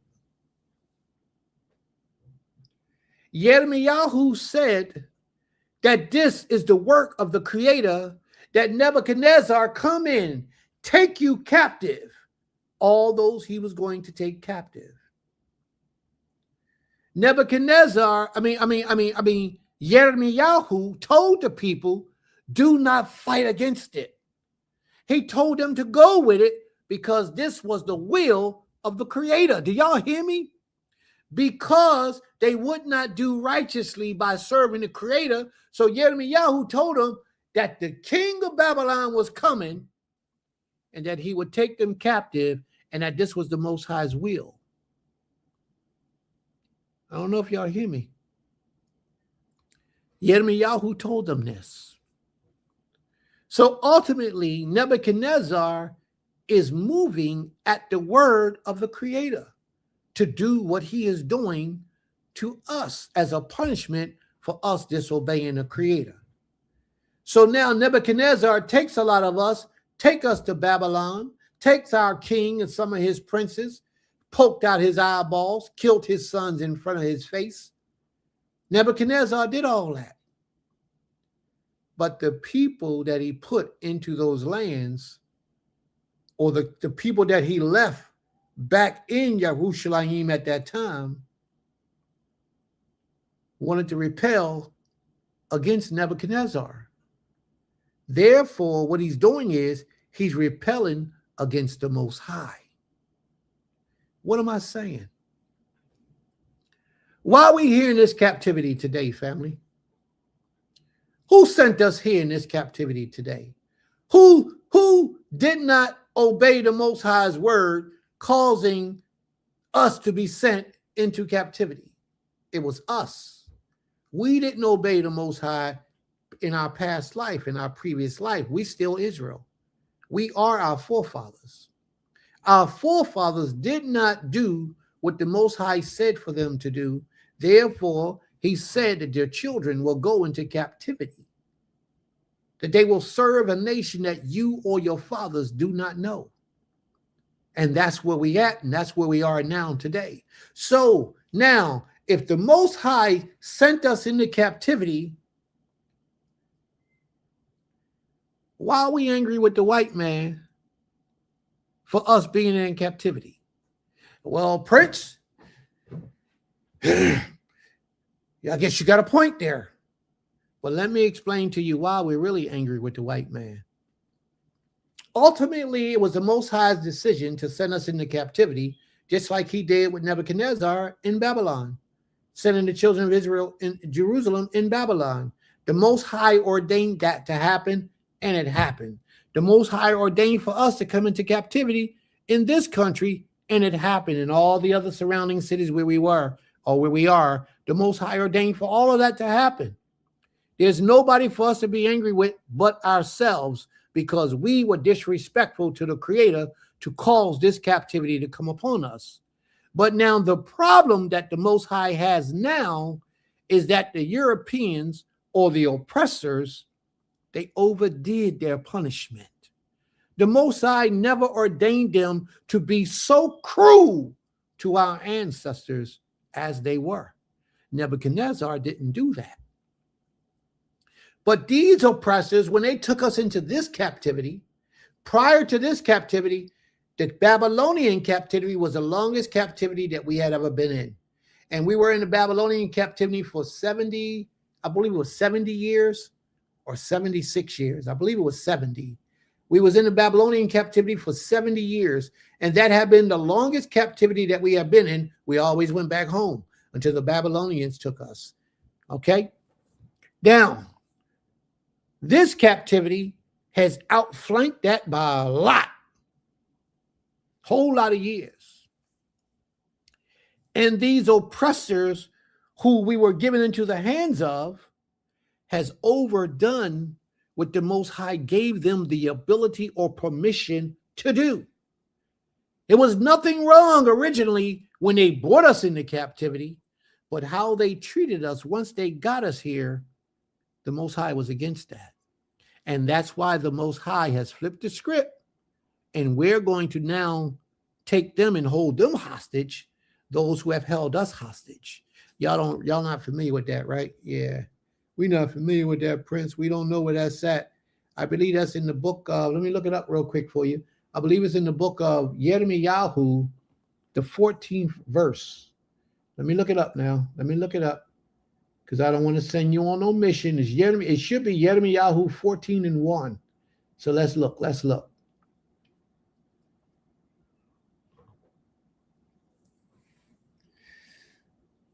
Oh, not Yirmiyahu. What am I thinking? Isaiah 14:1. Isaiah 14:1. Yes. Isaiah 14:1 says this: for the Most High will have mercy on Jacob, and will yet choose Israel, and set them in their own land, and the strangers shall be joined with them, and they shall cleave to the house of Jacob. And the people shall take them and bring them in their place, and the house of Israel shall possess them in the land of the Most High for servants and handmaidens. And they shall take them captives, whom captives they were, and they shall rule over their oppressors. Y'all see that? That's a fact. Thus saith the Most High, King of the universe. We will take these people who had us as slaves, and we will rule over them. We will once again be in the position of leadership throughout the earth. Now, just like I read that, don't think for a moment that the oppressors didn't know this. Let me tell you something for a minute, family. Think about this for a second.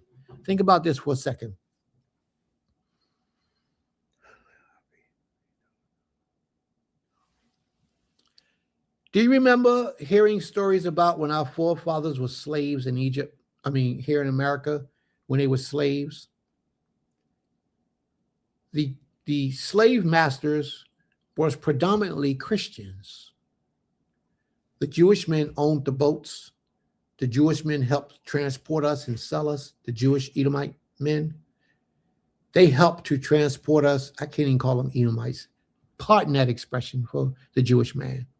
But the Jewish man owned the boats and things that we came over on. They helped in the process of us being slaves sold here in America. But the European people were the oppressors that ruled over us directly. Do you remember they taught us Christianity? Do you remember they gave us the New Testament to read, bypassing the Old Testament? They didn't want us reading anything at first because it was prohibited for a slave to know how to read. But they gave us religion. They didn't give us the Old Testament. They gave us the New Testament.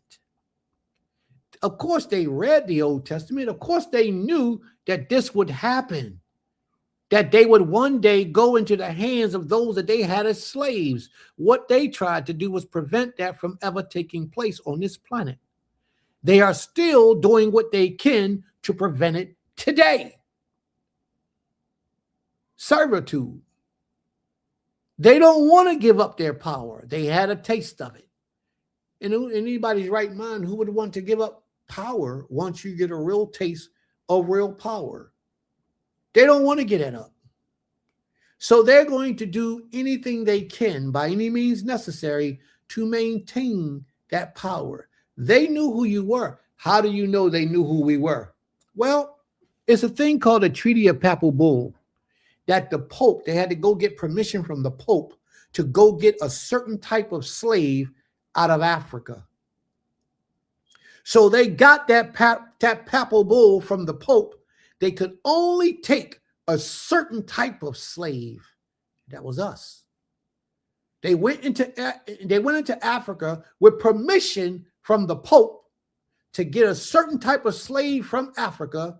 And guess what? The Africans went into Africa, trapped our people, sold our people because they knew we wasn't their people. They sold our people to the Europeans, and they took us over here. They brought us here in slave ships, in the belly of slave ships. The Africans, once again, went out into the jungle, into the wilderness, captured our young folk, our young people, held them in the slave dungeons until the Europeans came and they traded us for gunpowder, salt, and other things. They gave us to them by permission of their excellent king or Pope. And I believe it was Pope Leo the fourth, I think it was, or the third. I'm not sure. Please don't quote me on that. But when you find out which Pope it was, send it back to me, please. How we got in the Caribbeans and the Barbados and all those other areas is that we have slave revolts along the way to America. We have slave revolts where the slaves would try to take over the ship. And they would go, once the revolts got that bad, they will pour to different areas and just unload the slaves, sell them off there. They couldn't take it no more to get us all the way to America. So what they did was they pulled over to these other places and they sold us. They had auctions in these places and sold us because they couldn't get here because we was a bad mama jamma. We didn't just let them take us. They took us. And we was docile because the Creator made us docile because this was all a part of his plan. And they sold us here in America as well. But now, let me explain this to you because I don't want information getting confused. When that took place, prior to that happening, our ancestors, a large majority of our ancestors, had already been in America thousands of years before this took place. A lot of our ancestors that came from our holy land, Israel, who came over here,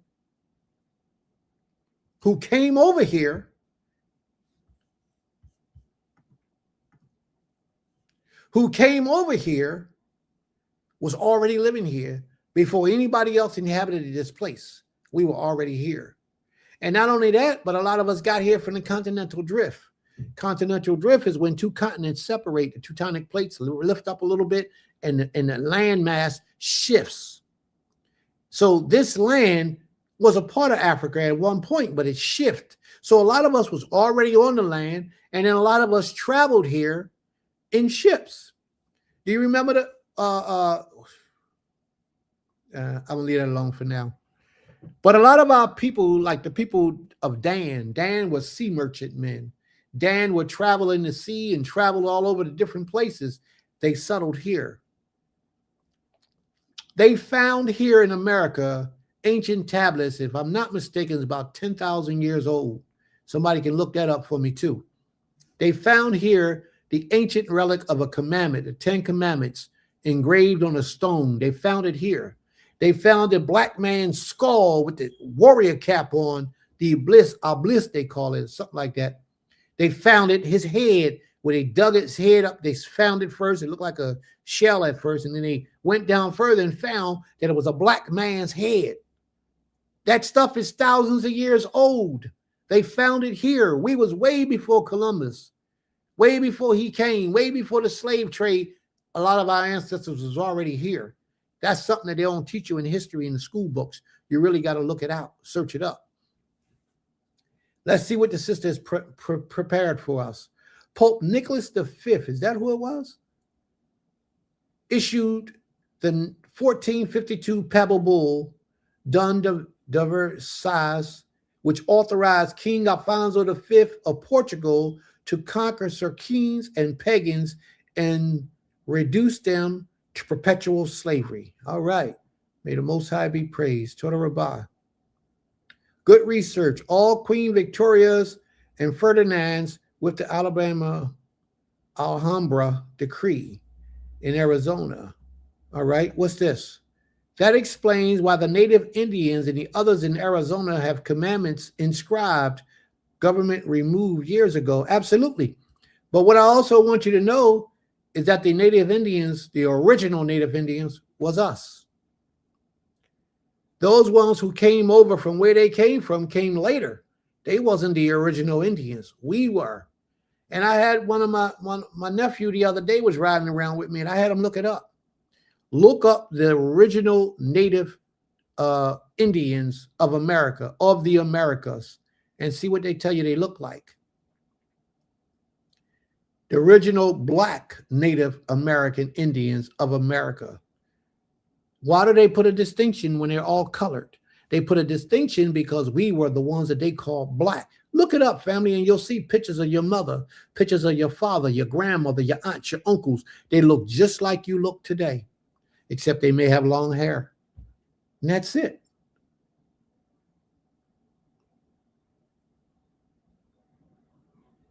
That's right. Got to look it up, family. We were the original inhabitants. We are indigenous to this land. We are the indigenous people of this Americas. We were always here as long as they can find out that history. That's right. Because the Europeans don't want to give up their power. And do you also know that this land over here belonged to you?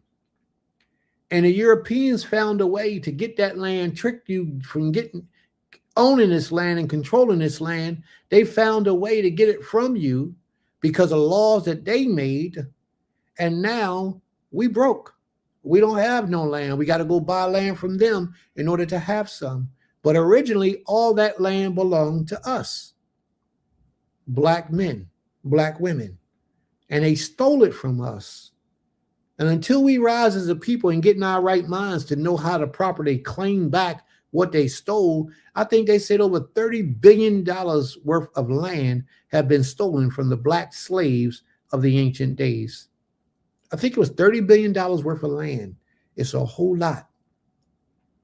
That's right. You got to go back into the land patents and the deeds and the treaties. The treaties that they made way back in the day. You got to go and do the research on those things, and then you'll see that this stuff belongs to you. But you got to know to research that. Not enough people really understand that whole process. But if you look it up, you'll see that this land really belongs to you. And how do you get it back? How do you claim it back? Maybe we need to hire somebody or put somebody on the payroll to get that done for us. But first, we got to come together as a people so we can pay them, right?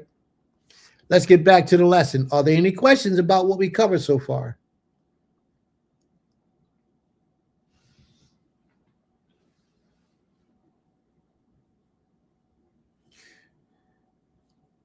Ezekiel 17 and 16. All right, let's go. As I live, declares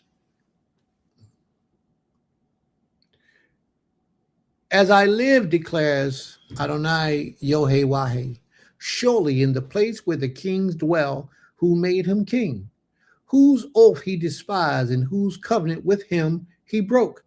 In Babylon he shall die. Pharaoh with his mighty army and great company will not help him in war, when mounds are cast up and siege walls built to cut off many lives. He despises the oath in breaking the covenant.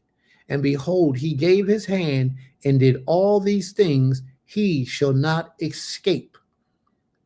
Therefore, thus says the Most High, Yohei, as I live, surely it is my oath that he despised and my covenant that he broke, I will return it upon his head. I will spread my net over him, and he shall be taken in my snares, and I will bring him to Babylon and enter him into judgment with him there for the treachery he has committed against me. Now they rebelled against the king of Nebuchadnezzar. They rebelled against Nebuchadnezzar. Why are the Most High saying that we rebelled, or our king rebelled against him? It's because Nebuchadnezzar was moving at the authority of the Creator, and that was told to them by the prophet Yirmiyahu.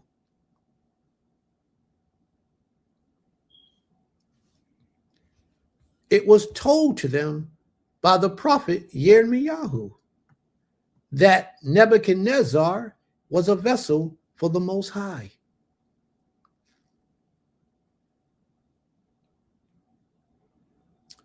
And all the pick of his troops shall fall by the sword, and the survivors shall be scattered to every wind. And you shall know that I am Yod-Heh-Wah-Heh, have spoken. Thus says Adonai Yod-Heh-Wah-Heh, I myself will take a sprig from the lofty top of the cedars and will set it out. I will break off from the topmost of its young twigs a tender one, and I myself would plant it on a high and lofty mountain. That meant that he would take a young man and put him in a powerful position.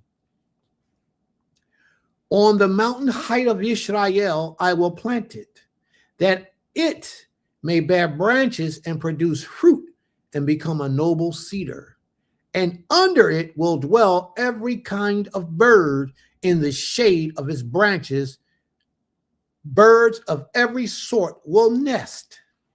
And all the trees of the field shall know that I am Yod-Heh-Wah-Heh. I bring low the high tree and make high the low tree. I dry up the green tree and make dry the nourished tree.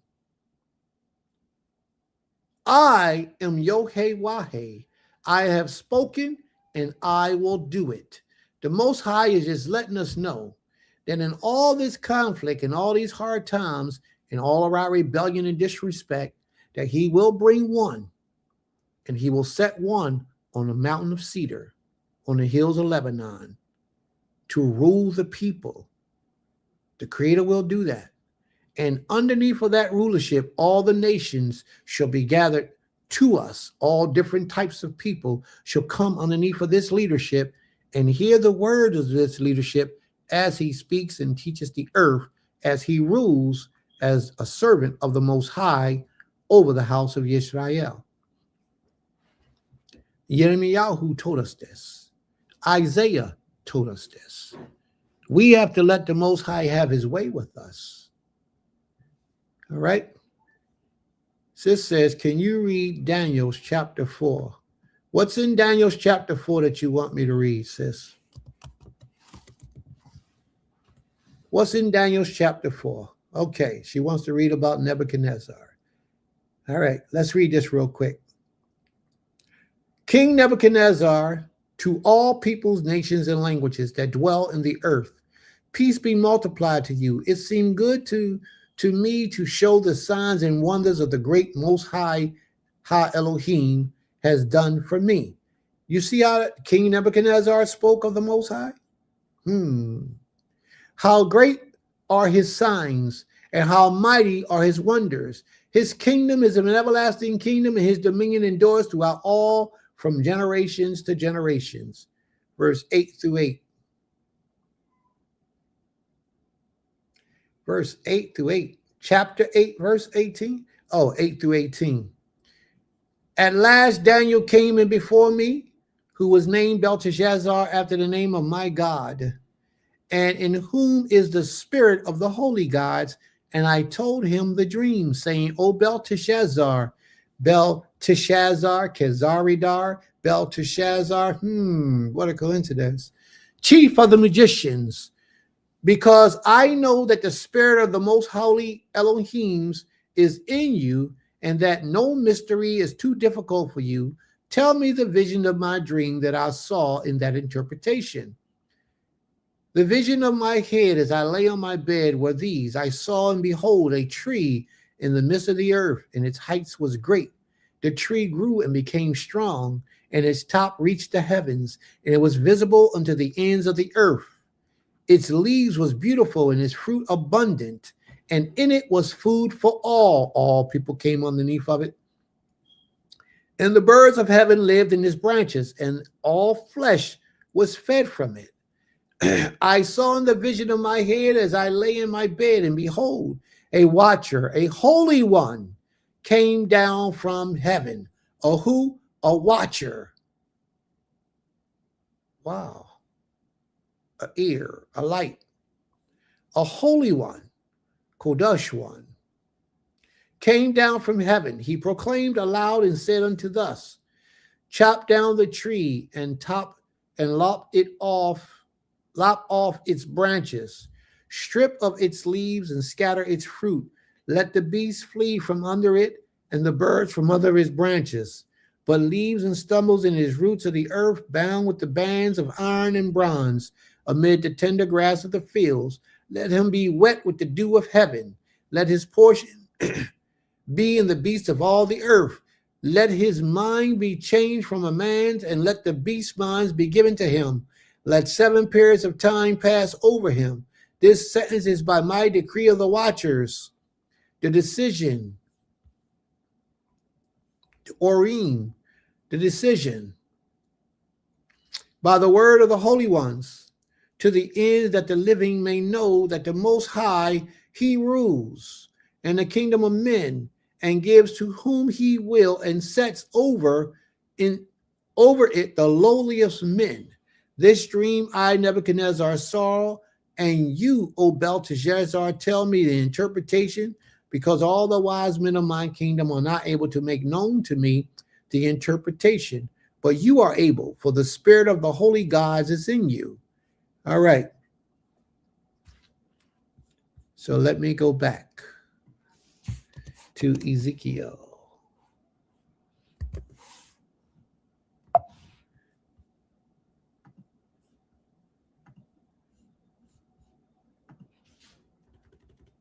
So he was actually at one point like that holy one that sat on the top of the hills and that fed everybody, that everybody was running to.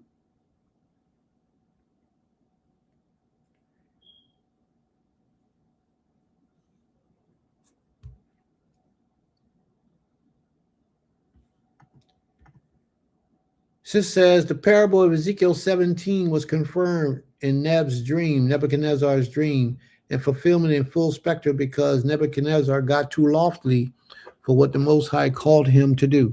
And that's how men does. Absolutely. That's what men does. So let's read on. We read 17.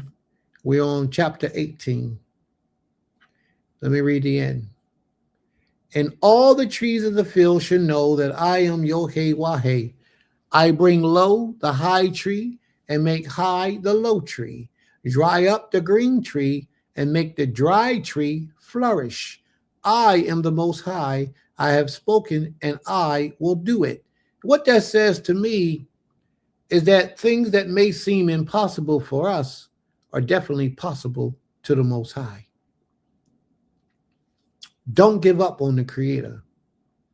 Always trust that the Most High can heal, can bring to life, can return to life, can change your condition instantly if he so sees fit. Now, what would please him to make him see fit to do so is by you dedicating your existence to him. You living for him. You do what you're supposed to do as a child of his, to dedicate yourself to him, separate yourself. We're going to get so heavy into this in the next chapter. Separate yourself from all evil and negativity, all things that are unpleasing to him, that you know are not pleasing to the Creator. Separate yourself from it and worship him and him alone. There should be no partners that you have with the Creator. There's nobody on his left side or his right side, none. And you shouldn't be trying to put none there, Separate yourself from all idolatry, even things that look like it could possibly be idolatry. Separate yourself from it. If you know that people worship a man, separate yourself from that man, because that man could have you under the illusion of idolatry. Even if you yourself ain't worshiping that man, stay away from that man. People pray to that man. People worship that man. People revere that man as if he's the creator. You need to step away from that deity, because that's what he is, a deity by any sort. A deity is something that you put in place of the Most High, say is equal to the Most High, or can compare to the Most High. That's a deity. And nothing should come close to being a deity in your mind when you're trying to walk right before the Creator. A lot of us make mistake with Christianity. We will practice Christianity for years, come up in Christianity for years, separate ourselves from Christianity, and then bring the Christian deity with us. And we justify that by saying, oh, he's just a Messiah. He's just a prophet. He's not worthy of praise. But if somebody tell you that he stink, his breath stink, he's a homosexual, he's a faggot, if somebody says something nasty like that about him, you get offended. Why do you get offended? It's because you revere him to the level of a creator or of the creator. But you, in your mind, are trying to convince yourself that you don't. That's okay if that's what you feel. But the reality is, you have to really understand that if that individual existed, he was not the creator. If anything, he was a man. He could not have been the Moshiach, because when the Moshiach comes, all this hell we going through is commanded to cease. The Moshiach, that guy, he's dead. And if he was the Moshiach, he would have to fulfill that portion of prophecy. The Moshiach would have to be here right now, moving in the spirit of the Most High, to guide, to lead, and to instruct the people of righteousness. He's dead. He's gone. He left a long time ago. So if you want to say I use his teachings to better myself and get me closer to the Creator, I wouldn't argue with you about it. But you yourself have to let him go. He has to be left alone, because he was an idol to so many people. He was worshipped. He was revered. He was reverenced as the power. And we know that he's not. So you say, well, he's not that to me, but yet I still follow his teachings. I do what he say for me to do. He's my big brother. You got to take that up with the Creator, because you could very well be committing idolatry. You got it, because, and I say that only because he was worshipped as the Creator by many of souls throughout all creation. The best thing you can do is leave it completely alone. Leave it alone. Let it go. But you know, who am I? And what do I know? Let's watch it. Here we go. The word of the Most High, Yohe came to me. This is Prophet Ezekiel speaking. Family, did you like, share, and subscribe this lesson? The word of the Most High came to me. What do you mean by repeating this proverb concerning the land of Israel? Now, this is the proverb that went out through all the land. The fathers have eaten sour grapes. That means that the fathers, our forefathers, ate things that wasn't right. They sinned against the Creator. They worship Tammuz. Tammuz is another image of JC. They worship Tammuz. They worship Baal. They worship all types of Chemosh. They worship Chemosh. They worship all these types of deities and separated themselves from the Most High. Now, while they was doing all these things and yet at the same time raising children, do you think that the children saw what they was doing? Yes. Abraham's father practiced idolatry, so they say. And Abraham saw what his father did, but Abraham said, I'm not going to do that.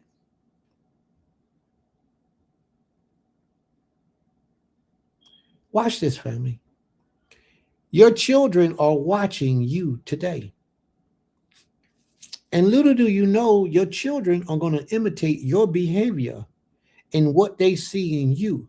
If you talking bad about the neighbor next door, your child is going to adapt to that behavior when they're dealing with their friends or people that they know. When the people come and you know somebody needs something and you got it to give, but you don't want to give because you don't like them for some reason, your child is subliminally watching and learning from you how to conduct himself, and he's going to be the same selfish individual that you are. Not understanding that you are here to help others. You don't understand that, and your child ain't going to understand either. The chances of your child learning this is far to none. They can without you, but chances are they're going to eat the sour grapes that you're eating. Their teeth are going to be set on edge because of the teachings that they got from you, eating the same foods that you eat. The fathers have eaten sour grapes, and the children's teeth are set on edge. That means the teachings that your children learn from you, being the parents, are going to determine what type of adults they are when they get to that age. As I live, declares Adonai Yohei, as I live, this proverb should no more be used in Yisrael. The Creator saying, I don't want that to happen no more. Do you all understand that if we wanted to stop this curse today, we have to start with our children? We have to stop allowing our children to see us practicing wickedness. We have to stop it. We have to allow our children, when we make prayer at night, they got to see us make prayer. When we come in the house and we see our wife, our children need to see us hug the wife, kiss the wife, embrace. They need to see the parents embracing. You know, the children need to hear us when we on the phone talking to the people that need help and assistance, how we are so willing to assist other people with our money, our kesef, how we're willing to share and help others get ahead in life who might be seeing a little bit of a difficult life. Our children needs to see this, because the same way that they eat the sour grapes, they can eat grapes with seeds in them that ain't sour, and their teeth will be affected just like the sour grapes. We have to do this, family. We got to start today with our children. Sis, if you had that baby out of wedlock, or if you had those babies out of wedlock, don't let them see you with no man, entertaining no man in your home or in their presence. Matter of fact, the best way for them not to see it is that you don't do it. Don't let them see it, because it will help your children to become promiscuous and think that it's okay to entertain men, especially if you got a lot of young ladies in your home that you're raising. Don't let them see it, because your children are always constantly watching. They're always watching. You don't think they are. Your child sitting there watching television, you in the next room on the phone talking, but your child is listening. And if your child is not physically listening, your child's spirit is listening. And you are programming your thoughts, your mind, your consciousness into the child, and you don't even know.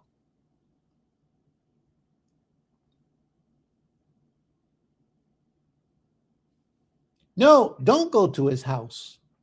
Get yourself in a position where you can court a man correctly and righteously. Get you a covering and go about it the right way to allow things to be done the right way. You court him, you court him, you court him. And then when the time becomes for you to get married, then you talk to your children and explain, Ima is about to become a man's wife. This is the gentleman I would like for y'all to meet him. They ain't seen you running around with no other guys, so they didn't learn how to be little harlots. They didn't learn that from you. Their teeth were not set on edge. It's a lot to this, family, and you're not going to get it all in one lesson. And I'm not foolish enough to believe that you can. As I live, declares Adonai Yohei, this proverb should no more be used in Yisrael. Behold, watch what the Most High says. All souls are mine. The soul of the Father as well as the soul of the Son is mine. The soul who sin shall die. What's the name of this lesson? The soul who sins shall die. So how do you prevent yourself from being one of those souls who die? How do you prevent yourself from being one of those who can never return back to the glory of the Creator? I like what Prince Shema said a long time ago when he used to be here teaching. He taught that you can sin against the Creator, but it doesn't necessarily make you a sinner.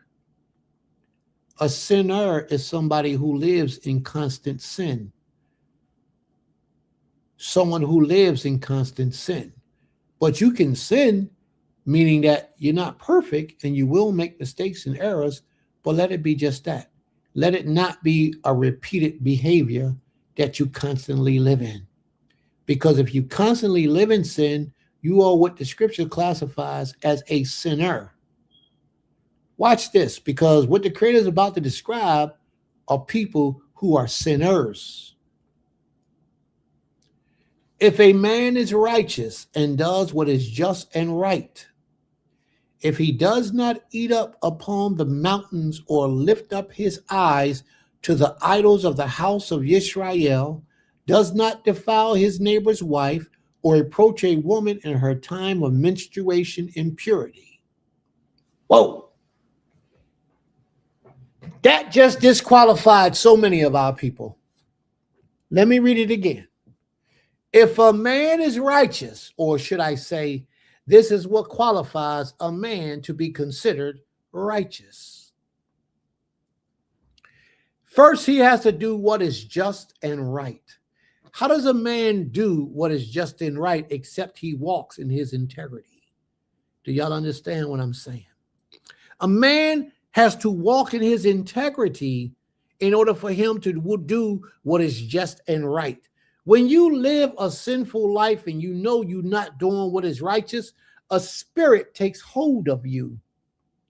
The only way that spirit is released from you, and it's a negative spirit, it's a dark spirit, it's an entity, it's a force that you can actually feel its presence upon you when it comes upon you, except if you've been living in sin all your days. But this says a man that was righteous. If a righteous man does what is evil and wicked, he feels that presence come upon him the moment he voluntarily does that wickedness or that evil. The only way he can reverse and kick that spirit out is to change his behavior and walk in that new behavior and leave that old wicked behavior behind. Therefore, that spirit can't rest upon him again. But watch this. He has to do what is just and right in his conscious mind. And if a man is living in sin and don't know he's sinning, that is completely different from a man who is sinning and knows he's sinning. For example, let me give you an example. In a lot of countries, well, in one country in particular, that I'm not sure the name of it, somebody can find it and post it for me. It is completely legal for a woman to have more than one husband. I don't know what country that is. It's some in India somewhere, but the people of that country, the women are running the show. The women are in charge of everything. In that country, it is completely legal for, matter of fact, the men are the ones who are like the women are today. Polyandry takes place over there, not over here. Polygyny takes place over here, where a man has more than one wife. Well, over there, polyandry is the powerhouse of their civilization. A woman can have multiple husbands. Now, to us, they're sinning. But in their culture, their society, they're not sinning. That's not a sin to them. All right? Over here, understanding the law, that's why we are to be the light to the earth, to teach them of the ways of the Most High. Over here, that person would be considered a sinner because they're living adverse to the law. A woman can only have one husband according to the law of the Creator. You follow me? So therefore, they're living a sinful life. Because in their minds, in their spirit, in their essence, they're not doing anything wrong. Then they have not brought that spirit of darkness upon them. You follow me? They might bring a spirit of darkness upon them if they stole, robbed, killed, or stepped outside of their marriages, maybe. But for that particular thing that is a sin, if you're an Israelite, they are naturally doing it, so there's nothing wrong with them. In their culture, they will be considered a righteous individual if they don't violate the other laws of their people. In our culture, they're not. So therefore, it is our job to teach the earth how to serve the Most High. So they won't bring sin upon themselves because they're doing what their society, their culture, their people have taught them to do. All right. But if you did it knowing better, you get that dark spirit over you because you know you're doing something wrong. You become conniving, mischievous, you become sneaky, and you do things to agitate a negative energy upon your own life. There's no way you can be righteous because a righteous man lives free of guilt because he walks in his integrity. If he does not eat upon the mountains or lift up his eyes to the idols of the house of Israel.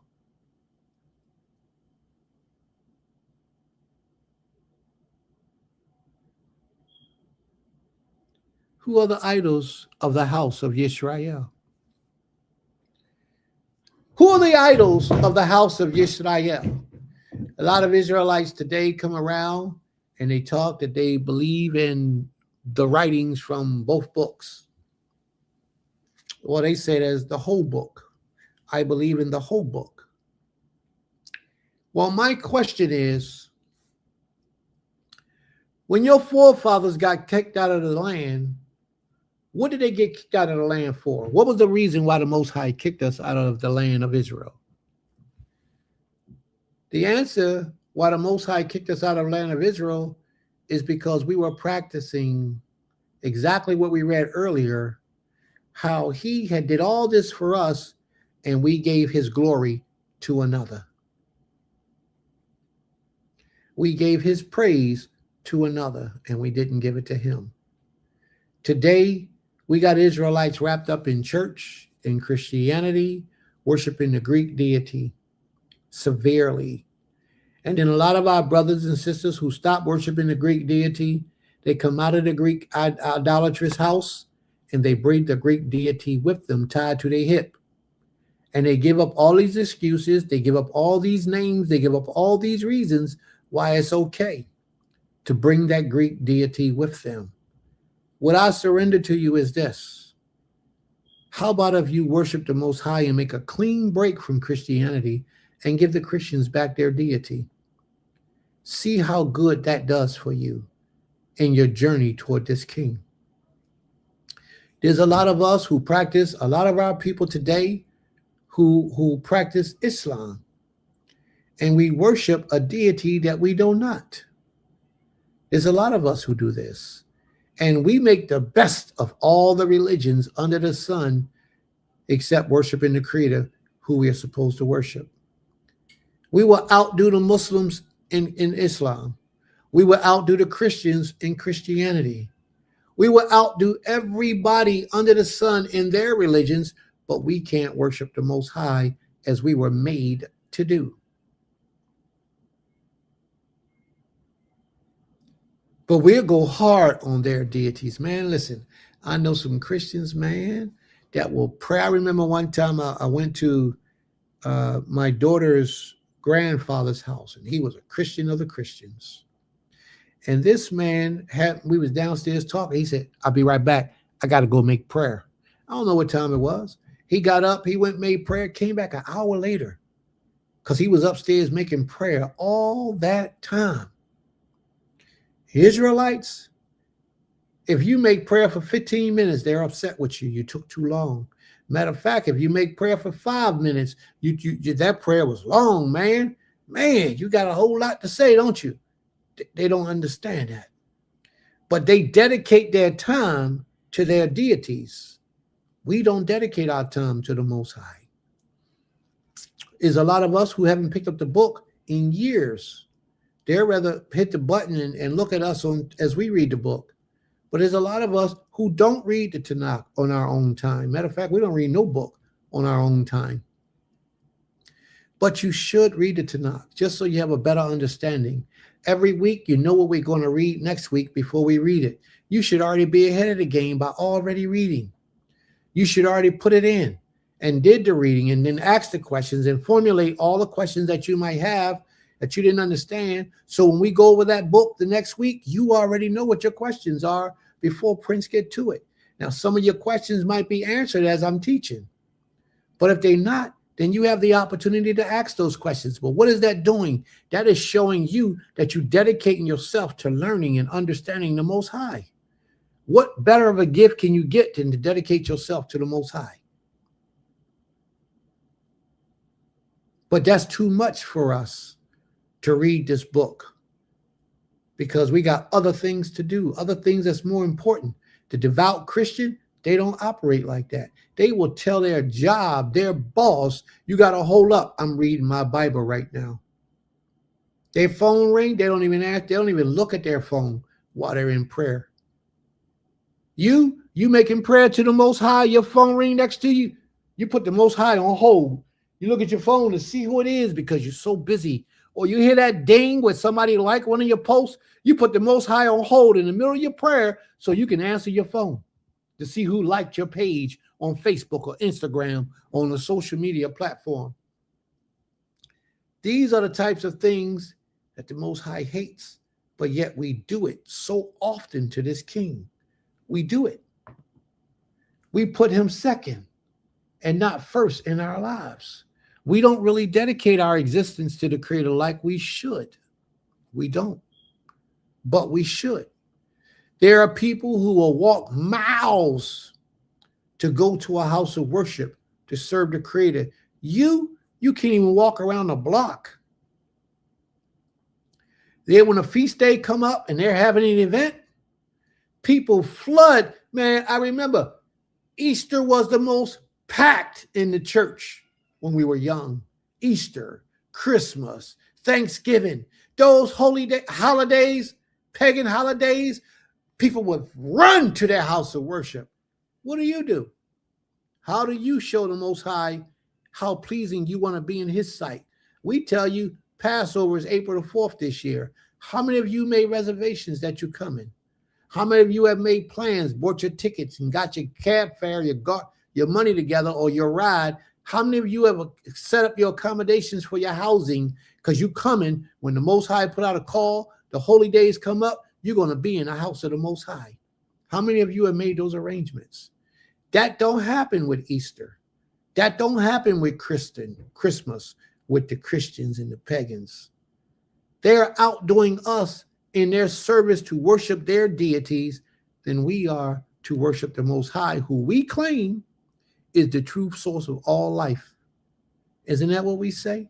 The Most High created everything, the one we serve, and we say they wrong, but yet they're exuding more energy to please their deity than we are toward the Most High.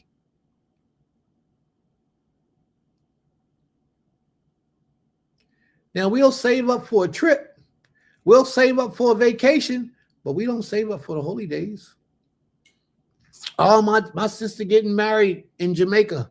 That's going to be next year in the year 2027. I'm going to start saving my money, put my money up now so I can make that trip in Jamaica. You do that. But Prince tell you the holy days is in 6 months because I did 6 months ago. And what preparations have you made to be present on the holy day? Not a one. Because you don't give your energy to the Creator, but you demand everything from him. You want his protection. You want his love. You want his mercy. Then when he asks you what you did for him lately, what can you say? You can't say nothing. You don't feed the poor, the fatherless, the widows. You don't dedicate, no money to take care of those who can't take care of themselves. You don't show kindness to those who are less fortunate than you. What do you do to deserve all this that you get from the Creator? What do you do for Him? Absolutely. If he does not eat upon the mountains or lift up his eyes upon the idols of the house of Israel, does not defile his neighbor's wife or approach a woman in her time of menstruation. If he doesn't lift up his idols of the house of Israel, one of the strongest idols in the house of Israel is whatever you thought in your mind just now, that was the answer. That's your issue that you have to deal with, that you have to teach somebody else about, that you have to share that information with someone else. Does not defile his neighbor's wife. Have you defiled your neighbor's wife? Do you look at your neighbor's wife next door and be like, man, she look good. Man, I wouldn't mind tapping that. Man, look at that. Man, boy, dude, lucky. Boy, he gotta go. Do you do those things? Do you creep in your neighbor's home when your neighbor ain't there? Do you do those things? And justify that as a sin and say, you know what? I'm going to just have to ask the Creator for forgiveness for that. Or when you scrolling down Facebook on the page on Facebook, you see your neighbor's wife, you know that's your brother's wife. You know that's his wife. But you see her be like, yo, man, if I had that. That's defiling your neighbor's wife, whether you know it or not. That's adultery in your mind already because you know she's married. That's when you bring that dark spirit upon you because you're sinning against the Creator by sinning against your neighbor, your brother. You know that that woman is married to that man and that you should not be. I'm not even talking about a question of confusion because they're separated or divorced. I'm not talking about none of that. That's in a totally different place. I'm talking about she with that man. She's married to that man. They live together. They cohabit together, and you know it. Therefore, you're sinning, and you have defiled your neighbor's wife. Or, now here go the hardest one of the hardest ones that I'm seeing taking place in Israel today. We spoke about this a little bit earlier. Or approach a woman in her time of her nida.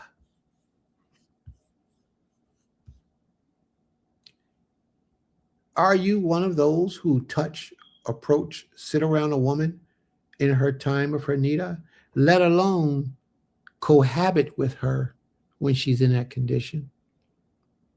We ain't even gonna take it that far. We just gonna say you be in her company, touching her, sitting where she sit, pretending as if there's no issue when you know she's unclean. Now there's a lot of brothers in Israel today that lives in homes with these women where you only have one bathroom. And you know what you do? You sit right where she sit. You have no problem with it.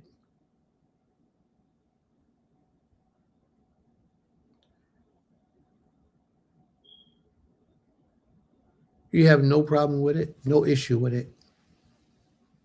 But yet you call yourself a servant of the Most High, a righteous individual. Do anybody know what a woman, a nida is for a woman? All right, let's go here.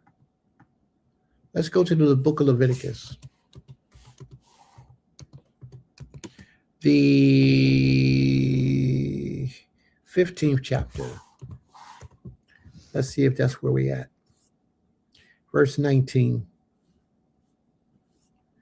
15 verse 19. And we're going to read this together. Because a lot of people don't even know this. A lot of people don't understand this. Your woman, if she's unclean, or if any woman is unclean, she shouldn't be cooking your food. You shouldn't be sitting where she sit. You shouldn't touch her. She shouldn't touch you. There should be complete separation between the two of you. That's why if you're a man with a woman with multiple nashims, the best thing you can do is let each one have their own home. That will be the best thing you can do. And if you can't afford that, then have a minimum of 2 bathrooms in your house. Leviticus chapter 15, verse 19. What's this a question here? In those cases, what should be done? What should be done, sis? What's the question? If you only have one bathroom. Well, I knew a brother who used to do this, and it's not that I agree with it, but I applaud his effort. He used to have, when his wife was on her nida, because they only had one bathroom, he would have an extra seat that you put on top of the toilet. She would sit on that and discharge, and when she's done, she'll take that off and put it up. Now, I applaud his effort, but in reality, that semen, that stuff is still making that toilet unclean. All right? But I see the effort that he's putting into it. So now the best thing to do is that every man should have his own domicile, his own dwelling, his own place. He should. Now, if he doesn't have his money up where he can get his own place, then at the minimum, have 2 bathrooms in one house. And if you got 2 bathrooms in one house, Beishamut. If you have 2 Beishamut in one house, then you can use one and she can use the other. As far as the furniture, she would only sit when she become tameh, unclean, she will sit in a certain location in the house. I know not to go over on that side when that time of the month comes. When she's unclean, she don't cook for you. You cook your own food. That's her time. That's her time to be to herself, to relax, to take a lot of the stress off of her, to get her mind right and to focus, because when that time of month comes around, she's going through hormonal changes. Okay? And what, like my brother said, and I happen to agree with this, he could live in a little shed out back, or she can't. No, she ain't living out no little shed.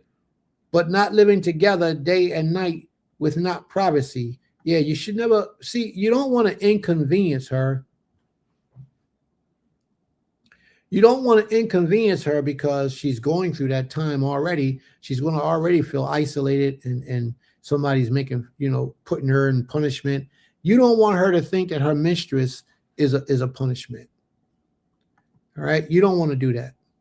I have those extra seats and they're pretty thick. They're like an entire 2 seats. May the Most High be praised. This brother talking about she better get in that shed. I see that you're a little crude to the women. But in my reference, a brother should be able to move. He can get around. Whereas a woman, that's her home. And her home should be treated as such and should be respected as such.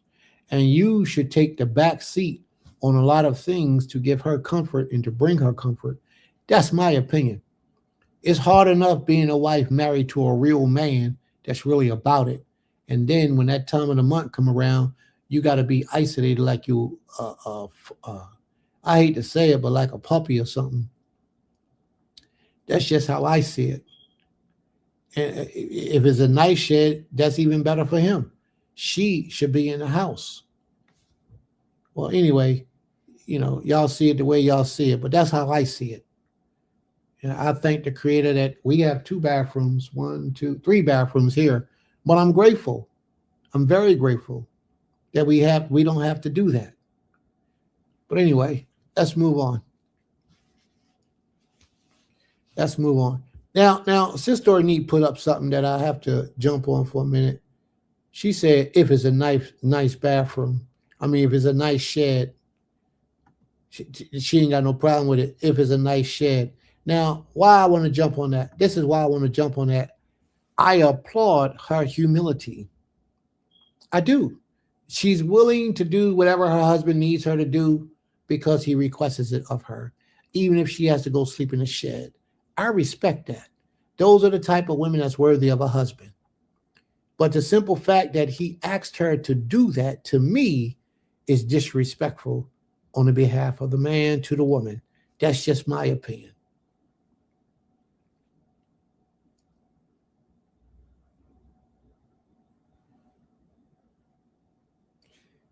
Yeah, she needs a mansion just on the attitude alone. That's true.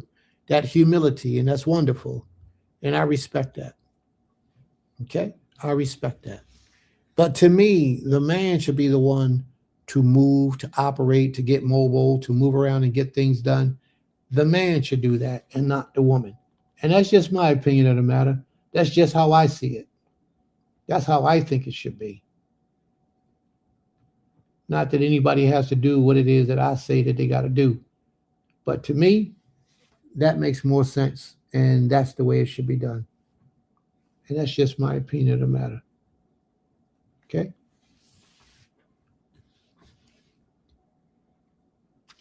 Let's move on. When a woman has a discharge, Leviticus chapter 15, verse 19. When a woman has a discharge, and a discharge in her body is blood, she shall be in her menstruation impurity for 7 days. She shall be in her nida for 7 days. And whoever touches her shall be unclean until even. Now, when a person becomes unclean, that means that they are spiritually or spiritual ceremonially unclean, and they should not participate in any spiritual events like making prayer. Making prayer is a very spiritual event. So if for any reason your wife is on need, she become tameh because of hadida, and you touch her and sit around her and sit in places that she sat, you are now tameh. And you should not be going and making prayer to the Creator during that time. Now, a lot of people don't understand that, but that's the law. You shouldn't. The Most High says you can't approach him if you're unclean anyway. Anything or anyone unclean should not approach unto the Most High. Okay? So therefore, if your wife is unclean and you touch her or you become unclean by her, you should not approach unto the Most High. Therefore, you should not make prayer. All right?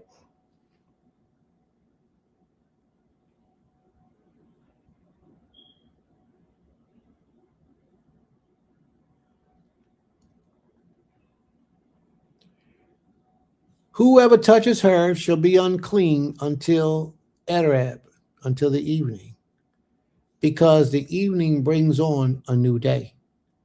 So all of that day, that individual would be unclean. All of that day.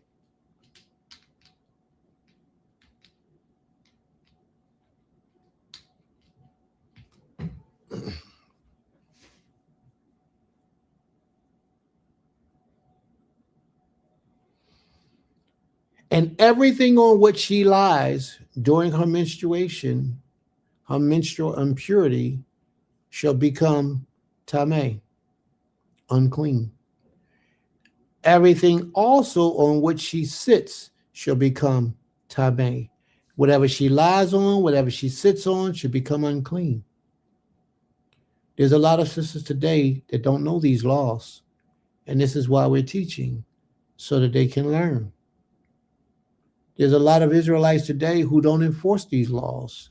Even in their house of worship, they have unclean people there. And you shouldn't. When a woman has a baby, she becomes unclean. If it's a man child, she's unclean for 40 days. If it's a female child, she's unclean for 80 days. She should not touch any holy thing, neither should she go to any holy place. And she should not make prayer for that duration of time because she's tameh, unclean. Verse 21. And you find those things in the book of Leviticus, the 12th chapter. And whosoever touches her bed shall wash his clothes and bathe himself in water and be unclean until the even. There you go with water again.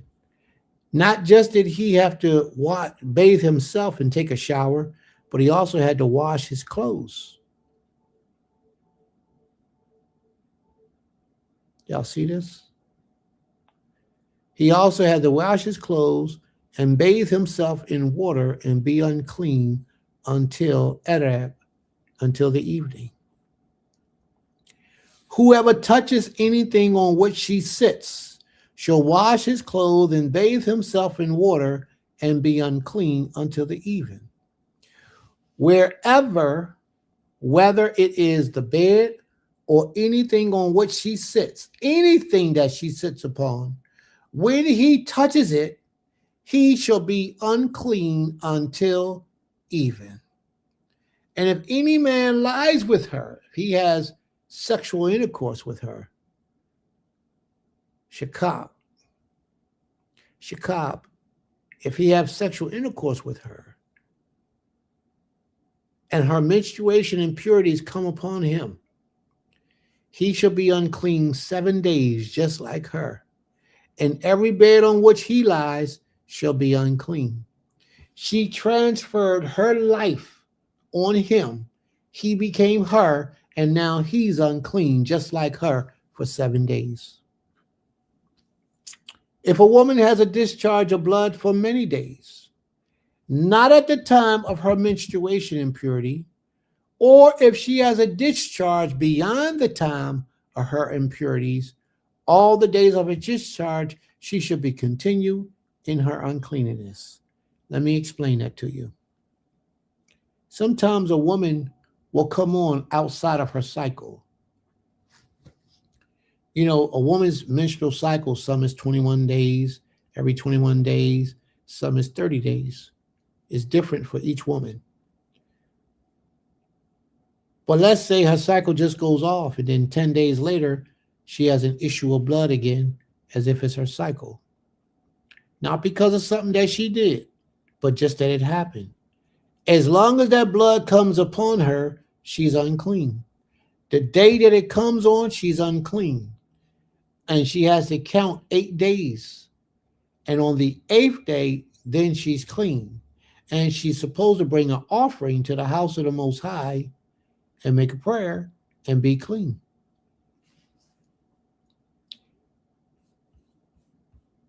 Here's a question.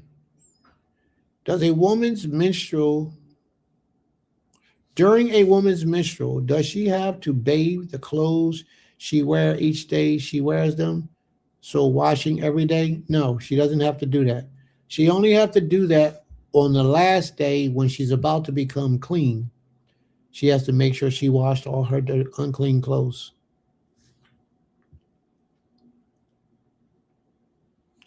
All the days of her discharge, she should continue in uncleanness, as in the days of her impurity. She shall be unclean. What's this, Sister Laurel? If she's unclean, what about the baby? Now, this is what we teach. We teach here at Temple Kifarim that the baby is only unclean after the days of purification if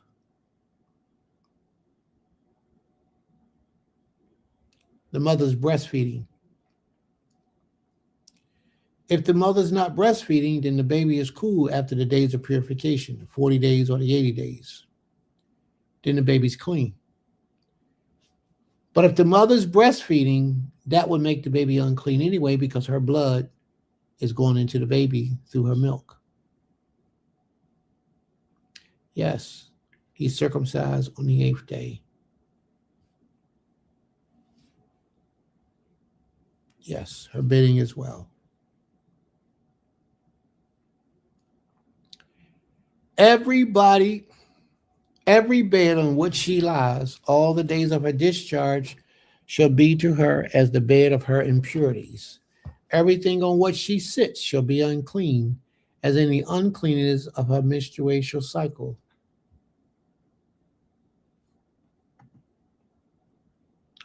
She does not spread the uncleanness to the baby after 7 days. Well, like I stated, if she's breastfeeding, she is, because the child is partaking of her breast milk. So therefore, she is. Or 14 for the girls, okay. Wait, you mean during her period of separation after birth, the baby is unclean during that time as well because of the blood from the breast milk? Absolutely. Yes, absolutely.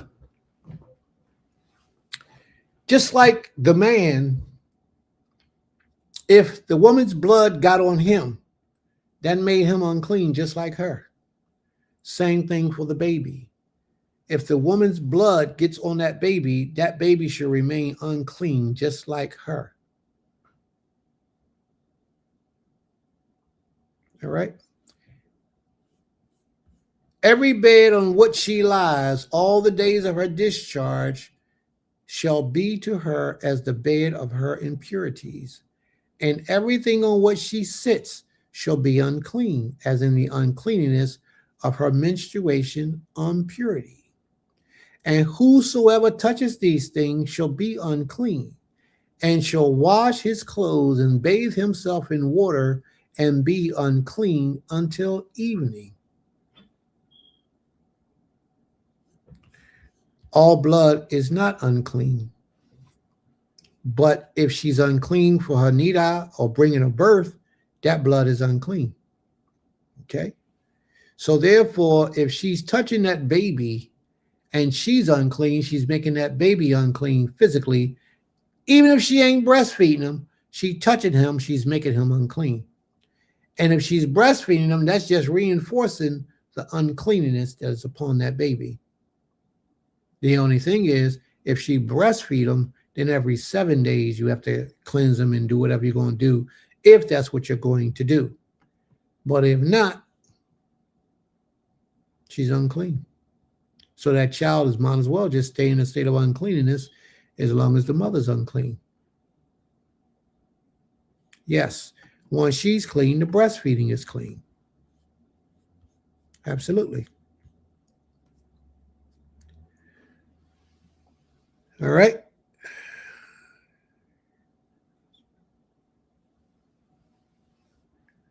But if she is cleansed of her discharge, she should count for herself 7 days. So that means she had to wait until her cycle went off. Once her cycle goes off, if she bled outside of her normal term, or if she bled in her normal term, but it went past 7 days.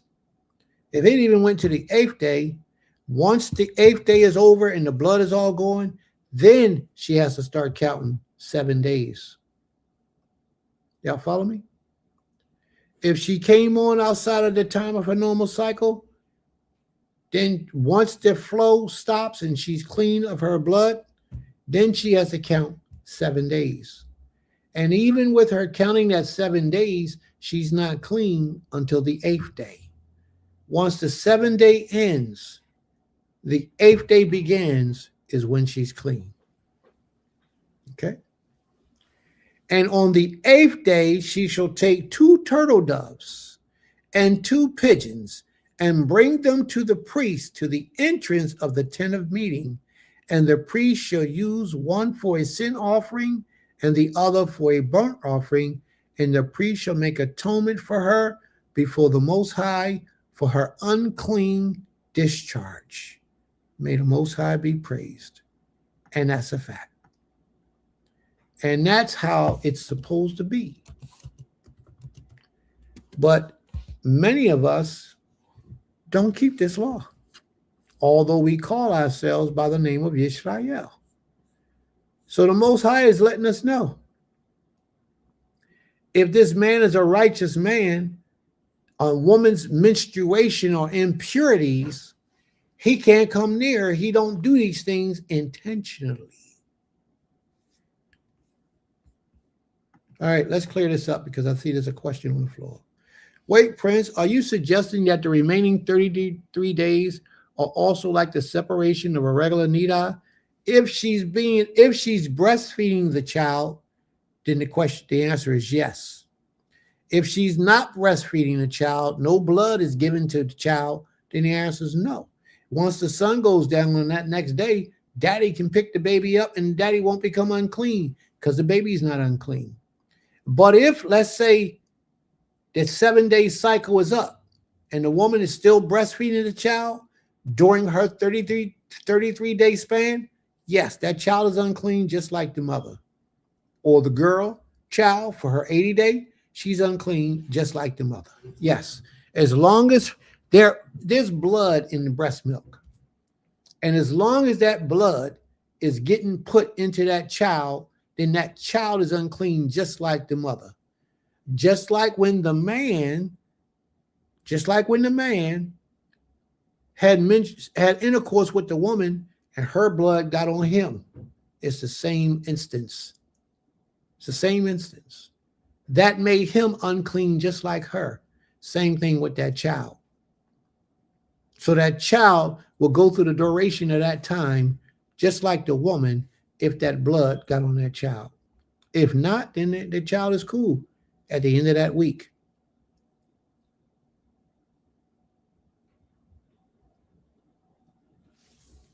All right.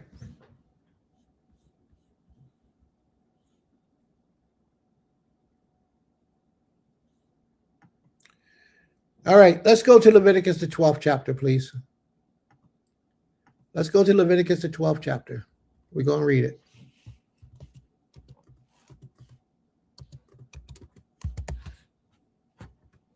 All right. Leviticus, the 12th chapter, and this is what it says. The Most High spake to Moshe, saying, speak to the children of Israel, saying, if a woman conceives and bear a male child, then she shall be unclean 7 days. As at the time of her menstruation, she shall be unclean. On the 8th day, the flesh of his foreskin shall be circumcised. Once the baby is no longer unclean, or her.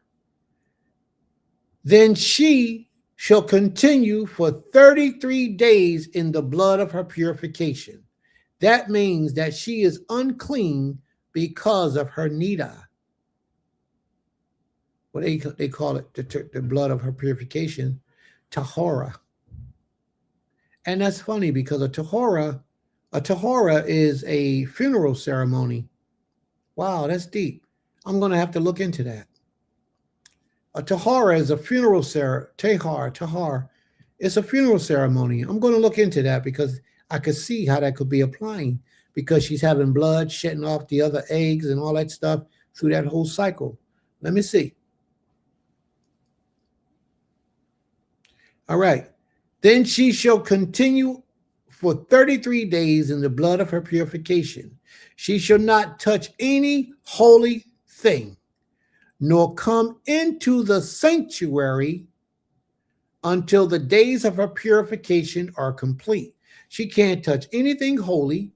The Creator said, be ye holy, for I am holy. She can't touch anything holy until she is complete. Now, if she's dealing with her child, that child will become unclean every day when she's dealing with that child. Now, if she's breastfeeding that child, the blood from her milk is in the breastfeeding milk going into that child, therefore causing that child to become unclean just like her.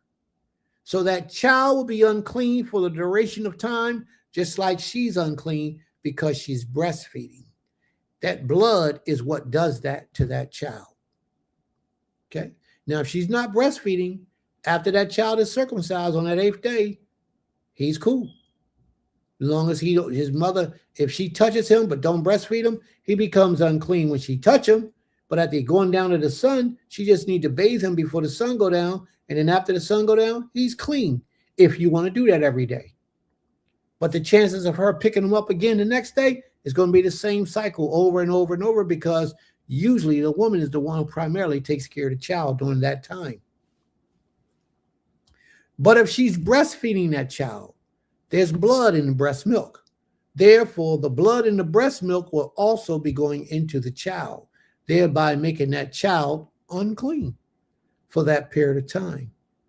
But if she bears a female child, then she shall be unclean 2 weeks, as in her menstruation, 14 days, and she shall continue in the blood of her purification for 66 days, making that 80 days. And when the days of her purification are complete, whether for a son or for a daughter, she shall bring to the priest at the entrance of the tent of meeting a lamb, a year old for a burnt offering, and a pigeon or a turtle dove for a sin offering. This is the part where I said you need to bring an offering to the Creator. and he shall offer it before the Most High and make atonement for her. Then she shall be clean from the flow of her blood.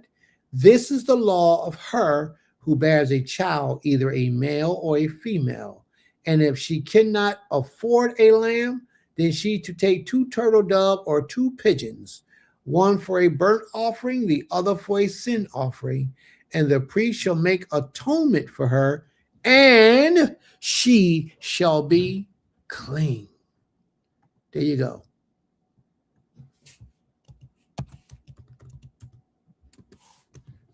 There we go. Ezekiel 18. May the Most High be praised. All right.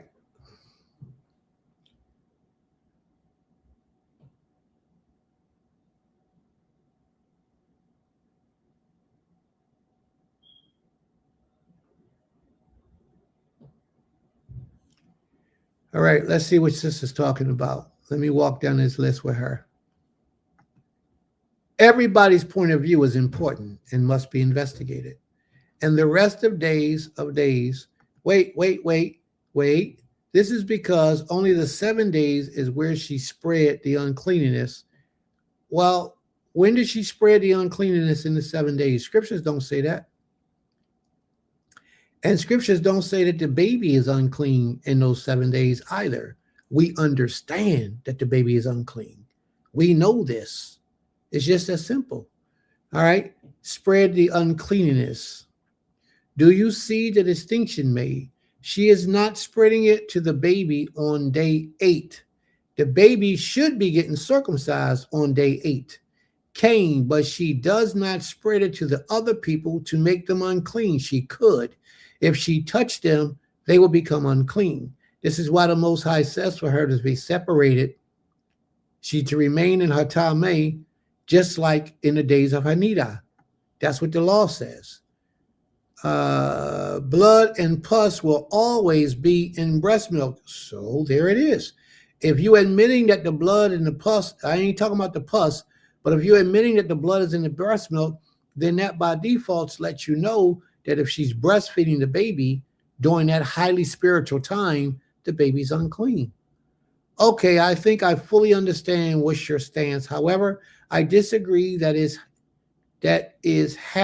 scripture is relaying, I don't know what you're saying. I think you're saying that's how the scripture is relaying it to us. From what I see, there is a clean distinction from the remaining days. She is not, okay, well, you know you're entitled to your opinion, sis. You know I ain't going to argue with you about that. Others unclean, but cannot approach holy things. I don't know. It says according to the days of separation for the first 7. No, it says she shall remain in her days of separation for the entire 33 days. And I'm going to go back there. I'm going to show you where it says that at. Let's go back. Leviticus 12. All right. If the woman conceives and bear a male child, then she should be unclean 7 days.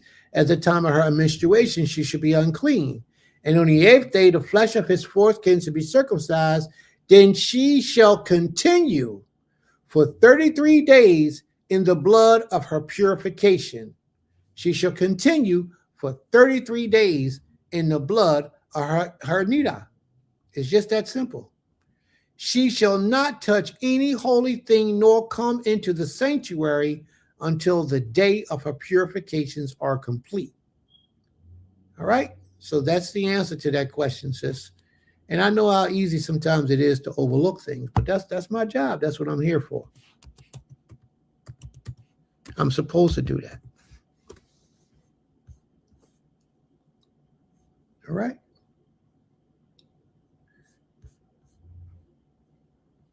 No, Nida, come on, sis. Let's go back there again. Nida is not there. It's menstruation. I said exactly what was there. Leviticus, let's go back. Leviticus 12. Let's go back. Let's look it up. And Nida is in this chapter. So let's read it.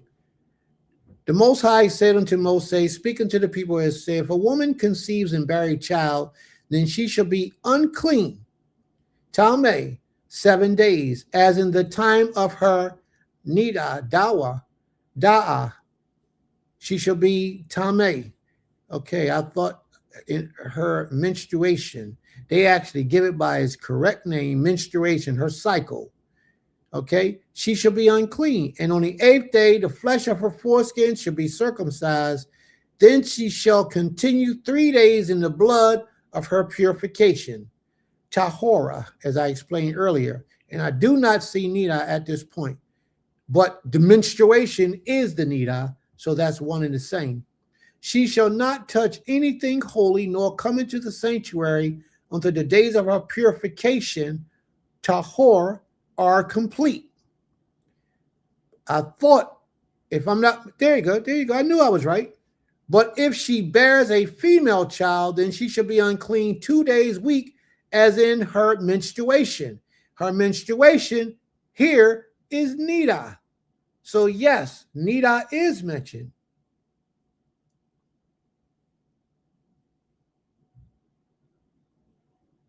It is mentioned. So she is in the days of her nida.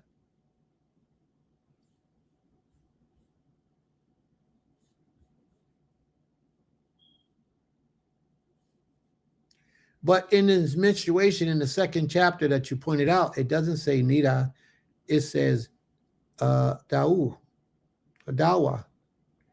And that's menstruation. But when they repeat menstruation down here, it's nida and not dawa. All right. So that's the answer, sis. She's still in the days of her menstruation, of her separation, and she can't touch anything or anyone during that time. She cannot go to the temple or the house of worship or touch anything holy. And then Most High did say, be ye holy, for I am holy. What are we disagreeing on, sis? I don't understand what we agreeing to disagree on. Let's see what that is. What are we disagreeing on? I told you before I showed you that it said nida. And I'm showing you now where it says nida in the days of her uncleanness for her nida. Nida and dawa is the same thing. It's a menstruation. They call it by its proper name. The other one calls it by a flow. There's no difference there. Just a different in choice of words that they chose to use. The scripture seems to be making a connection between a woman's blood from birth versus her regular cycle blood, comparing them to be one and the same. Absolutely. That's exactly what it's doing. Childbirth blood and menstruation is very similar, one and the same. You are to remain in your nida, just like you would for your nida. You can't lay on the bed. That's why they just abbreviated it. You can't lay on the bed. Anything you sit on, anything you touch, anybody you touch, all those things are the rules of her nida. Same thing of her dawa. It's the same thing. It's a means of menstruation. All right? So I'm going to move on now. Hopefully we got that understood. It's nothing for us to agree or disagree on. It's just what the law requires.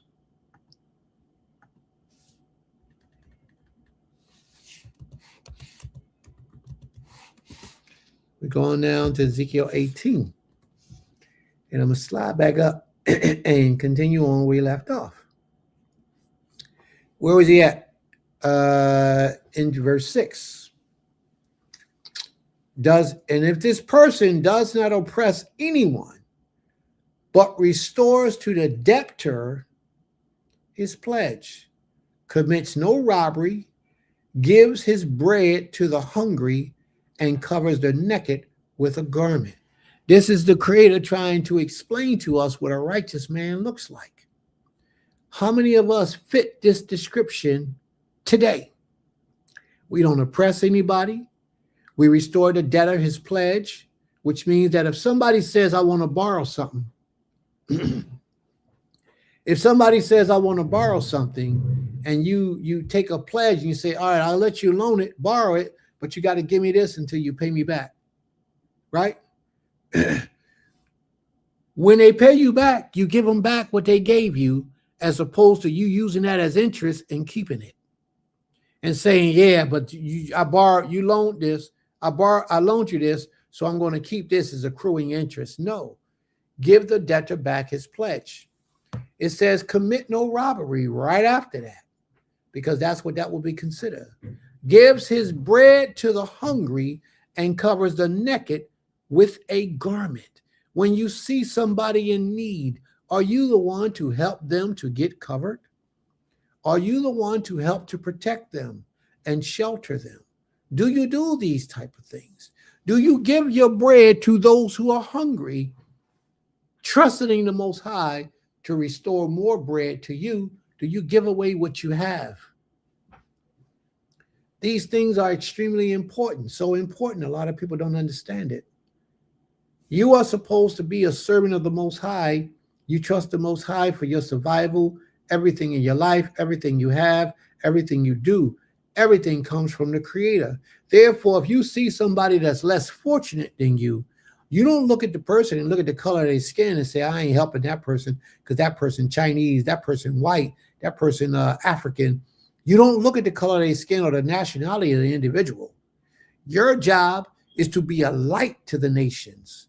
Therefore, you share with them what the Most High has given to you and put in your power to be able to share. And then you go to the Most High to get what you need. Okay?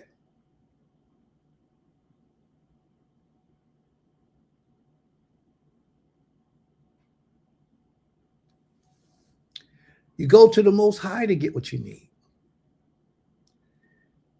You have to trust in the Creator. That's why you're able to give unto those who are hungry.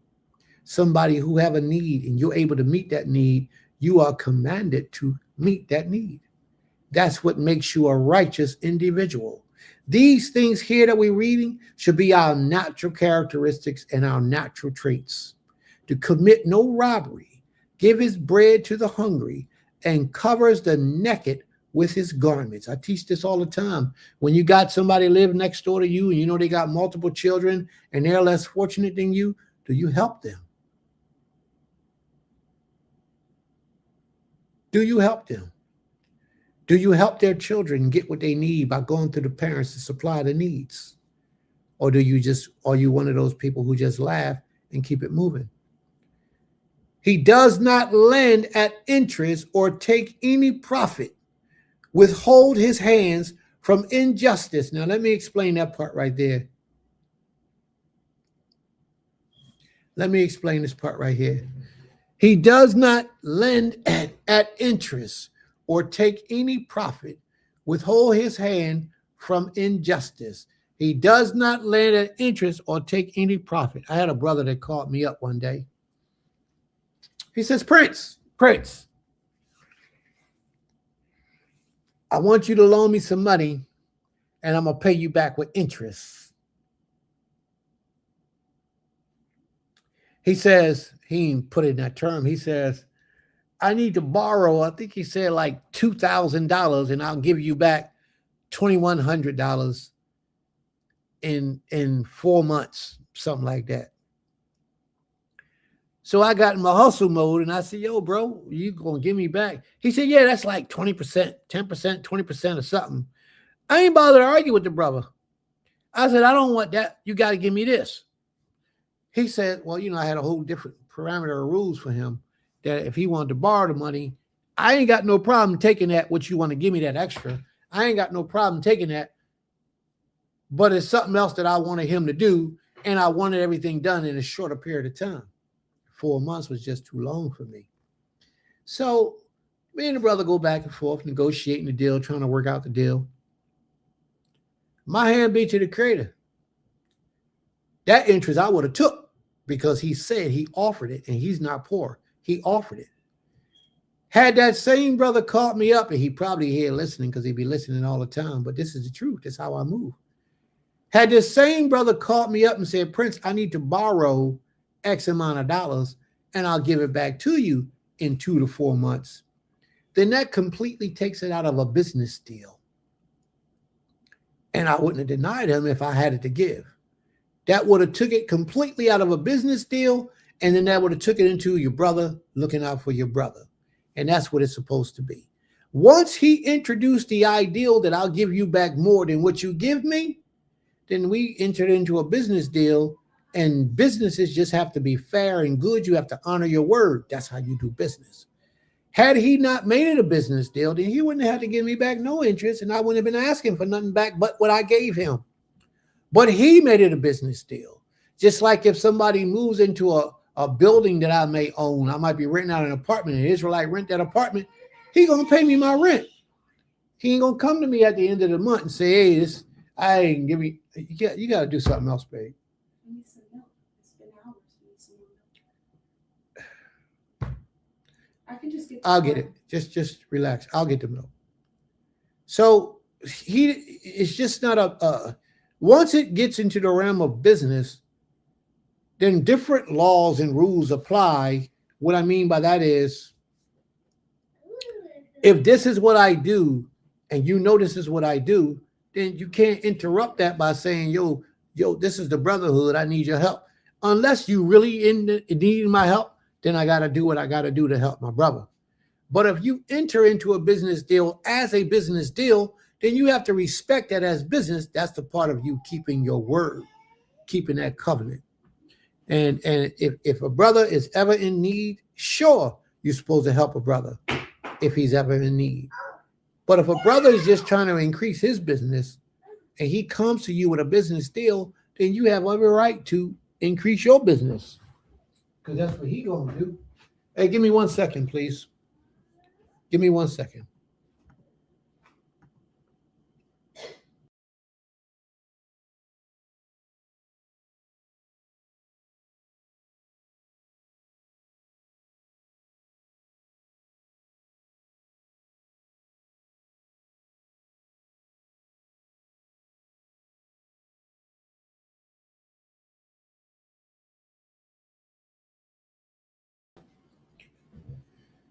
All right.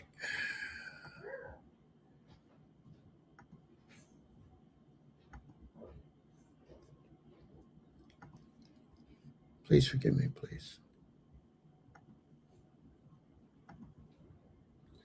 All right.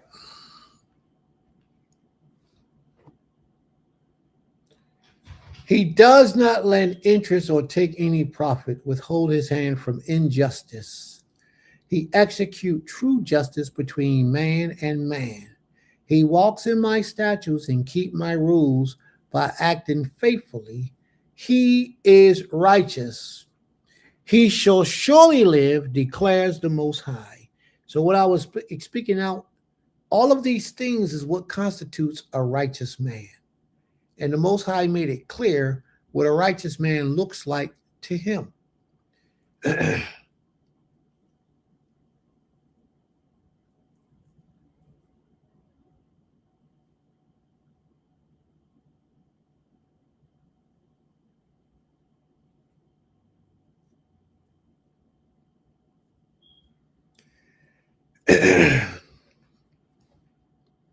Ezekiel 18:10. If he fathers a son who is violent, now this righteous man has a child who is violent, a shedder of blood, who does any of these things, though he himself did none of these things, who even eats upon the mountains,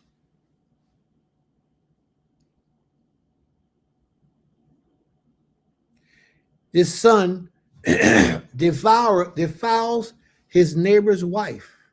He oppresses the poor and needy. He commits robbery.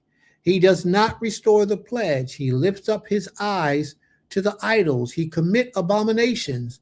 He lends at interest and takes profit. Shall he then live? He shall not live. He has done all these abominations. He shall surely die. His blood shall be upon himself.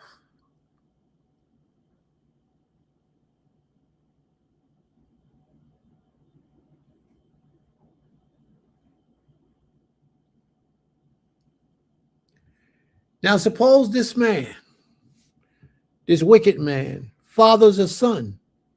So far we've seen 2 generations. This is the 3rd generation, who sees all the sins that his father has done. He sees and does not do likewise.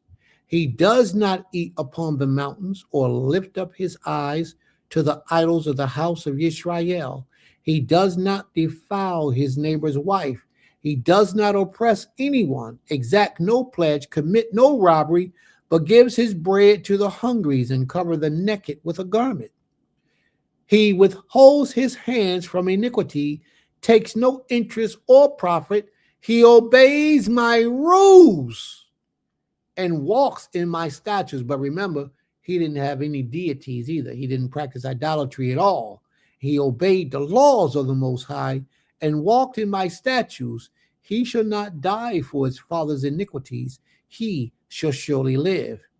As for his fathers, because of he practiced extortion, robbery, robbed his brother, and did what was not good among the people, behold, he shall die for his iniquities. Now, I want to bring out this part right here.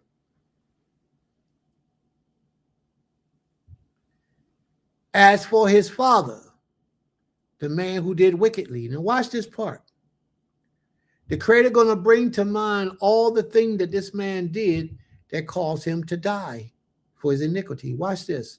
As for his father, because he practiced extortion, he robbed his brother and did what was not good among his people. Behold, he shall die for his iniquity.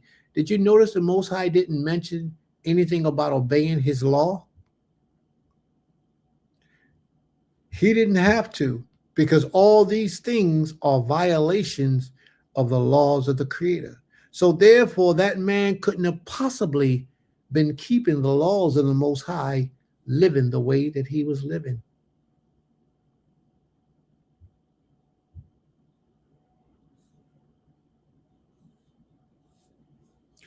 And she's right.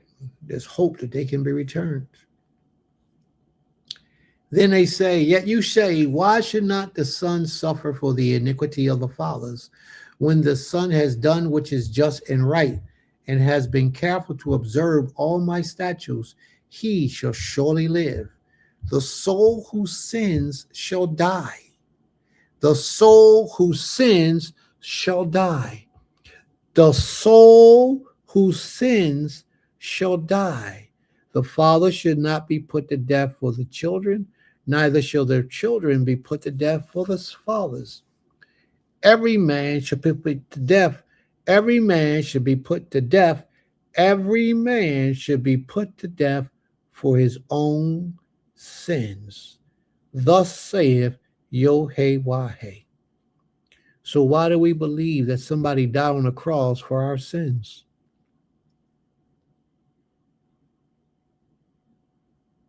Why do we believe that somebody who died on the cross took away the sins of the world, and the world is still sinning? Matter of fact, the world sins a whole lot worse now. Every man shall die for his own sins. Yet ye say, why should not the son suffer for the iniquities of the father, when the sons have done what is just and right, and has been careful to observe all my statutes? Now you see what the Creator is saying. Now he's bringing his commands in play. He shall surely live. The soul who sins shall die. The son shall not suffer the iniquity of the father, nor the father suffer the iniquity of the son. The righteousness of the righteous shall be upon himself, and the wickedness of the wicked shall be upon himself. Wait a minute. We've been duped. We've been duped. We've been taught that somebody died on the cross for us on a tree, and that all we need to do is confess and believe that this has happened and our sins will be forgiven. And we ran with that. And a lot of preachers are still running with that. A lot of our brothers and sisters are still running with that. Romans, the chapter is that, I want to say 12, but I think it's the first chapter. I know talks about JC being born after the order of a man. One of those chapters up in there tells you that all you have to do is believe and confess with your heart that JC was Lord and that he died for the sins of something, and he was raised from the dead, and then all your sins will be forgiven.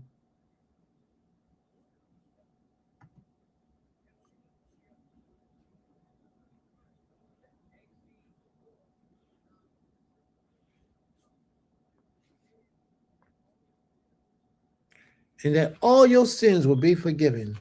And we believe that. And this is part of the reason why a lot of your grandmothers have a picture of a white man hanging up in their house and saying that that's God.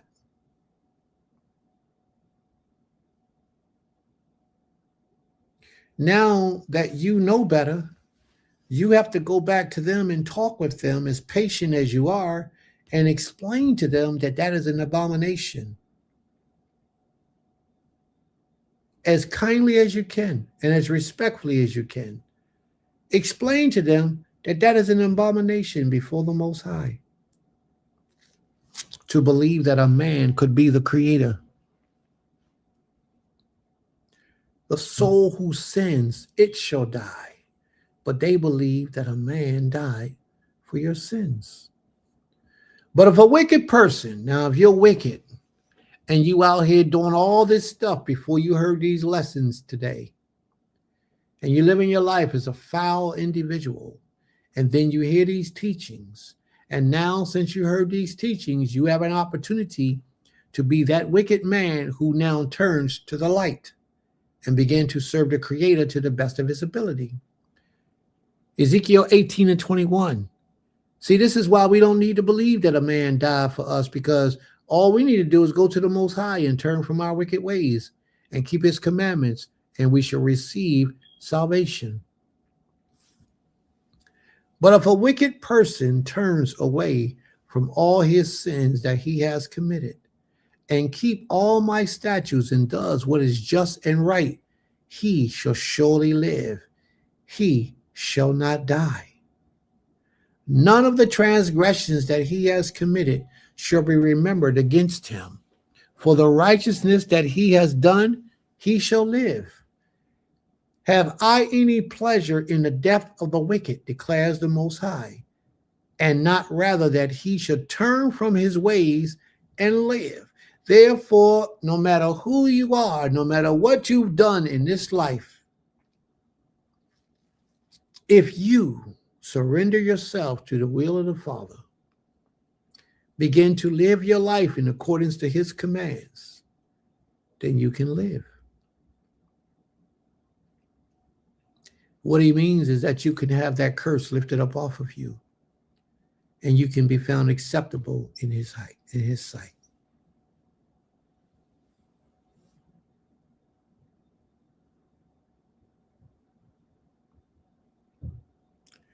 But when a righteous person turns away from his righteousness and does unjust and does the same abominations that the wicked person does, shall he live? None of the righteous deeds that he has done shall be remembered, for the treachery of which he is guilty and the sin he has committed. For them he shall moot. Yet you say,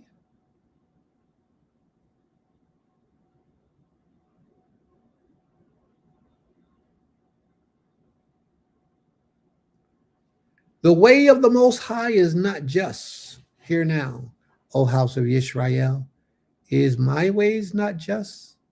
Is it not your ways that are not just? When a righteous person turns away from his righteousness and does injustice, he shall die for it. For the injustice that he has done, he shall die. Therefore, you can live your whole life, all 29 years of your life, as a righteous individual. And all of a sudden, you're 29-year-old Betula, and all of a sudden, you start getting promiscuous and giving yourself to people. All them 29 years that you remain humbled and patient will be accounted as if it never happened. It will be counted as if it never happened.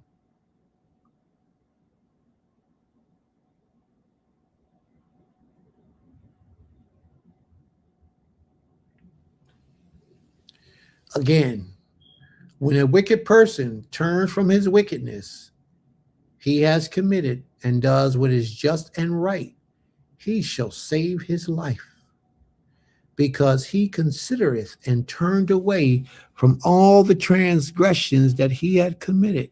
He shall surely live, he shall not die. Yet the house of Israel says, the ways of the Most High is not just. O house of Israel, all my ways not just? Is it not your ways that are not just? Are we trying to say that the Most High is wicked? That's because we have a wicked set of mind, a wicked state of mind. That's why we would say those things. Now, how patient must the Most High be to have a conversation like this? He did a lot of elaborating with us. How patient must he be to have a conversation like that with us, to even consider an argument that we could take before him and say that his ways are not just? You would think that the Most High would just say, bang, bang, you're dead, you're dead, you're dead, you're sick, you're poor, you're hurting. You think that the Most High would just, but he didn't do that. What he did was, he had it written down in a book to let us know that there's always a way to receive salvation. Notice he didn't say anything about an animal sacrifice, not one time in this chapter. He didn't mention anything about go get a lamb and slaughter a blood offering, bring me an offering. He didn't say none of that. What he said was to change your ways. So therefore, why you need Jesus? If the Most High said all you need to do is turn from your wicked ways and of practicing idolatry, do good and do right and be an upright person, walk in your integrity. If he said all that and keep my commandments and you shall live, that's true salvation. So if he said all that, what's the need for Jesus? Jesus! What's the need for Jesus? There is no need for him. None. So why are you holding on to him, brothers? Why are you holding on to him, sisters? Let him go. Why are you letting him go? Because he's an idol. He's an idol. Let him go. People worshiped him. The Most High said you can have no idols. None. And he is an idol. Look up the word and see what it means, and you'll see. Look up the idols of man.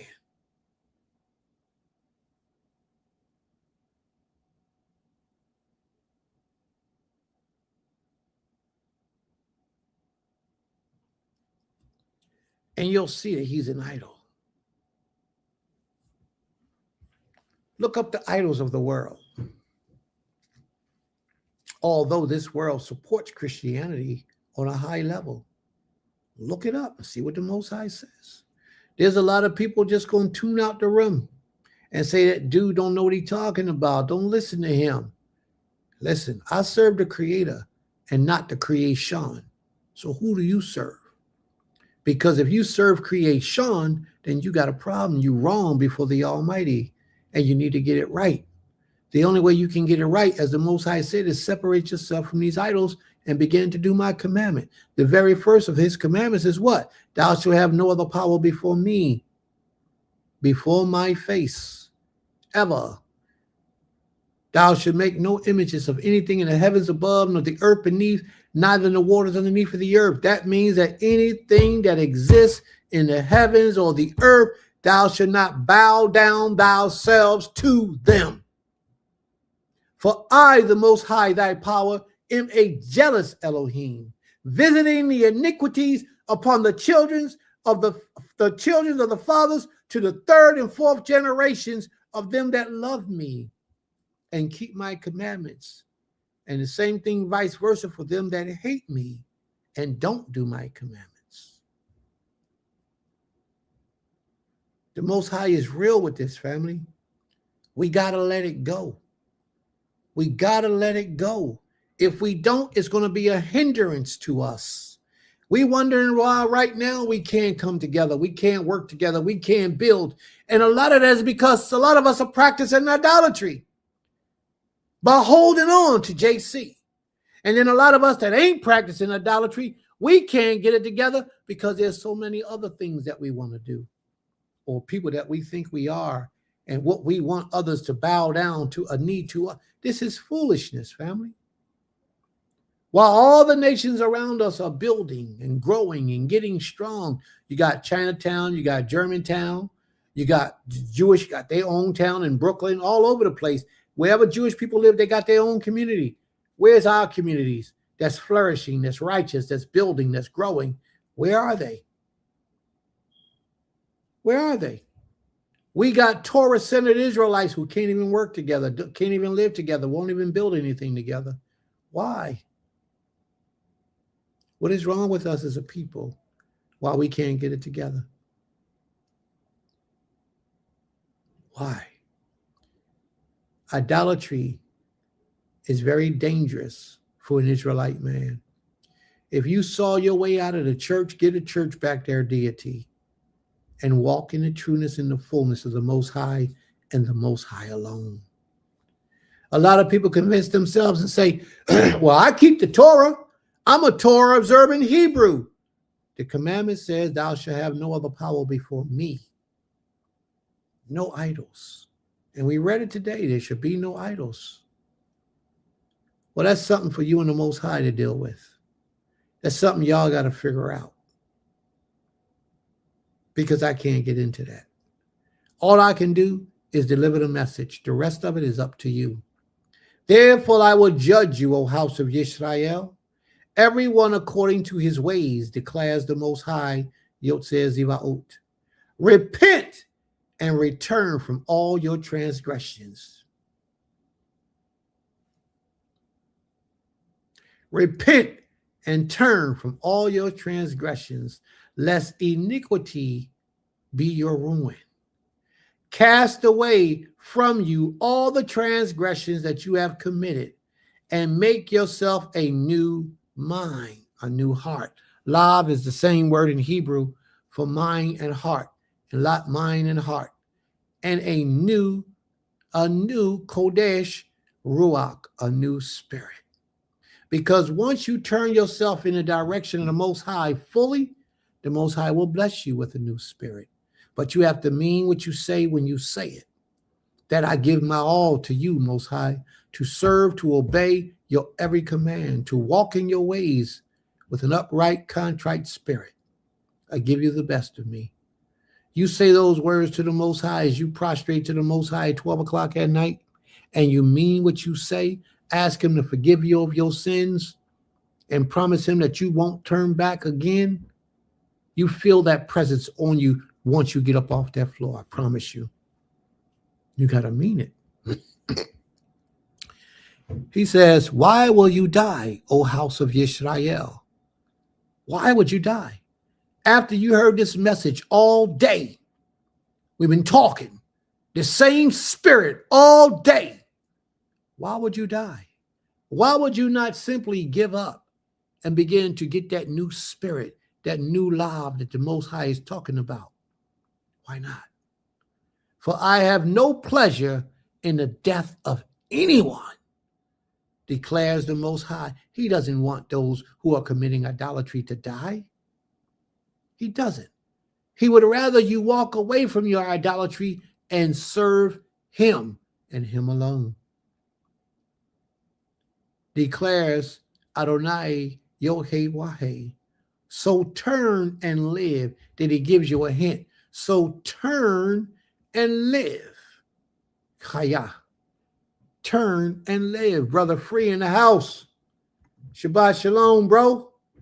He says they have a heart of distrust because they don't fully trust the Most High. And this is true. This is true. You have any words you want to say to the brother, to the family, bro? I can let you come on the screen if you want to speak a little bit to the family, because we done for the day for that portion of service. You got something you want to say to the family? I tell you what, while you're in the link, you can also send them your contact information. So even if you don't come up, they can always go visit your page on Facebook or Instagram or anywhere and get to feel your spirit, get to see what you're about. and support you in any way that they can support you. May the Most High be praised. Free brew. All right, family. Are there any other questions or comments about anything that's taken place today? Any of the conversations we had today? Are there any questions or comments about anything that you heard today? Let's let it be known. Now is the time to ask your questions and your comments.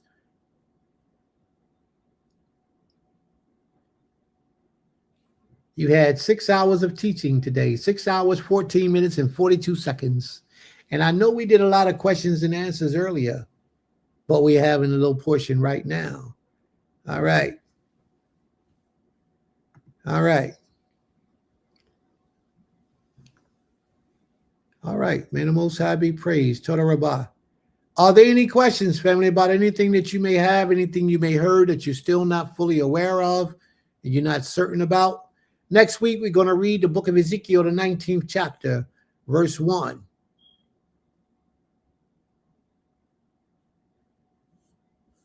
We're going to read about Ezekiel, the 19th chapter, verse 1, next week. That's our lesson for next week.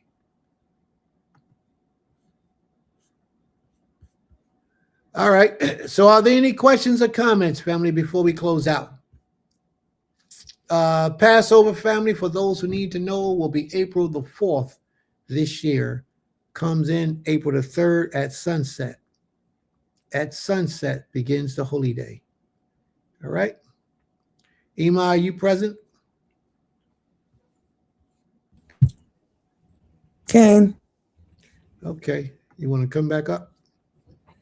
All right. Well, not on screen, but I have a headache, but I can.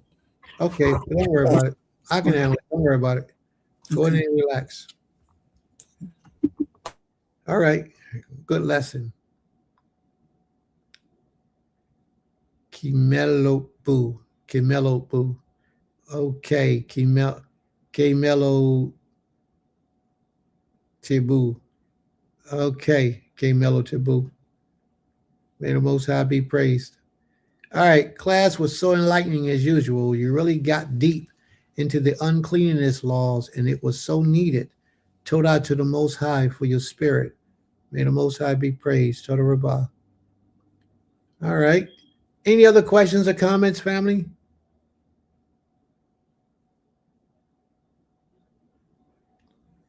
Any other questions or comments? All right, we're going to close it out. Mr. Otter, are you present, Mr. Otter? Brother Kezu, are you present, Brother Kezu? Any of y'all brothers still here?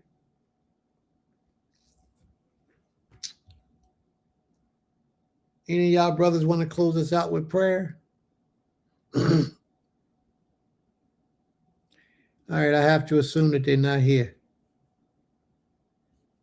There was a time them brothers wouldn't go nowhere. The whole class, 9 hours, they stayed right there. Now they gone. So we're going to deal with it on our own. We're going to do what we got to do. All right. Any of my sisters, any of my brothers, anybody that's present? I need to say tefillah. So I guess I better do it then. All right. I could do it if you want. Oh. I just can't come on screen. I just took off my head wrap because I have a headache. Great. Always to the Most High to be praised belong to him. Very informative presentation. Okay, here, but not ceremony clean. Okay. Toda Rabbah. Toda Rabbah. Anyone else?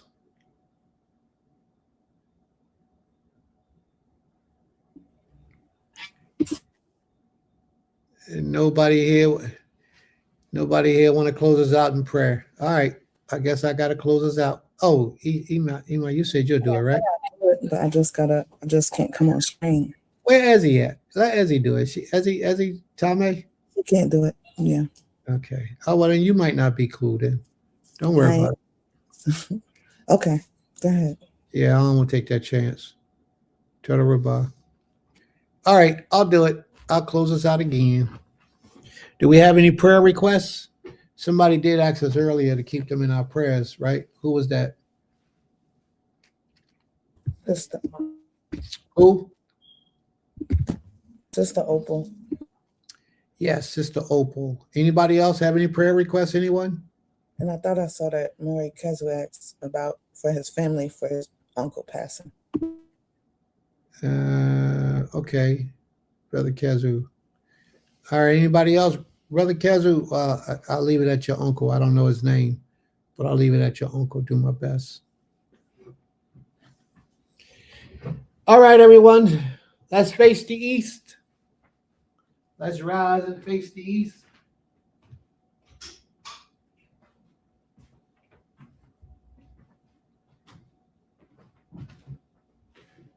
Giving all honor and praise unto the Most High King of all creation. Honor him to the best of our ability. Let's worship him. Give him the best of us. Let's acknowledge him in all of our doings.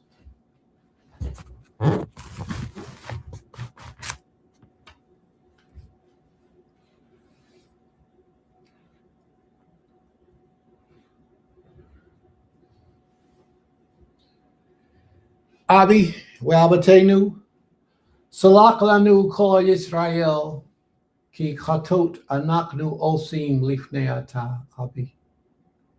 Tein lanu darik shalka, asher anaknu hosim biametika. Salak lanu, Abi. Na, Abi. Salak lanu. Poteak labin kol Yisrael, Abi. Poteak labin.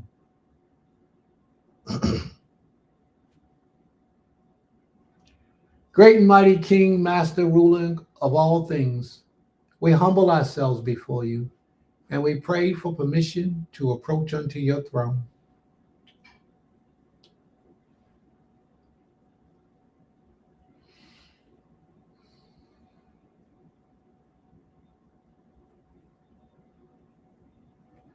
Father, we trust you for all things, and your judgment is excellent, correct, and direct. You give us opportunity to change our ways before you bring down your wrath, your judgment upon us.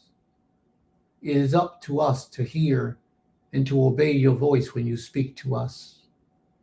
There are many in the sound of my voice right now, Father, who refuse to turn from their wicked ways because they have not been convinced that they are living and practicing idolatry.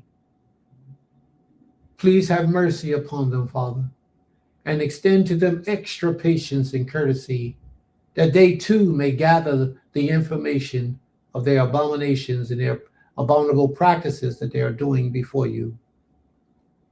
I cry out in the ears of my people, Father, for that's all I have, and that's the assignment that you have given me at this time, to serve your people and to do justice and right in the earth.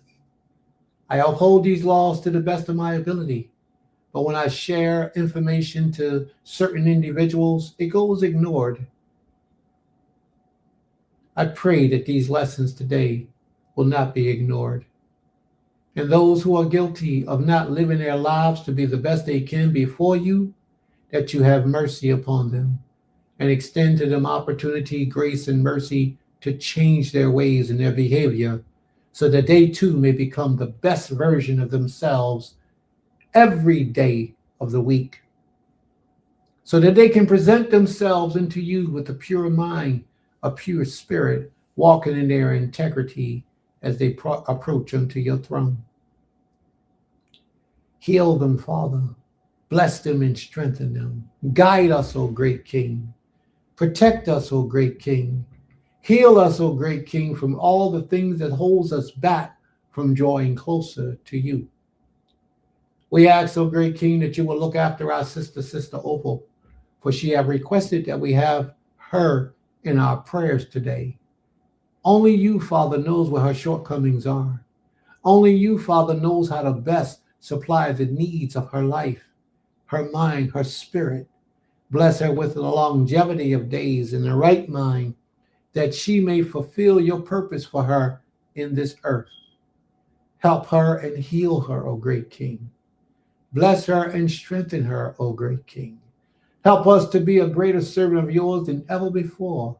Draw her closer unto you. Hold her in your warm embrace. Comfort her in her times of loneliness, times of confusion, time of uncertainty. Be with her. Provide all the needs that she needs in her life, mentally, physically, emotionally, financially, and spiritually, that she may dwell in your house in this land of our captivity forever, until you see fit to change her condition. And when you do change her condition, we pray that you would change it with mercy and compassion and truth. We pray also, Father, for our elder, the brother that we are not so familiar with, Maurice Withers, who is an elder, uncle of one that we do know, our brother Kezu. It's not so much that we can pray for because the brother himself did not ask of us. But whatever it is that we can do, Father, at this time we will do. We ask that you would grant him whatever his desires were in righteousness in the life that you have blessed him with. I would assume, and I don't know, Father, therefore I totally speak off of assumption that he would like for his family to be protected and guided closer to you, that he would ask for his family to be provided for in unsearchable measures beyond their wildest imagination and bring forth comfort in such difficult time as this. We ask, O great King, that you would gladly accept his essence. If it is your will, allow these things to be done. Allow his memory to be a rejoiceful time. If it is your will, and if it's something that he would desire, cause it to be. For we do not seek to put our own will against the will of our departed elder, for we do not know what his request would be, but we can only assume, and on the behalf of his family, we can pray to you and ask that mercy be extended unto him, that you would bless him, strengthen him, guide him, and heal him and all of his loved ones that he's left behind. It is unto thee, Father, the power of all creation, the soul and the energy that dwells within all mankind. We humble ourselves before your throne, and we ask that you will look upon everyone in this audience and cast them a blessing, a very strong blessing, that they will know that it came from you and only you, and that no other could give what it is that you are prepared to give at this time. Allow them all to make a confession to you, to turn in a stronger direction of service unto you, to make a commitment to you in their own time, to make a commitment to you and enter into a covenant with you, to offer you up a token of appreciation and receive what it is that you have to give to them. Great art thou, most high, our power, and great art thou alone. The heavens of heavens cannot contain thee. How much more this house that we have built to prepare to worship thee in. Thou art great, thou art mighty, thou art our King alone, and we praise thee. All glory, all honor, all praise belong unto thee, our Master, from everlasting to everlasting. Thou art he. Unto thee we all say, Toda Abi, Abi Toda Rabbah. Thank you, Father, for hearing our prayers.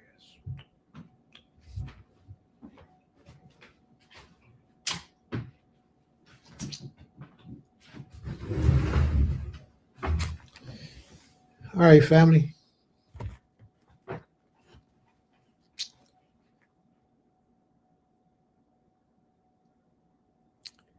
All right, family, we all here?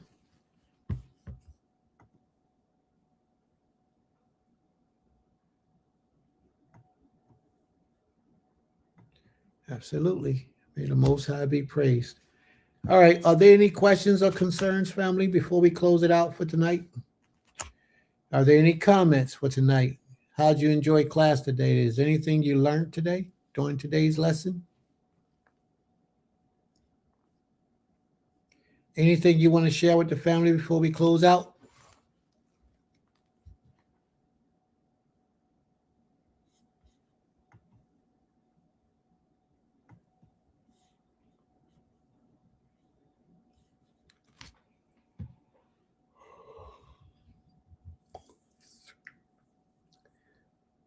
No questions and no comments, anyone? All right, Emma. No questions or comments. We can close out the class for tonight. May the Most High be with you all. Shabbat Shalom Lakim. Beulah land at Temple Kefar Yim. This is for the people in the front and the back. Going through the gate. You had a lot to do, and you know you got a lot on your plate. We are Beulah land at Temple Kefar Yim, a community, a school, a family of faith working to build something greater together. Our mission is simple but powerful: to restore, to teach, and to grow. Here at Beulah land, we bring together the vision of Temple Kefar Yim with hands-on action. Stop it, you got it, yeah, you got it. Through our Goshen Hebrew Academy, we teach our children the Hebrew language, history, and principles that ground us in our faith. We celebrate Shabbat services and holy days with joy, keeping our culture and traditions alive for generations to come. Our work also reaches beyond the classroom. We focus on community growth, agriculture, training, and safety, building a place where families can learn, worship, and thrive. The name Beulah land comes from scripture, representing covenant, renewal, and a people restored to their land and purpose. That is exactly what we are doing here, restoring faith, culture, and community life. But we can't do it alone. If our mission speaks to your heart, we invite you to support us. You can give through Cash App or PayPal at Build Yisrael, or learn more at www.GoshenHebrewAcademyTempleKefaryim.org. Feel free to contact us at beulahland@templekefaryim@gmail.com. You can also subscribe to our YouTube channel and even become a member to stay connected and help spread our message of faith and restoration. Change up in a minute, as fast as change clothes out the cleaner.